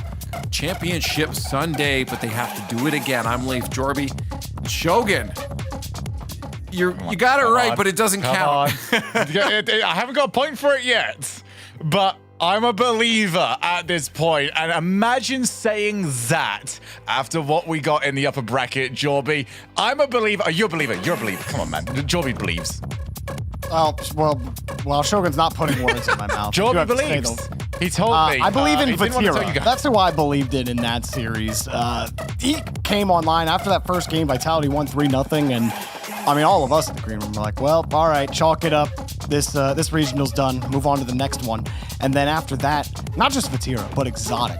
Exotic looked excellent in that game, and Vitality, they just couldn't get anything going on offense. They tried a bunch of different plays, but there was one off the post. They finally got it in. There was a lot of struggles like that for Vitality later on in the series. K-Corp never gave it up, and Vatira popped off. He was angry after the first series. He was desk slamming.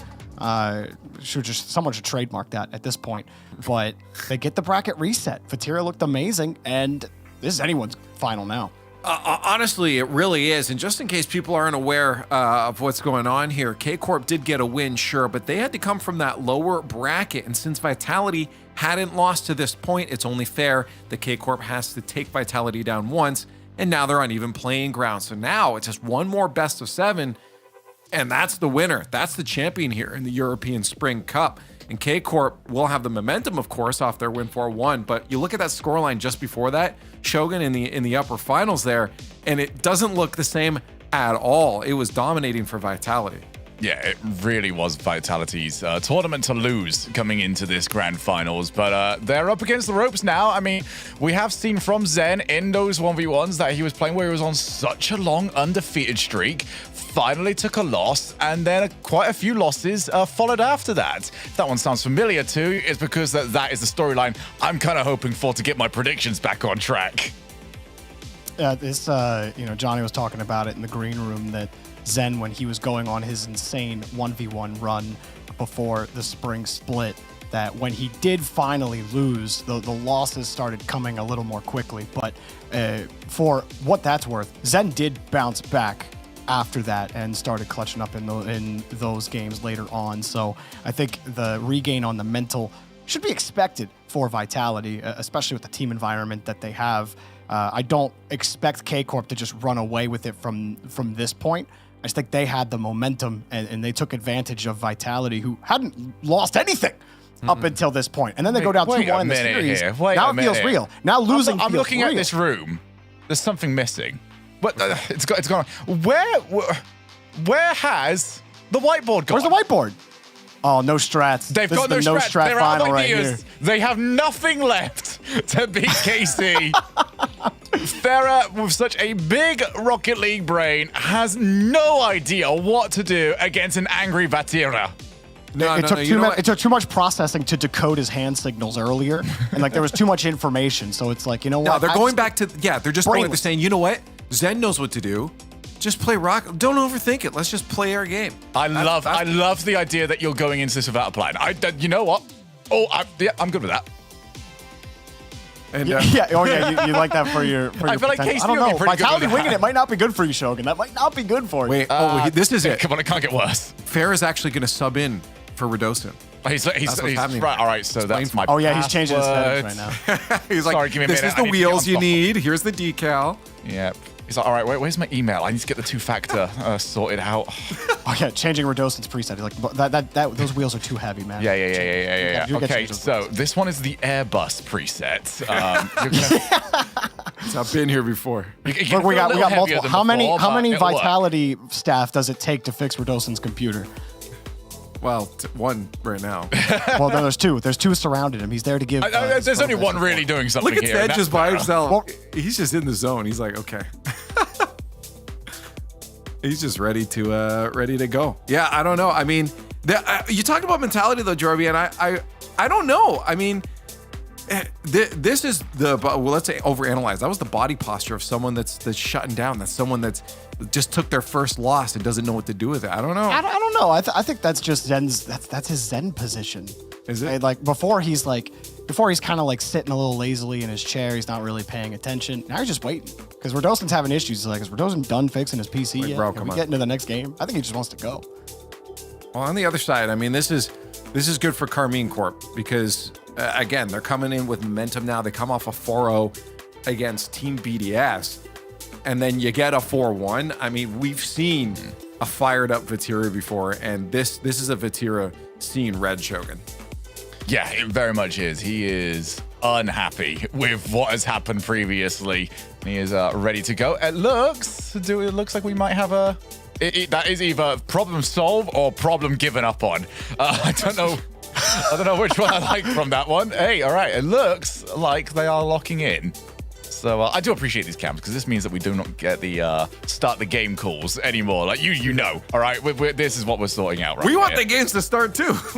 We like watching them, but yeah, there's. It's getting really late for CJ. Okay, the fact that this was a bracket reset is already kind of Get catching some him. wire zippers in that Vitality room though. There's just wires like strewn about everywhere. It's like the Wild West in there. Keep your boys clean. Come on now. Wow, this is for Vitality, I guess. What's the switch up? Really? I mean, I wonder what. Like, it can't possibly, Jorby, just be, well, I don't have a plan, go in. Like, there has to be some sort of switch up or plan to deal with what K Corp just threw at them. Yeah, I think it's hard to say. I don't think there's anything Vitality need to do differently in terms of like play style or the way they should approach the game, because I think it just came down to the challenges and how both teams were challenging the ball. I think that the margin is that thin here. And as soon as Vatira figured out where exactly he's supposed to be challenging and how exactly he's supposed to be challenging, Vitality, they kind of took a step back a little bit. They weren't as aggressive or confident in their approach. So maybe I'll slightly take back what I said. Like a more confident approach is really just a byproduct of you winning your previous touches. So constantly focusing on that next challenge and not so much getting concerned about the pressure you're under or the multiple steps ahead that you have to think about. It's just winning that first challenge and that follow-up, ever so important. Whoever wins that, gonna win the series. Well, I'm very curious to see in a few moments. Yeah. So you guys have been spamming for a while now to see what the tally is, because it was very much in favor. Me and the blue wall are back, baby. Me and the blue wall are back. This very well could swing back towards KC. Now the question for the analyst, is there any flips going on here? I have to say, I'm not moving because if K Corp wins this, I want Shogun to have this glory alone. Personally. What about you, Jorby? Are you joining him or are we giving this to Shogun? Unless he's flipping. That would be quite the move. Look, Vatira just reminded me that he's the protagonist. So put me on the blue wall. I'll lay another brick down. Taking it away from I'm the show. changing to blue, baby. Give me Vatira. Give me Exotic. The plastic give me oat has Itachi. joined us over on the blue wall. Can't believe it. This is going to be full KC for the picks, surely. Oh, there we go. Whoa, okay, all right. 51 glorious %. Leaf, I'm happy. The world believes. All right, and I'm happy too, because the game is ready. Let's get into our grand finals again as Vitality suffers their first loss into regionals, and it comes from none other than K Corp, the previous top dogs of EU. Can K Corp regain the title, or was one series all they could muster? Vitality have stumbled for the first time this split and just maybe awoken the beast of the blue wall in the process. It was K-Corp who handled business in the first series, and now they meet their rivals on a level playing field. For the final time here on Championship Sunday, we've got 7 games to decide who truly rules Europe. And which team is better to get the first bracket reset anywhere this entire season than Karmine Corp? The team that we were talking about as saying, oh, they're going to get a Grand Slam, they're going to win everything, they're going to do it all. Until along comes Team Vitality and Zen. Alpha has been just reinvigorated since Zen has come on the pitch. Radosin is looking better than ever. Team Vitality petrifying, but Karmine Corp CJ gives them their first series loss since Zen has joined the team. I love this. I love the storyline playing out right here, right now. And let's see what Vitality's made of. They're certainly made of an offense early on here. Itachi will be able to handle it out of defense for K-Corp, but as you said, it was just Vitality who didn't really have any answers after game number 1. Radosin though's going to open up here in series number 2. Vitality maybe a little bit passive in the first series, not going to make that mistake this time. Radosin went up. Alpha offered a pre-jump, offered something for Radosin to go for. Radosin just says, nah, do you know what? I've got this double tap myself. 1-0 Vitality. Sometimes I feel like him and Zen are swapping nameplates. He has just been electrifying here in this entire regional, really, for Vitality. Just on another level right now, and certainly showing it up where it counts here in the Series 2, the final series of the day. As we said, it was 1-1 now, the total, I guess, ledger here for these two lineups. It was Vitality 4-0 in the upper final. It was K-Corp 4-1 in the first series of this grand final. And now it's all tied up, Cole. There's no advantage, there's no disadvantage either way. It's just who's the best team. Who is the best team? We're going to find that out over the next, hopefully, 7 games. Champions Field is beckoning. I'm desperate to see us make our way over there. I know, CJ, you're pretty early on in the day there, but it'll keep you awake, I hope, seeing these two go to Game 7. As Materia puts that one to the side, Zen is already there. Tries to get it over the top of Itachi. And what I would say is that there's no loss of pace for either of these teams. If anything, Vitality looking faster, but Karmine Corp just as dangerous, just as death-defying, but not able to get the ball on target until maybe Itachi can get it down to Vatira. He fakes it instead, and we have, as we want, series parity. Vatira couldn't get the first touch, but they made sure of the second one. Radosin just left on an island by himself there as the demo's coming through. Vitality just falling apart in defense. And K-Corp grabbing that equalizer.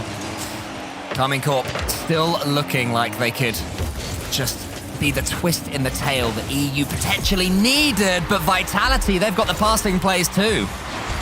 Instant response off the kickoff, and it's Radosin just feeding the ball across to Zen. He grabs the mid boost. There was even Itachi who just handed it to him. I thought it might have been Radosin for the pass. He'll get the assist for that play, but it was actually the man down the other end, Itachi, who just handed that ball to Zen.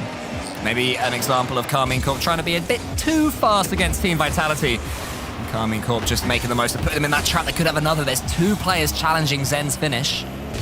Exotic shows great composure to see that ball away and tee up Vatira. Now Karmine Corp can counter themselves. Alpha puts it to the side. And Zen can only feed it towards Itachi, who has Exotic beneath him. It could be an easy early equalizer for Karmine Corp. If Exotic could get around this ball, it's not going to happen this time. Vitality show their defensive chops. Remember, this is a team that aren't just all-out attack team Vitality. Karmine Corp got on top of them in the last series, but they can defend for days. Yeah, they were all-out counter-attack, certainly, for that last series. I'm not sure how much that started to work as the series wore on and K-Corp grew more and more confident, but it's interesting to see what Farah's got in store. The flip resets are in store here for K-Corp. Alpha 54 handles business so far. Itachi and the demo's coming through again. Zan just off the pitch. How do you deal with the future prodigy? Just get rid of him, Cole. Well, he'll just respawn right back after again is the problem. If you kill one Zen, 3 more appear in his place. It's the French way. Because he does put that one to the side. Exotic, another Frenchman's already there. You can tell for another Frenchman, just filled with French players, this lobby is the point I'm trying to make. I don't know how they managed to create so many fantastic Rocket League players. It's ridiculous. I wish Australia could step up in that respect as well, but unfortunately you've just got to deal with me. Itachi now controls the ball. Zen, shadow defense in the corner. Does well, but it just punches out. No, Vatira open net, gone, missed. And now the counter-attack from Zen down the other end almost leads to a goal. Vatira, that's every day of the week sort of stuff for him, and he couldn't find the angle. It's different when you're up against Vitality. It's different when your #1 seeded team from pretty much every regional you'd expect is no longer the #1 seed. That extra pressure, they want to be EU's #1 going into the major. They have to make that happen now, Karmine Corp. Chances and misses like that, they matter so much. Exotic will almost get another go for Karmine Corp. Tira's coming in. Itachi's ball slide rotating, so just make sure he's getting as far away from that ball as he possibly can do, but Alpha steams in and clears it long. Yeah, huge clear there, and man, it'll just come to find out in a minute's time whether that shot is going to cost K-Corp here in game #1. There's still a lot of time left, 40 seconds here, and K-Corp are in offense and grabbing the boost. Vatira flip reset off the corner, doesn't get the touch. Alpha 54 has to back all the way across for that corner boost as well. The boost control the game. Itachi's waiting in the corner, but Exotic going the slow play. This could work out here. The little flick over the top. He's got to find the top corner. K-Corp do get the equaliser. Itachi had to wait there for about 3 hours. The boost had spawned a long time ago. Finally, he was able to just fling it at Exotic. The ball pretty much hit his Fennec and just bounced agonizingly as far as Team Vitality are concerned into that top corner. I love this first game in a series, CJ. Everything we want. 2 heavyweights smashing it out. And so much confidence as well. Itachi is just sitting on the opponent's backboard, waiting down, and Vakira back to Exotic. This cherry pick Central right here for K-Corp, but I absolutely love it. They're throwing caution to the wind. They're playing with so much confidence here. 7 seconds left. Are we going to see a late goal in regulation, or will we get our first overtime? Game number 1. Exotic takes it to the sky. Radoshan's on the backboard, does deal with business. Do Vitality want to get the ball down? You betcha. We've got overtime. Here we go. Who's going to take first blood in this bracket reset? Karmine Corp have already won themselves a series. Can they get a game 1? Not with Zen coming forward, but Exotic completely flips that on its head. With a massive challenge, it's missed by Alpha. Alpha actually gets it in the end via Radosin's challenge. And now finally Alpha can get rid of this bull. So it's the better start for Karmine Corp. Vitality a little shaky, but they get away with it for now. Just waiting to see Zen get to work here. He just hasn't had too much time to create any plays, but Itachi's got time here with a flip reset in the corner. Zen does get the save out. He can't do it offensively right now, but he's certainly getting to work defensively. Vatira, again, K-Corp pushing downfield, trying to find the opening, trying to find the bumps. Alpha 54 clearing out any K-Corp offense, but it's Vitality still stuck in their corner. No boost to work with from Itachi, and Vatira has to back right off. There's been a couple of double commits defensively for Karmine Corp that haven't caused too much harm, but Vitality, I'm sure, will be keeping an eye on those, realizing that they're stretching this Karmine Corp defense, making them panic at times. With clearances like that, the panic isn't too prominent. Exotic out wide to the side. Itachi's going to hope that he can get it after the bounce. Not quite with Alpha there. And Exotic just makes sure that Zen doesn't have any ideas about going up for that ball. What Karmine Corp are doing really well is being slightly aggressive, slightly heavy-handed with Vitality, not letting them have the ball clean, because when they do have it clean, they do plays like this. Radosin all the way to the backboard. Alpha gets the flip reset, another couple of touches for good measure, and Karmine Corp bundle that ball away. Vitality were all over their net, but the plays were too slow. They just couldn't find the angle above the bar, off the crossbar again. Still tied up, game still running here. Radosin dribbles it downfield. Vitality trying to set up another attack. Zan off the corner, doesn't quite get the touch. But Exotic's got no boost. Itachi wants to take it off him. He's got boost to work with. He's got a solo play. He's looking for the air dribble, the bumps, the central play, but Alpha does get the clear. It's not out of trouble. Vatira's got boost. He's got the bump. Exotic's got a 50-50, but Alpha 54 again just sitting in front of net and clearing it away. Itachi has to be the disciplined one in Karmine Corp with Vatira and Exotic playing this aggressively. I say he was so far back as that third man. Now it's Vitality's turn. Exotic booms it as far as he can. Then gets one touch to himself and a second one towards Radosin.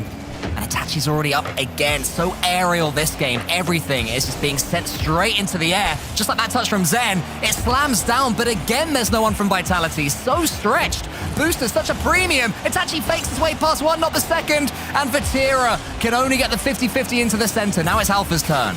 Enormous defense from Alpha 54, and he's straight on the counter attack as well. No boost to work with. Zen's got boost. He's got a reset as well. Vatira's there in net. Again, this 1v1, they always find each other. Zen off the ceiling. Vitality, that's a poor touch from Exotic, but he's bumped into the follow-up. Radosin's in net, trying to force it forward. Alpha's pushing it. Where's Zen? Where's the killing blow coming through? Double touch, wide follow-up. It goes wide again. It's Vatira. Who else? How have Vitality not sunk KC there? Instead, the overtime lingers on as far as Vitality are concerned. They thought they were done and dusted. Not to be. No Forbidden Temple just yet. Exotic has Vatira to his right. Fakes out Zen. Vatira, what do? You go for the demo to help Exotic out. But unfortunately, there was just too much space between the bull and Exotic's car. And it's not going to happen for Karmine Corp. Alpha's a little bit awkward here, but he does get the 50-50 to work with that. And he's got boost as well. I think this is almost surprised K-Corp. Radosin 50, Itachi under the ball, pushes it forward, but it's straight in the hands of Zen, who has to play it around, but now he's awkward. He forces a quick double jump to get a touch to the side. Exotic trying to keep the pressure on, but Alpha just bullies him out of the way, and Vitality are trying to find an attack of their own here, pushing forward. Exotic, he's ready for the ball. Radosin waiting for a touchy, who's got the cut here. Zen in trouble, faked underneath, just gets the touch he needs, and maybe a 1-2-3. Alpha 54, and touchy gets the save. We are currently 4 minutes into overtime, and it's 17 shots to 16 shots. Both these teams on full aggression. No one giving an inch defensively, but Itachi has moved up just too far. Fortunately for him, the ball's all the way down the wing. Should be able to get back. He's the player, as I mentioned earlier, that Karmine Corp rely on to be that defensive third, to be disciplined and just stay back when it's needed. Does it get away with one? The Vitality have boost, and they can march forwards yet again. Oh, both teams are just starting to get a little bit loose with their structure here. It's end-to-end. It feels like a goal's imminent. It is an exotic double touch. No, Zen is right there. He's there on the backboard, ready to clear the ball. Alpha 54 finds K-Corp's backboard, but Vatira's in waiting here. Radosin in the midfield just has to get it. It's so many 50-50s. The pass across. Alpha, the bump came through in the first series. It doesn't come through there. Exotic steps up big time. The bravery, though, of the Karmine Corp man that was back to go for that ball quickly. Zen, he's in the air. He gets it towards Alpha. Alpha takes a touch. Wants players to his right. They're not really there, but Radosin calls him off the ball brilliantly. Now he is the player to the right, is Alpha, and he can get the flip reset. Zen's waiting. He wants to pounce, but Itachi sends it to the side. Radosin there forces it over the top, and Vatira can come forward. Knock out Zen. This ball's almost going in, but it's saved by Alpha.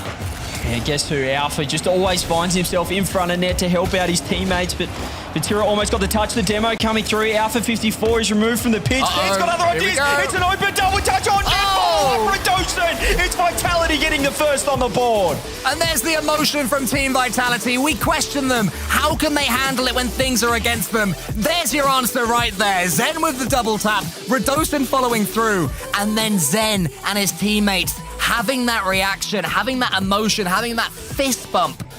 Team Vitality take game one. Almost a 6-minute overtime to open up the first, or should I say the second series here, the bracket reset. And it is Vitality doing what they did in the first series, getting game one. That didn't quite work out for them, but I tell you what, that feels like such an important overtime to win, just for the mindset, for the mentality. That was almost, well, it was 2 games of Rocket League in one there. And boy, oh boy, Cole, this is peak Rocket League right here, right now. Yeah, there's not too much more you can ask for than that. A 5 or so minute overtime with 20-odd shots each. That's pretty much the dream for anyone who likes watching this esport. And Team Vitality and Karmine Corp are elevating it to levels that EU regionals haven't seen before. I just still am overwhelmed with joy, CJ, that Karmine Corp are playing like this. I was worried they were going to be scared again and play scared. There's been nothing like that in these last couple of series. It's been phenomenal so far. And just to see, I guess, that overtime as time went on, you could just see almost the mental tiredness coming in, the fatigue as the structure started to get a little bit loose from either side. There were chances, there was rotations that they're a little bit slower. Everything was getting a little bit more sloppy, and it's just who can really lock in for that moment and find their opportunity. And it was Zen to find that angle. Radosin did clean it up.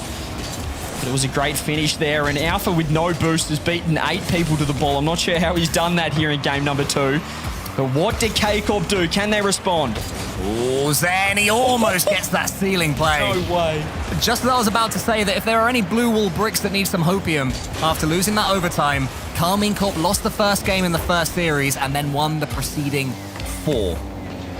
Are we going to see that history repeat itself in the first bracket reset in the world in the RLCS this split? Karmine Corp are surely hoping so, but Vitality have started off game 2 brilliantly, thrillingly, so quickly. Alpha digs out a pass from nowhere from the opposition backboard. Zen can keep it going until Vatira clears. Yeah, Zen just working the ball in the corner, but Exotic does deal with it. Radosin with a huge 50-50 just to push the ball forward and keep K-Corp in a little bit of trouble. They've got no boost to work with, but they are able to send it downfield here. Exotic tries to pass it to Vatira, but a double pre-jump, almost a double kill in midfield from Vitality. Just so ready for the pass plays from K-Corp. They do handle business. Vatira, last man now, does kick the ball to the side. Alpha's there. He's got boost as well. He's got a flip reset. Central, Zen, no blocked out Itachi again. K-Corp so many times over have stepped up when they needed to with huge plays in defense. The difference between this series and the last one, though, is that Karmine Corp are having to defend from game 1 onwards. Vitality not giving them the decency of playing defensively this time. Attacking Karmine Corp every step of the way, sinking their teeth into their opponents. Hoping they can do even more damage. Then he's flipping his way towards this ball yet again. Vitality keeping the ball in blue territory. Redosin almost beats Exotic. That was close. But finally, they can get it away. Exotic has it in the Vitality corner. Zen just ducks out and then sends it home. Beautiful fake there from Zen, but K-Corp still pushing forward. They're not out of trouble right now. He's got 100 boost to work with here, Zen, and a beautiful first touch. Exotic somehow ready for it, and almost an open net. It is going to be a first goal on the board. Itachi just makes the most of nothing there. Yeah, Zen, his touch was a little bit heavy. Exotic got him so quickly, and Alpha, despite his despairing dive, Redosin couldn't do anything with the shot. And Karmine Corp, CJ, now they're the counter-attackers. One shot, one goal. Yeah, they've certainly changed it up. The styles here, I guess the versatility of both sides here on display. 2 series now, well 3 series they've played so far today. And we're seeing a different side of each team every single game here. Redosin gets the kick on the backboard, but Exotic's there to handle business. Itachi with bumps downfield. It's got to be open. Is there a follow-up? No, Alpha just has to trust that the shot's going to go wide, which it does. Now they get to counter-attack. 1-0 here, K-Corp. Half the game gone. Doesn't really feel like they've been dominant, but they do have the goal to answer for it. Vatira tries to get the fake to work with, but Zen does get the pass back. Exotic peppers the backboard. Vitality happy to let it go through, and for good reason. They get the clear. Yeah, but now Karmine Corp has started sprinting. They're attacking the defense so much more, but actually, finally, Vitality made their way through. Zen with the pre-flip, just out of nowhere. He couldn't get the touch off the first.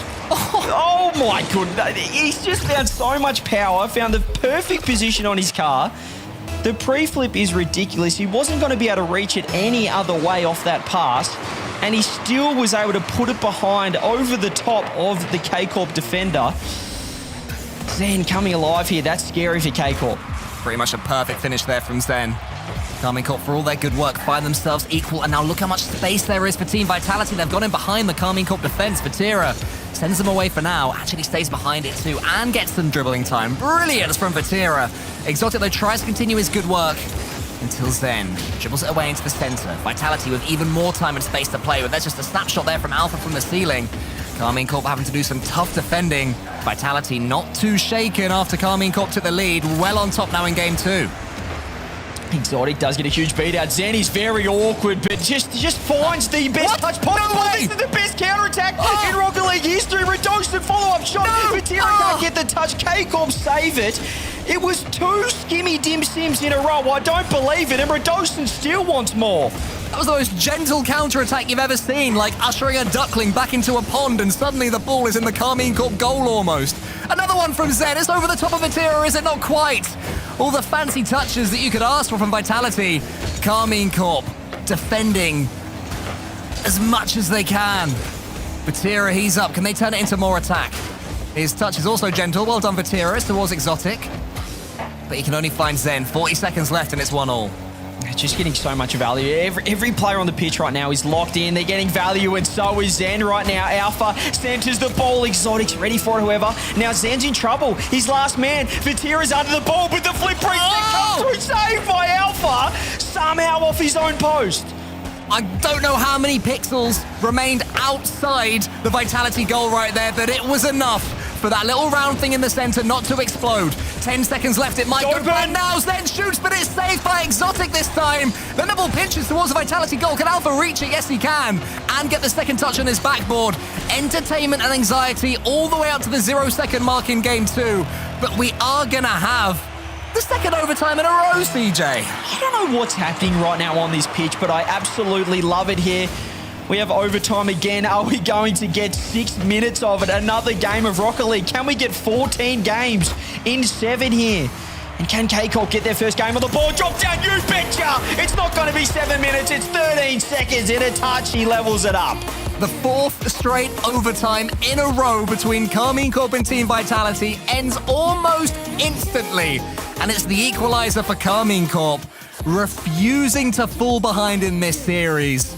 The OGEU #1, they find parity. You just know, like this chat. We all know that this is going 7, don't we? Do we want to do we skip to Champions, or do we just witness the incredible Rocket League gameplay on display right now? I've never seen anything like it, but I'm loving it right now. As you said, 4 straight overtimes. These two sides cannot be split. They're 1-1 in series so far this weekend as well. But we're going to have to get someone to decide it. I feel like we're going to get a Game 7 20-minute overtime at this rate. But it's awesome to see just the change-up and how both sides are trading blow for blow and just finding ways to new avenues to score, new opportunities. And I don't know what to say. I'm enjoying it. I hope everyone at home's enjoying this as well. This is a phenomenal grand final series. Yeah, when you said, oh, we can skip to Champions Field, I thought, oh, yeah, that's a good idea. And then you said, but we might miss all the Rocket League. I thought, yeah, good point. There's still, 3 or 4 games in between now and then. And I'm greedy, CJ. I want to see them all. I want to see this. Every ounce of Rocket League I can squeeze out of Karmine Corp and Team Vitality playing like this. That's what we're going to do. Let's keep it going, baby. Let's play Game 3. Here's Zen. He's got an air dribble. Why not start things off like that? Open net for Zen. Guess who? And he gets to work. Alpha passes the ball. Mid-air off to Zen. The double commit works out. And the kid says, mate, you are old. You are 19 years of age. You should be retiring. I'll take things from here. Zen goes bang. And Vitality 12 seconds in. It was a touchy 13 seconds into an overtime. And now it's Vitality 12 seconds into game number 3. Zen there was like a Labrador catching a frisbee in the air. Like, you know when they jump and they turn their heads and they just catch it cleanly? Except the Labrador is a world-class Rocket League player who also made the ball explode. But, you know, it was really impressive is what I'm saying. And Vitality, they do have their lead. Can Karmine Corp come back again? They had to come back in the second game, I believe. But with all this Rocket League, my brain's starting to go a little bit fuzzy, so maybe I've made that up. Either way, it remains 1-0 Vitality. I don't think 1 goal down is going to phase K-Corp one little bit here as Touchy grabs a 100 boost, leaves it for Exotic, which could open up a counter-attack because Vatira's downfield off this stealing second touch, saved by Alpha somehow, and it beats the Touchy as well. Oh, there's Zen playing in front of the ball. He was almost fed in by Alpha, but Radosin comes in the end, and Zen, does he have this read? You bet he does, almost. Exotic, perfect clearance to Itachi, tries to use the ceiling, tries to get the floor pinch, neither quite happens. But Karmine Corp still coming on strong. There's a miss from Alpha. Radosin and Alpha combine. Radosin and Zen, actually, it was in the end. Vatira gets it down to Itachi. It's not quite falling for Karmine Corp, but my goodness, are they trying, CJ? Even when Vitality double commit, there's just someone there. It was Alpha that time with 0 boost who bailed out his teammates. Demo's coming through. Zen's on an island. It's Vatira this time. Gets the 50-50, but guess who? Alpha 54 pushes it to the side, grabs the 100 boost. Nice little spawn for him there. Radosin, awkward front post, but let's get the clear in the meantime. And the 50-50, at least pushing Vatira out of the way. K-Corp trying to find the level up, trying to find the equalizer. It's Zen. Can he get to work here? The first touch just too high. Can't quite make it happen. For a split second earlier on in the corner, the ball was almost still, and I practically got whiplash. Because this series, this gameplay is so speedy that when it does slow down, even for a split second, you can't quite believe your eyes. Look at it now. Look at the ball. It just carries on going. 100 million miles per hour. You can't even jump without being bumped. Zen finds it on net, but Alpha 54 does the rest. He sweeps through. He knows the shot's coming on, and it's Exotic who just can't find any way to avoid that one. Vitality getting their second on the board in style. They're going to keep on pushing, I bet. They want 3. They want to make a statement right now against Karmine Corp. Alpha's almost got the pinch. Vatira, though, could get the flip reset underneath Radosin. Now over Zen! Brilliance now from Vatira! He just makes something out of nothing again here. Off the kickoff, he finds it off the sidewall, fakes the flip reset, fakes the shot as well. Zen had to respect it. But Vatira didn't respect any defender there from Vitality. They do get one back, and there's a lot of time in this game left. Exotic's done well from that kickoff as well. The ball's just a little bit too above him. Didn't have the angle to go at it, but it does give Karmine Corp some decent territory against Vitality. Until Zen gets the triple dunk against Karmine Corp. Sends them scampering back. Itachi can start again, but so much work from Zen for something so simple there. I love it there. All the little It's all the little things you have to just watch the replays later. You have to analyze every single player on the pitch. Alpha 54 trying to fake every player on the pitch, but it means that Vatira has an open net. K-Corp taking a leaf out of Vitality's book, and it's counter-attack season, baby. It was Radosin who pushed up too far, and Vatira just prods it over the top of him and chases the ball all the way home. Karmine Corp cannot be shaken off by Team Vitality at the moment. We just feel like we're going to get a game that's at least somewhat one-sided, but every single time, whoever it is finds a way to level it up. Vatira, huge touch off the sidewall, follow-up as well. It goes underneath Radosin. There's going to be a shot. K-Corp have got the lead. Completed the comeback now. It's Itachi. Somehow for himself, he finds the ball in acres of space. It was Vatira threading the needle between Radosin and Zen. Itachi ain't missing those. What a turnaround this is from Karmine Corp.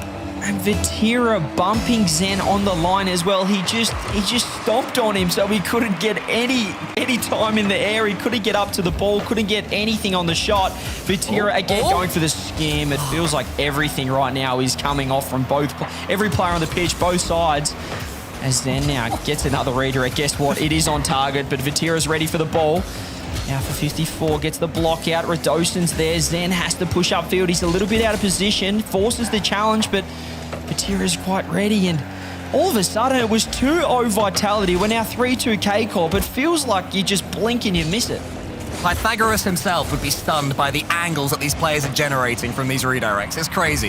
You think the ball isn't going to be, on for a shot on target, and somehow they get just the deftest little hit. This could be another one. Zen with the redirect into the far corner.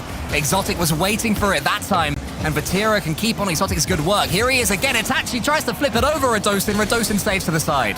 Everything looks so scary from certain point of views, but every teammate, every player has each other's back right here. Alpha's got a flip reset, fakes underneath. Itachi, no boost, gets a huge 50-50. Zen hitting the ball around 1, but not around 2. Exotic gets the ball on the ground, no boost to work with.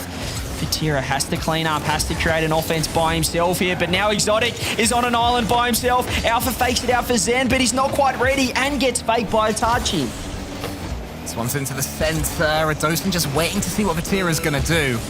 Radosin was hoping it would find its way to Alpha, and it did. Who's going to be the first to win this race? How rarely do you see that in this game? The ball going all the way up and then all the way down and actually having the audacity to bounce. Itachi makes it punished almost by making it explode, but it doesn't go in. And Vitality, 15 seconds left.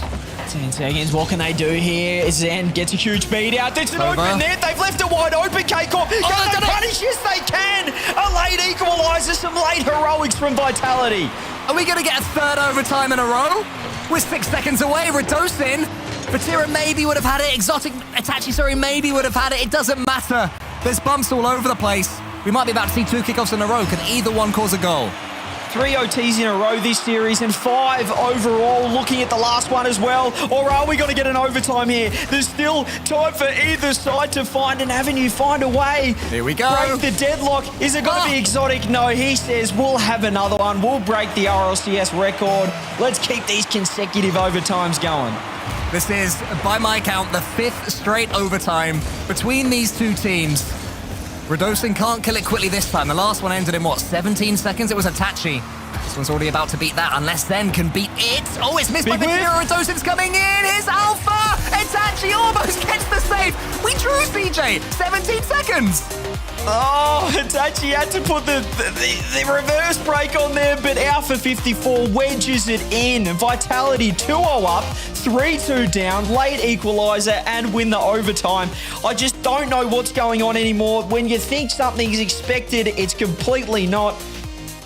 And Vitality, as we said, 5 overtimes, but they do break the deadlock. 2-1 up. They take the lead back in the series, and we do get the timeout from K-Corp. I am relieved. Thank you, Eversax. Thank you, Karmine Corp, for taking a timeout. I need 10 seconds myself. Everyone together. CJ, will you take a deep breath with me? Okay. Because this is some seriously quick Rocket League we're seeing. It is, as I said, it's nothing short of ridiculous. Seeing 6 players, world-class players, all locked in, it's phenomenal. The touches coming through are second to none. Everything feels like it's on target. There's always a chance out of nowhere. And as we saw with K-Corp, they were 2-0 down. All of a sudden, they're winning the game in the matter of 45 seconds there. but Vitality answered straight back. 8 shots to 11 there. So K-Corp getting more shots on the board, but it didn't mean much. 4 goals for Vitality. Whatever happens here as well, CJ, you have to praise Karmine Corp with the way they have dug out these results against Team Vitality. It seemed that with Zen, they'd pulled away. Karmine Corp were being not forgotten, but not discussed about in the same conversation. And they've stepped up so much, they've changed so much, they've completely refreshed their mentality. And what we're seeing now is the result of that hard work.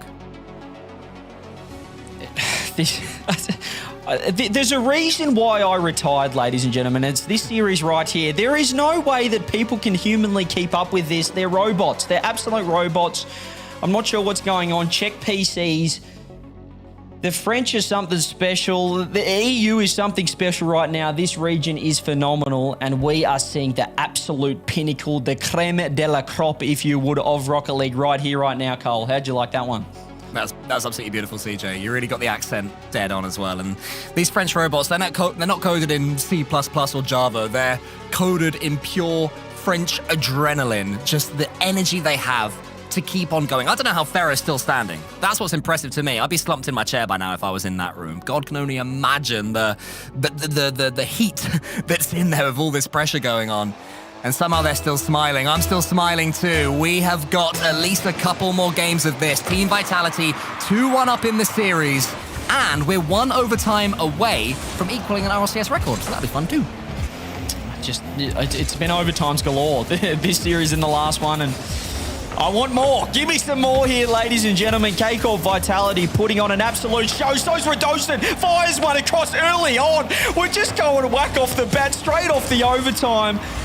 Oh, I'm having so much fun right here. So's out for 54. Drop down pass. Redostan just fires it in an open net and puts a hole through the crossbar. Keep the shot low, lads. I know the crossbar's probably stolen lots of goals of yours. You don't have to take it out against it. Alpha tries to do just that. And it's read by Itachi. And then Exotic with a clean couple of touches can send it back to Vitality territory. Now Vatira can G out Redostan. Exotic scores somehow. Oh no! This might be the worst pass back in RLCS history, ladies and gentlemen. What placement there from Redostan, slotting it home in the bottom right corner, helping K-Corp out. Alpha 54 has to put your controller down and think, what on earth is going on? I've got paid actors on my team as K-Corp get the first on the board. It's the equivalent of an air kick in football where a player passes the ball back to the goalkeeper and as they swing it hits the bubble, goes over him. Anyway, it doesn't matter because that one's more than a bubble, that's 1-1.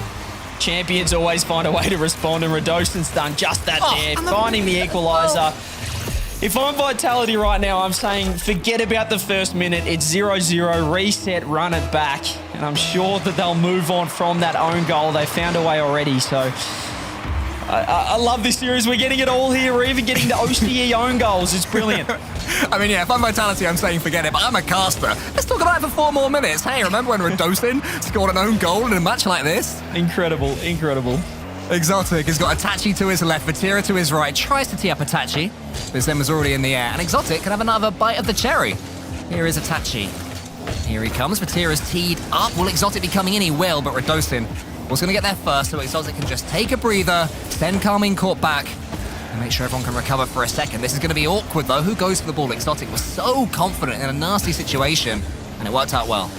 Great read from Redostan as well in the midfield. Demo coming out. Vatira is off the pitch for now. Zen off the sidewall. He's got players in the midfield, but Alpha 54 sitting off. Zen's doing it all himself. Wedges it in. Follow up Redostan again. Can this man find an angle here? He's found it in the orange net. But the blue one just seems a different beast for him right now. Alpha 54, is this open? The demo's coming through. Vatira has to force a challenge. Shot on net from Zen. And Vitality need the goal to be about 2 meters bigger. We're now, 7 games into this series, if you include the first one, and it's the first scrappy game of Rocket League, the first sign that these players are starting to tire, that the mental fortitude they have is just beginning to be breached. There's always a dodgy game or two. This is it, but winning it almost feels even more important than winning it cleanly. It's utter chaos, but it's just as entertaining right now. Off the corner, Exotic does get bumped. Itachi just Drives under the ball. Vatira trying to race his teammate to the boost. He does miss it. Grabs the corner. Alpha over to Zen, who goes for a quick fire double touch. It is offline, and Radosin's there for the 50-50. Vitality trying to keep the offense. Oh, Alpha 54's doing just that. The pass central, the follow-up shot pre-jumped by Itachi. We have 6 players who will be desperate to grind out this game. That's all that can be done in a situation like this. Vatira catches Exotic's touch. He's coming forward again. Radosin and Zen, they combine. Attaches to the backboard. Radosin, though, sends it out wide. And Vatira turns down, keeping it alive. Every player just 2 steps ahead of each other right now. The bump's coming through. Exotic couldn't quite get the touch, but Vatira helps him out. Outbeats him to the ball. Radosin's awkward. Zen, again, everyone just bailing out their teammates right now on the pitch. Radosin with the follow-up. 0 boost. Hands it off to Vatira. Maybe not what he wanted there. Itachi's out of position. He's awkward off his own backboard, but does get the follow-up double. Even when they stuff up, they find a way to get themselves out of it. Here's Vatira. Can he flick this one to the left? No, instead he air dribbles. Just Radosin in front. Tries to squeeze it past him, but Zen watched it all the way. And Alpha's touches into the center. Zen up against Vatira. Those two not leaving each other alone all game. No player on this pitch able to get more than a second of time on the ball. Maybe Zen can force his way to the ball. Yeah, Vatira, he'll catch it. He'll go to the ceiling. Alpha sends it out wide to Exotic. Exotic's just waiting for this boost. Booming it over the top of Radosin. You can almost see how exhausted these players are, but the passing's still brilliant. Exotic squeezes it in. Karmine Corp have the lead. A huge missed play from Vitality. There it is. Radosin missing the ball and Zen getting 50'd. Leaves Alpha all by himself, and Exotic wedges it in off the post. A smart 1-2 play with Vatira. And K-Corp do get the lead here. 50 seconds left. But if the other games are something to go by, I dare say we're going to see an equaliser, or maybe one more for K-Corp. Yeah, we've seen some late Vitality equalizers this series. Will it be time for another? That's a great touch from Radosin. Itachi, yeah, made it look open for Vitality, but it wasn't in the end. He just about shut that door at the last second. Vitality going to keep on coming, though. 30 seconds. They need boost first to get this charge going. Yeah, they've done it before. They can do it again here. Itachi a little bit awkward. K-Corp, you feel like they need to be sitting a little bit more defensively. Radosin pops it up. Straight to Exotic here. 18 seconds on the clock. Vitality, you said it best, Cole. We've seen some heroics. We need to see it again. Vatira, huge whiff. Exotic is there to help him out, however. The 50-50's coming through. 7 seconds left. Alpha 54. Let's do what you made of. Is it going to be Vatira, again, the hero, blocks it out. But not for long here. Alpha 54, one last attack. Itachi with the 50-50. They need to get the ball on the ground. Radosin, Exotic is the one to put it down. And K-Corp off the timeout. Take us to 2-2. It was anything but easy yet again from Karmine Corp. And as I mentioned earlier, CJ, you win a series like that where it's ugly, where it's messy, where neither team is playing well. And it must feel different, right? That must be just a release of energy in a game like that. It is absolutely enormous. And I don't know what these teams are feeling right now, Cole. I don't know what they're feeling, because when you're playing not only a bracket reset, I've played a series of 21 in the best of sets before, but it's not the quality of this, Cole. This is just another level. You have to be locked in every second, every millisecond of these games. They're doing double touches off their own wall, and it's causing these pressure situations, these mistakes in that game. Perhaps for the first time in any of these series where Radosin did, unfortunately, own goal. There are a few whiffs, there are a couple of mishaps, but this is what's going to happen. These players have to fatigue at some point. Yeah, and it's happening. I mean, bear in mind, all the Rocket League matches going on around the world right now, competitive, ranked, unranked, whatever, this is the epitome. Nothing is as good as this in this moment, and we have the honor of watching it and bringing it to you all at home. And it's just delivering on every single front. 2-2 now in this series. Whoever wins this one wins the regional, wins it all, takes it all. The pressure couldn't be higher. And that's an early chance of Vitality that goes begging. Yeah, this series absolutely delivering, but which side will be delivering their org, the Spring Cup title here? Exotic. Well, he wants to be that person. Alpha 54 with a huge pre-jump, doesn't get the touch. Zen's there. Met by Itachi. Open opportunity, but Radosin does get back in time. Vatira, it just feels like any time there's a ball in front of net, they're circling like a shark. The big 50-50, but Itachi's back there. It's charged down by Alpha. Vatira He goes long, he goes high, he goes to the ceiling as well. Can he get the reset on the ball or the ceiling? I don't think he got it on either, but it's worked out as a fake. Exotic puts it home. Improv from Casey. He faked out absolutely everyone, including me. I wasn't sure when the flip was coming. It didn't come at all. As Exotic gets the follow-up shot, easy as you like, open net. Vitality have been absolutely bamboozled by Vatira. Vatira's completely locked in as well. If you look at his face cam, he's in a dark room. It was light earlier, but as the sun's going down, Open. so too were Vitality's hopes, but Alpha gets them back in charge. Just can't afford kickoff goals here in the grand final of all places. Vatira with the 50-50 that he'll come to regret as Alpha just slots it away. That is just, that's a piece of cake for a player of his caliber there. Open net. And Vitality out of nowhere just get a freebie, get a free goal. I think Vatira tried to bump Alpha out the way as well, but Alpha jumped too quickly. Was too aware to fall for that, so he got himself that goal. Now Alpha's bumping Itachi out this time. Vitality upping the pace yet again. Both these players, both these teams, should I say, trying to wrestle that initiative after the dodgy game they had before. As Exotic comes in, up against Radosin, clears it long. Itachi gets the catch, does he? No, he just lets the ball go past him, takes the boost. And now, Casey have the advantage boost-wise, but Vatira can't quite get underneath the ball. Yeah, he had to go for the chain dashes there, 10 boost to work with. Zen with a big beat out, the 50-50 as well. Has he got the shot on net? He does, but Exotic gets the 50 dunk.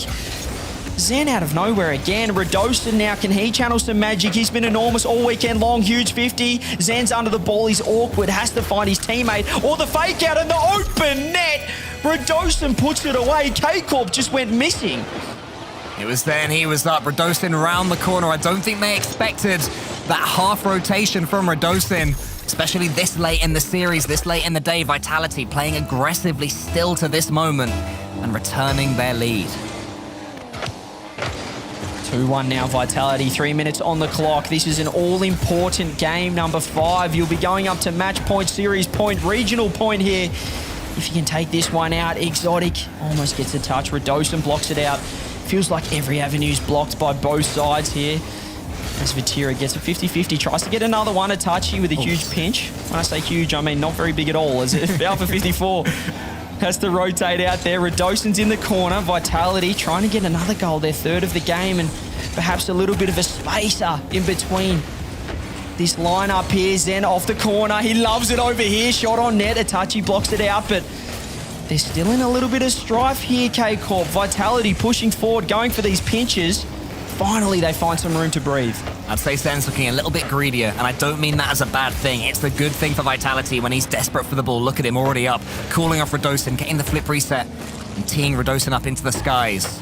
Karmine Corp dealing with Zen so far, although they are behind in this game. Have to change that quick. Itachi, the double tap, it's looking good, it's looking brilliant, but the finish wasn't quite there. Alpha can dribble away. How much more damage can this be to Karmine Corp?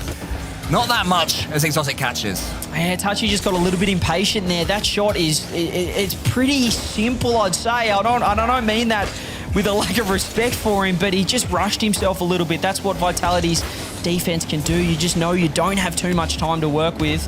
Couldn't quite get the angle, couldn't get the equalizer, but there's still a minute 30 left. There's still a lot of time remaining, and well, if I know Vatira Cole, he'll be wanting to get that equalizer and put him to the sword.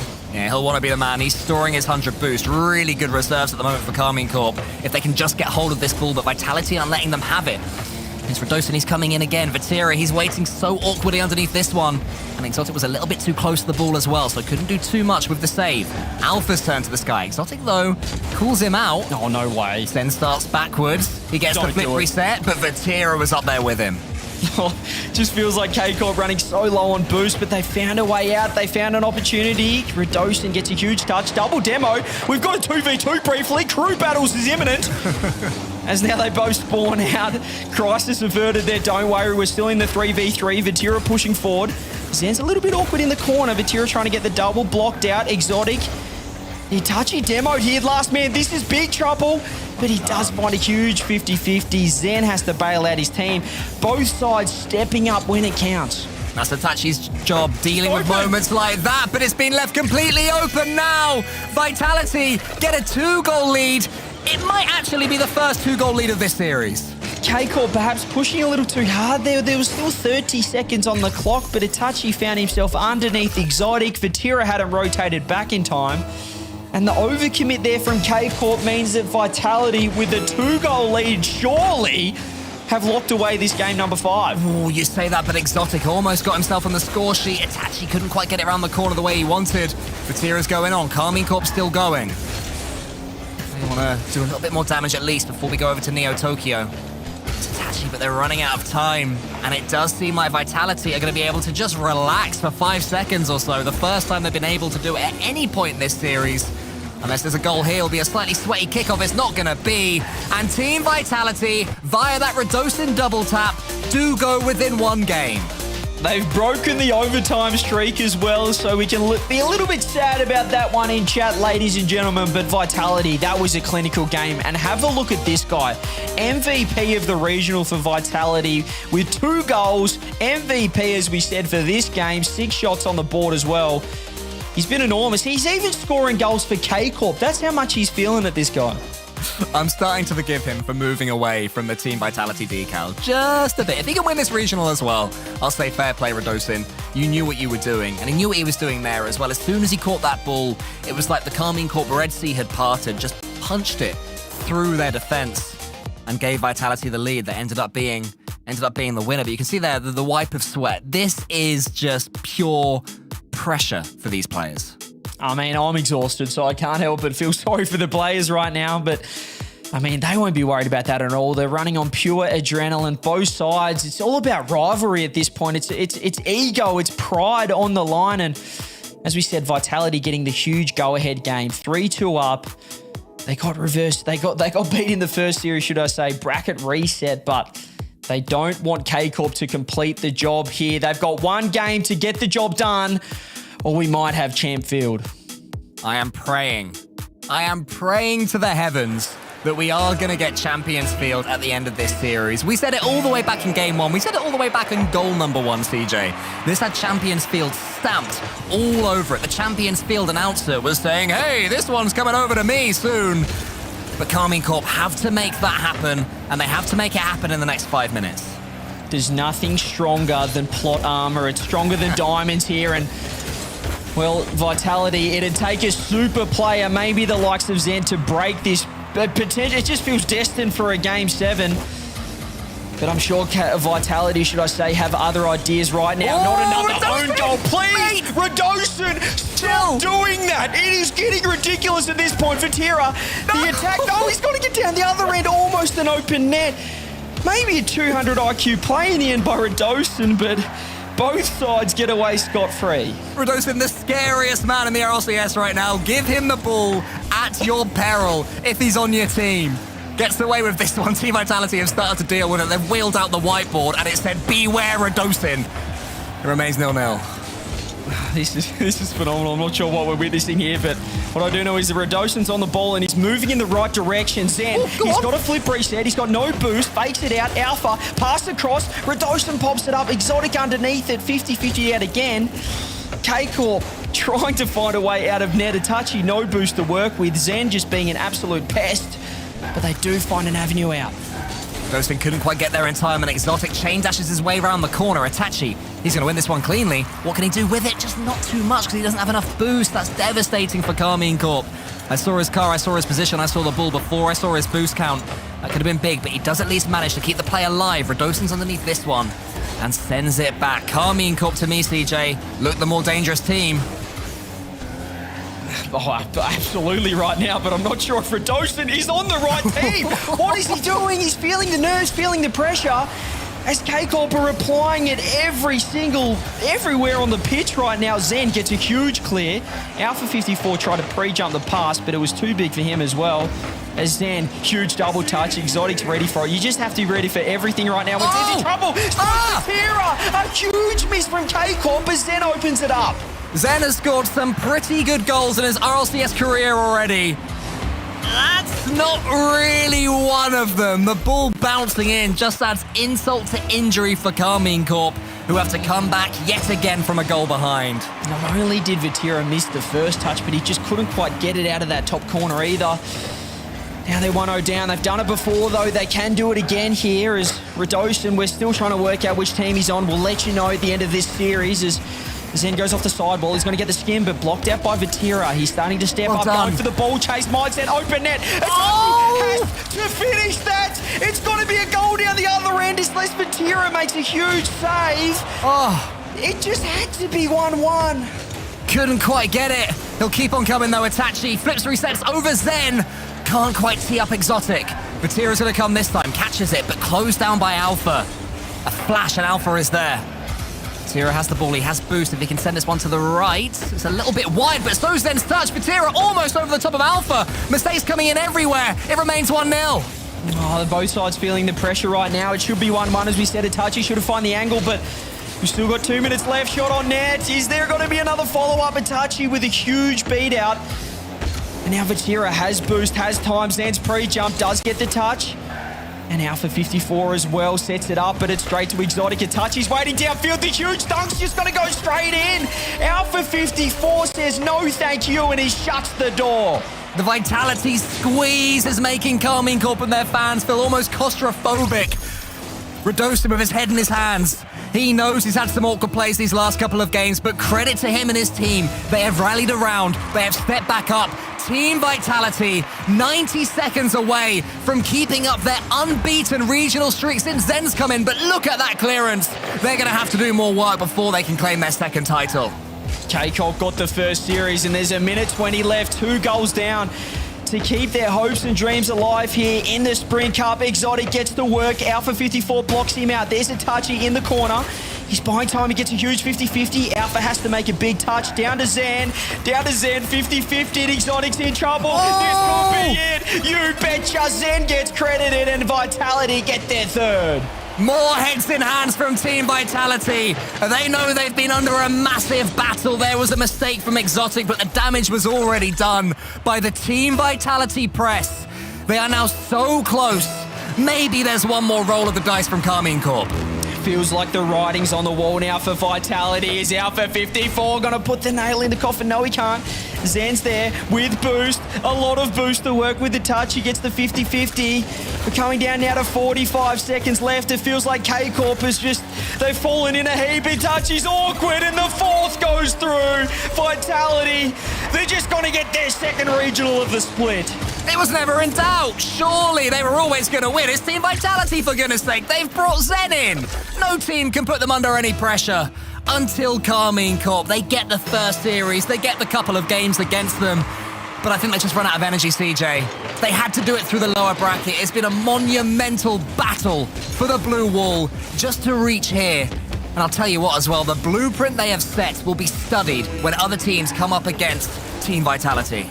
It just goes to show it's one thing to beat Vitality once, but to do it twice over is just something that maybe not even the best can do right now. As with 18 seconds left, it's just party time right now for Vitality. Itachi's going to keep the ball out of net, but I mean, what a performance. What a response here in the bracket reset. 7 seconds on the clock.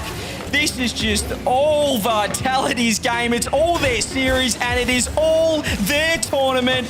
Boys got to stay alive. They're just going to ruin the moment. Keep it going, mate. Keep it going. Finally, is it got to hit the ground? There it is. Surely, Team Vitality, they go back to back. Vatira says GG's deserved. And the new Kings have well and truly cemented their spot right at the top. Radosin gets a well-needed hug there from Coach Farah. Brilliant management from Farah overall. Their tweaks, their changes to their playstyle worked flawlessly against Karmine Corp. And now they can sit back, relax, and enjoy the spoils of their hard work. CJ, we're running out of questions about Vitality. Can they play in the RLCS? Yes, we learned that last regional. Can they play after losing a series? Now we know that's yes. It leaves one more question. Can they play on LAN? I've got one more as well. Go on. I've got one more. Is Radosin an imposter in this side? We'll have to find out in the Spring Invitational. Which team is he on? He's been the MVP of the regional for Vitality. He was almost the MVP for K-Corp in that grand final, but what a series. The mental fatigue was kicking in for both sides, but Vitality, there they are on camera with the boot camp, coached by Farah. The white ball was coming out, the notes were coming out, and they've stepped up when it counts.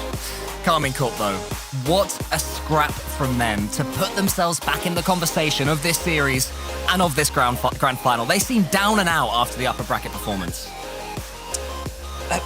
They really did, but they found a way back in. I mean, it just goes to show what momentum can do, and just getting that first win on the board. Game 2 of that first series, they got the first one, and then they rolled straight into it from there. They found a way to beat Vitality, but they couldn't do it twice in a row, Cole. Well, there we have it. After 100 overtimes, a few own goals, and some brilliant defending, Team Vitality are your European regional champions for the second time in a row. Let's discuss it at the desk.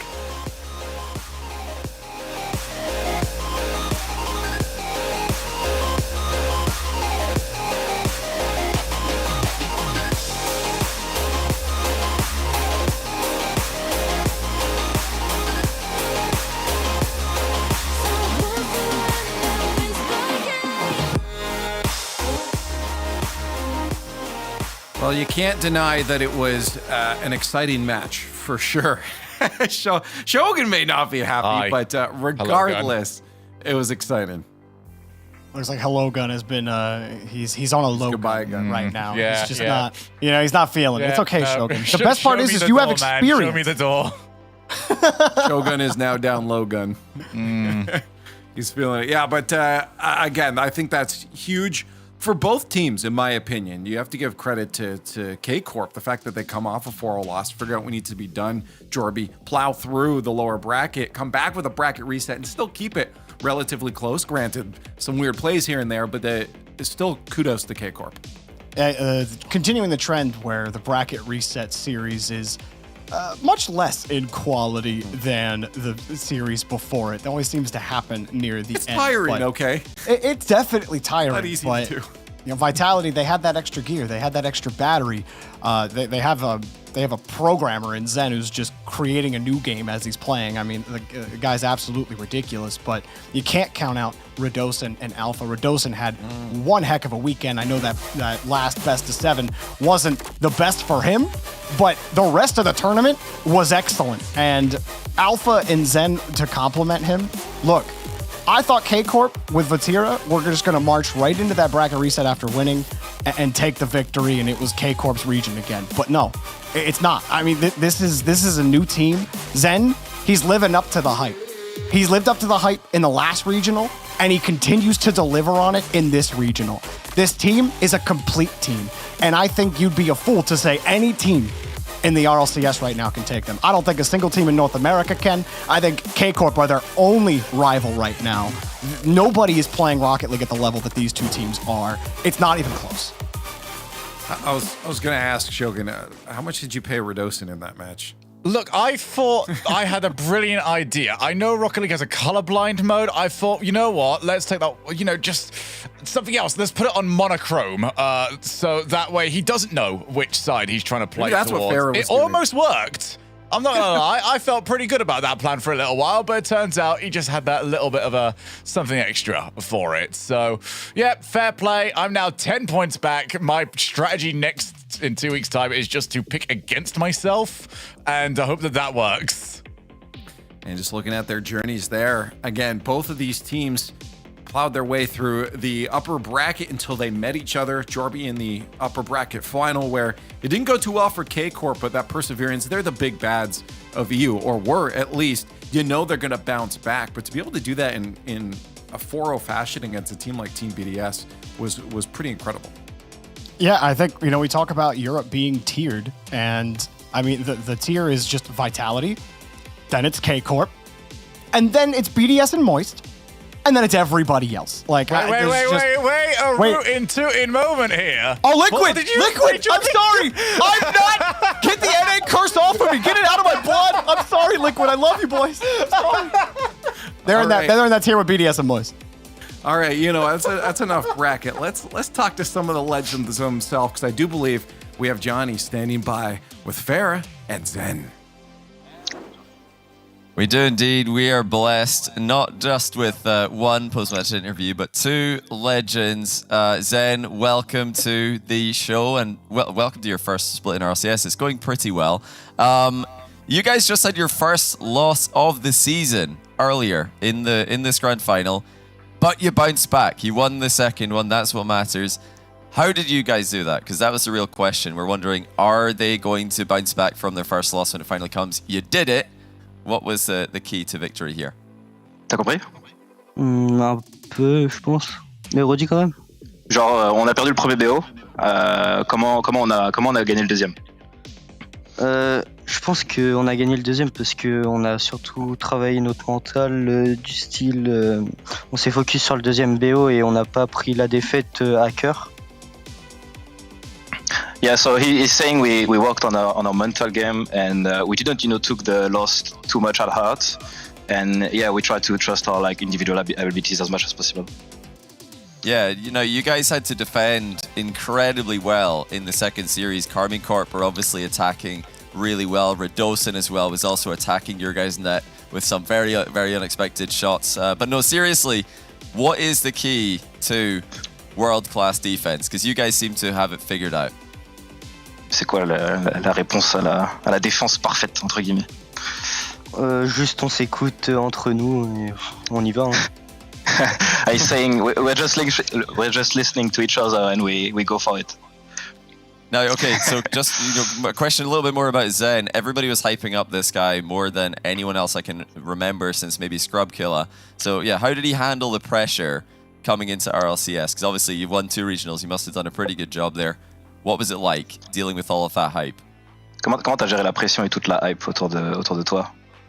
À vrai dire, je l'ai pas trop géré. C'est surtout grâce à mes 2 coéquipiers qui m'a beaucoup aidé sur ça. Il m'a fait pas penser du tout à la pression. Yeah, he's saying he didn't think too much of it, and it's mainly thanks to both of his teammates who helped him to pretty much forget about it, and he was able to play his own game. Now, I've also got to ask, I feel like I would be mad at myself if I don't. It only took him 1 month to become a god, not just in 3s and 2s, but also 1v1.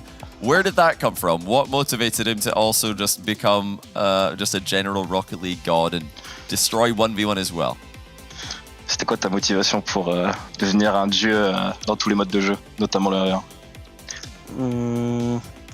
Juste rendre fiers mes proches, mes coéquipiers et ma famille. Yeah, he wanted to make everyone around him proud, his friends, his teammates, his family. Well, Zen, we are all very proud of you. You've proved all the doubters wrong. We're proud of Vitality. You guys have, risen Europe to a different level. But we want to give you guys the last word here in French or English, whatever you want to say, to your fans who knew that you guys had this in you. Ok, il te laisse le dernier mot en français ou en anglais comme tu veux pour les fans et les supporters. Merci aux supporters de nous supporter, vous êtes vraiment les boss, continuez comme ça et on se retrouve dans 2 semaines. Yeah, see you in 2 weeks, guys. Thank you. Thank you.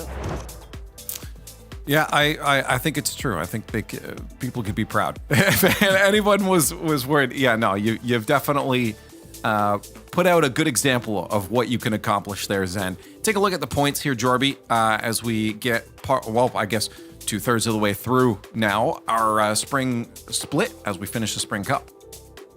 Yeah, we see the 5 teams at the top. I think likely will be the 5 teams going to the major. It's obviously, these teams aren't out of the woods. Moist and even Liquid Liquid are good, but Moist are not out of the woods. Tundra and Oxygen can still catch up to them. Who knows? Maybe a guild comes out of nowhere, or a Hogan Mode sitting there at 11 points. I don't even think it'd be nigh impossible for Hogan Mode to get it done. But it's very comfortable 5 for Moist. They literally just need to get I think if they get at least top 8, they need PSG Tundra to win the event in order to beat them. So it's very low stakes here for Moist and in Europe. These are the 5 teams. Shogun, I think it's absolute blasphemy about what he said about Hogan Mode. I see them on those season points there. Or sorry, not the season, the spring points there, but looking at the season points overall, they have made it into the next invitational. So if anybody was worried and didn't catch what we were saying over the weekend, Hogan Mode's there. It's possible. If it doesn't show how many roster moves Europe makes, Hogan Mode making one event and then making top 6 in that event, and then they are just in the top 16 guaranteed from that one is quite the feat itself. But congratulations to them. It's easy, bro. So looking forward to seeing them play again. But yeah, next event is all about G1 and PSG Tundra for me. It is about who can outperform the other one because they're both looking like they are out of contention now for that major. Something ridiculous might happen. Who knows? Moist Esports might not pay for their internet. But they need to outperform one another. And if they can't do that, then they've got no chance of going to Worlds. Well, we are working before Worlds towards a major, and that's, of course, going to be in Boston. You want to get your tickets, ! Tickets in chat, click the link, or if you want to type it out, rl.gg/spring tickets live. That's going to be on the 6th and 9th. You can join us, of course, on the 8th and 9th. And I really hope to see you guys. It's just really fun hanging out and talking, watching, and just everything Rocket League. So be there. Please do it. Let's take a look at this week. Let's take a look at this week, though, and just what's coming up, because there's still a lot of Rocket League to come. But a reminder, there will be no North American or European broadcast on the weekend, and that's because CRL is going to be popping off. That's right, here on twitch.tv/Rocket League. We'll have CRL. There are other regions going on. You can see MENA and OCE as well. You can see their respective links and times there. And don't forget to start it off with First Touch to get you all prepped up for the week, all hyped up. That's always a good place to start. But for now, we're done this weekend. Jorby, it's been a good one.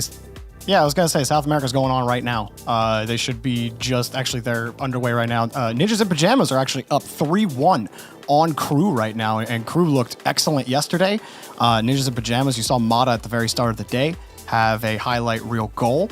You definitely want to check Mata and company out over on Ninjas in Pajamas once you're done here. And to wrap it up, Shogun, you got any final thoughts? This was a fun finale, and I think you really like where you're standing. I was so happy. I was loving every single moment. Wow. All right. So in 2 weeks' time, you are about to see the most wacky predictions of all time. I love my region. I need a capitulation from everybody to make it wild enough that I can get back into this. I will throw my region under the bus to do this, Leaf. I will happily do it. I know you will. Victory at all costs. No doubt. Jorby, yeah, this just overall, before we head out here, good weekend, eh? Great weekend. Love watching European Rocket League, especially these top two teams. I can't wait for the Invitational in 2 weeks. Gonna be a great time. I'll be at CRL Worlds as well. That'll be fun. And so can't wait. As you said, CRL coming up this weekend. Lots of other Rocket League as well, and you can start it all off by watching First Touch and getting hyped for the weekend. But for this weekend, we're all done. All I can say is thank you so much for watching, and we'll see you very soon.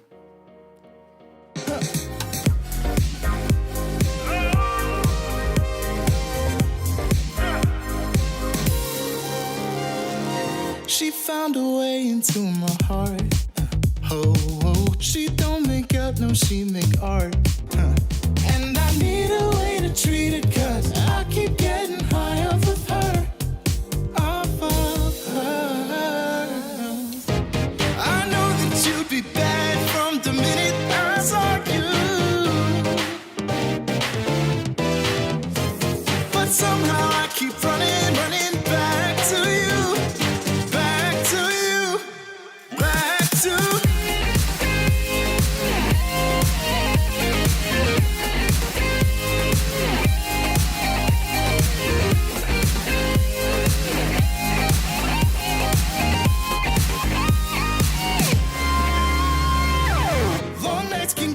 feeling lonely, hey. And hearing music that can make me smile. But the way I feel with her cannot be explained. But one thing still remains on my mind. I know that you'd be bad from the minute I saw you. But somehow I keep running back to you. Back to you.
C'est banal. Ils sont des Furia dans un match. Il va se mater. Le décompte est lancé. Parole de Jack dans les airs. Le RDB de la parole de Jack. Le petit bump sur Yves. Et ça va donner l'ouverture du score. Ah, derrière. Soyo n'est pas là. Là-bas touche le sol. Les GMG sont champions majors de Rotterdam. Ça manque un petit peu de puissance. C'est parfait pour Extra qui va venir mettre le but en or en faveur d'Exalti. Attention à Monkey Moon. La passe axiale et l'ouverture du score.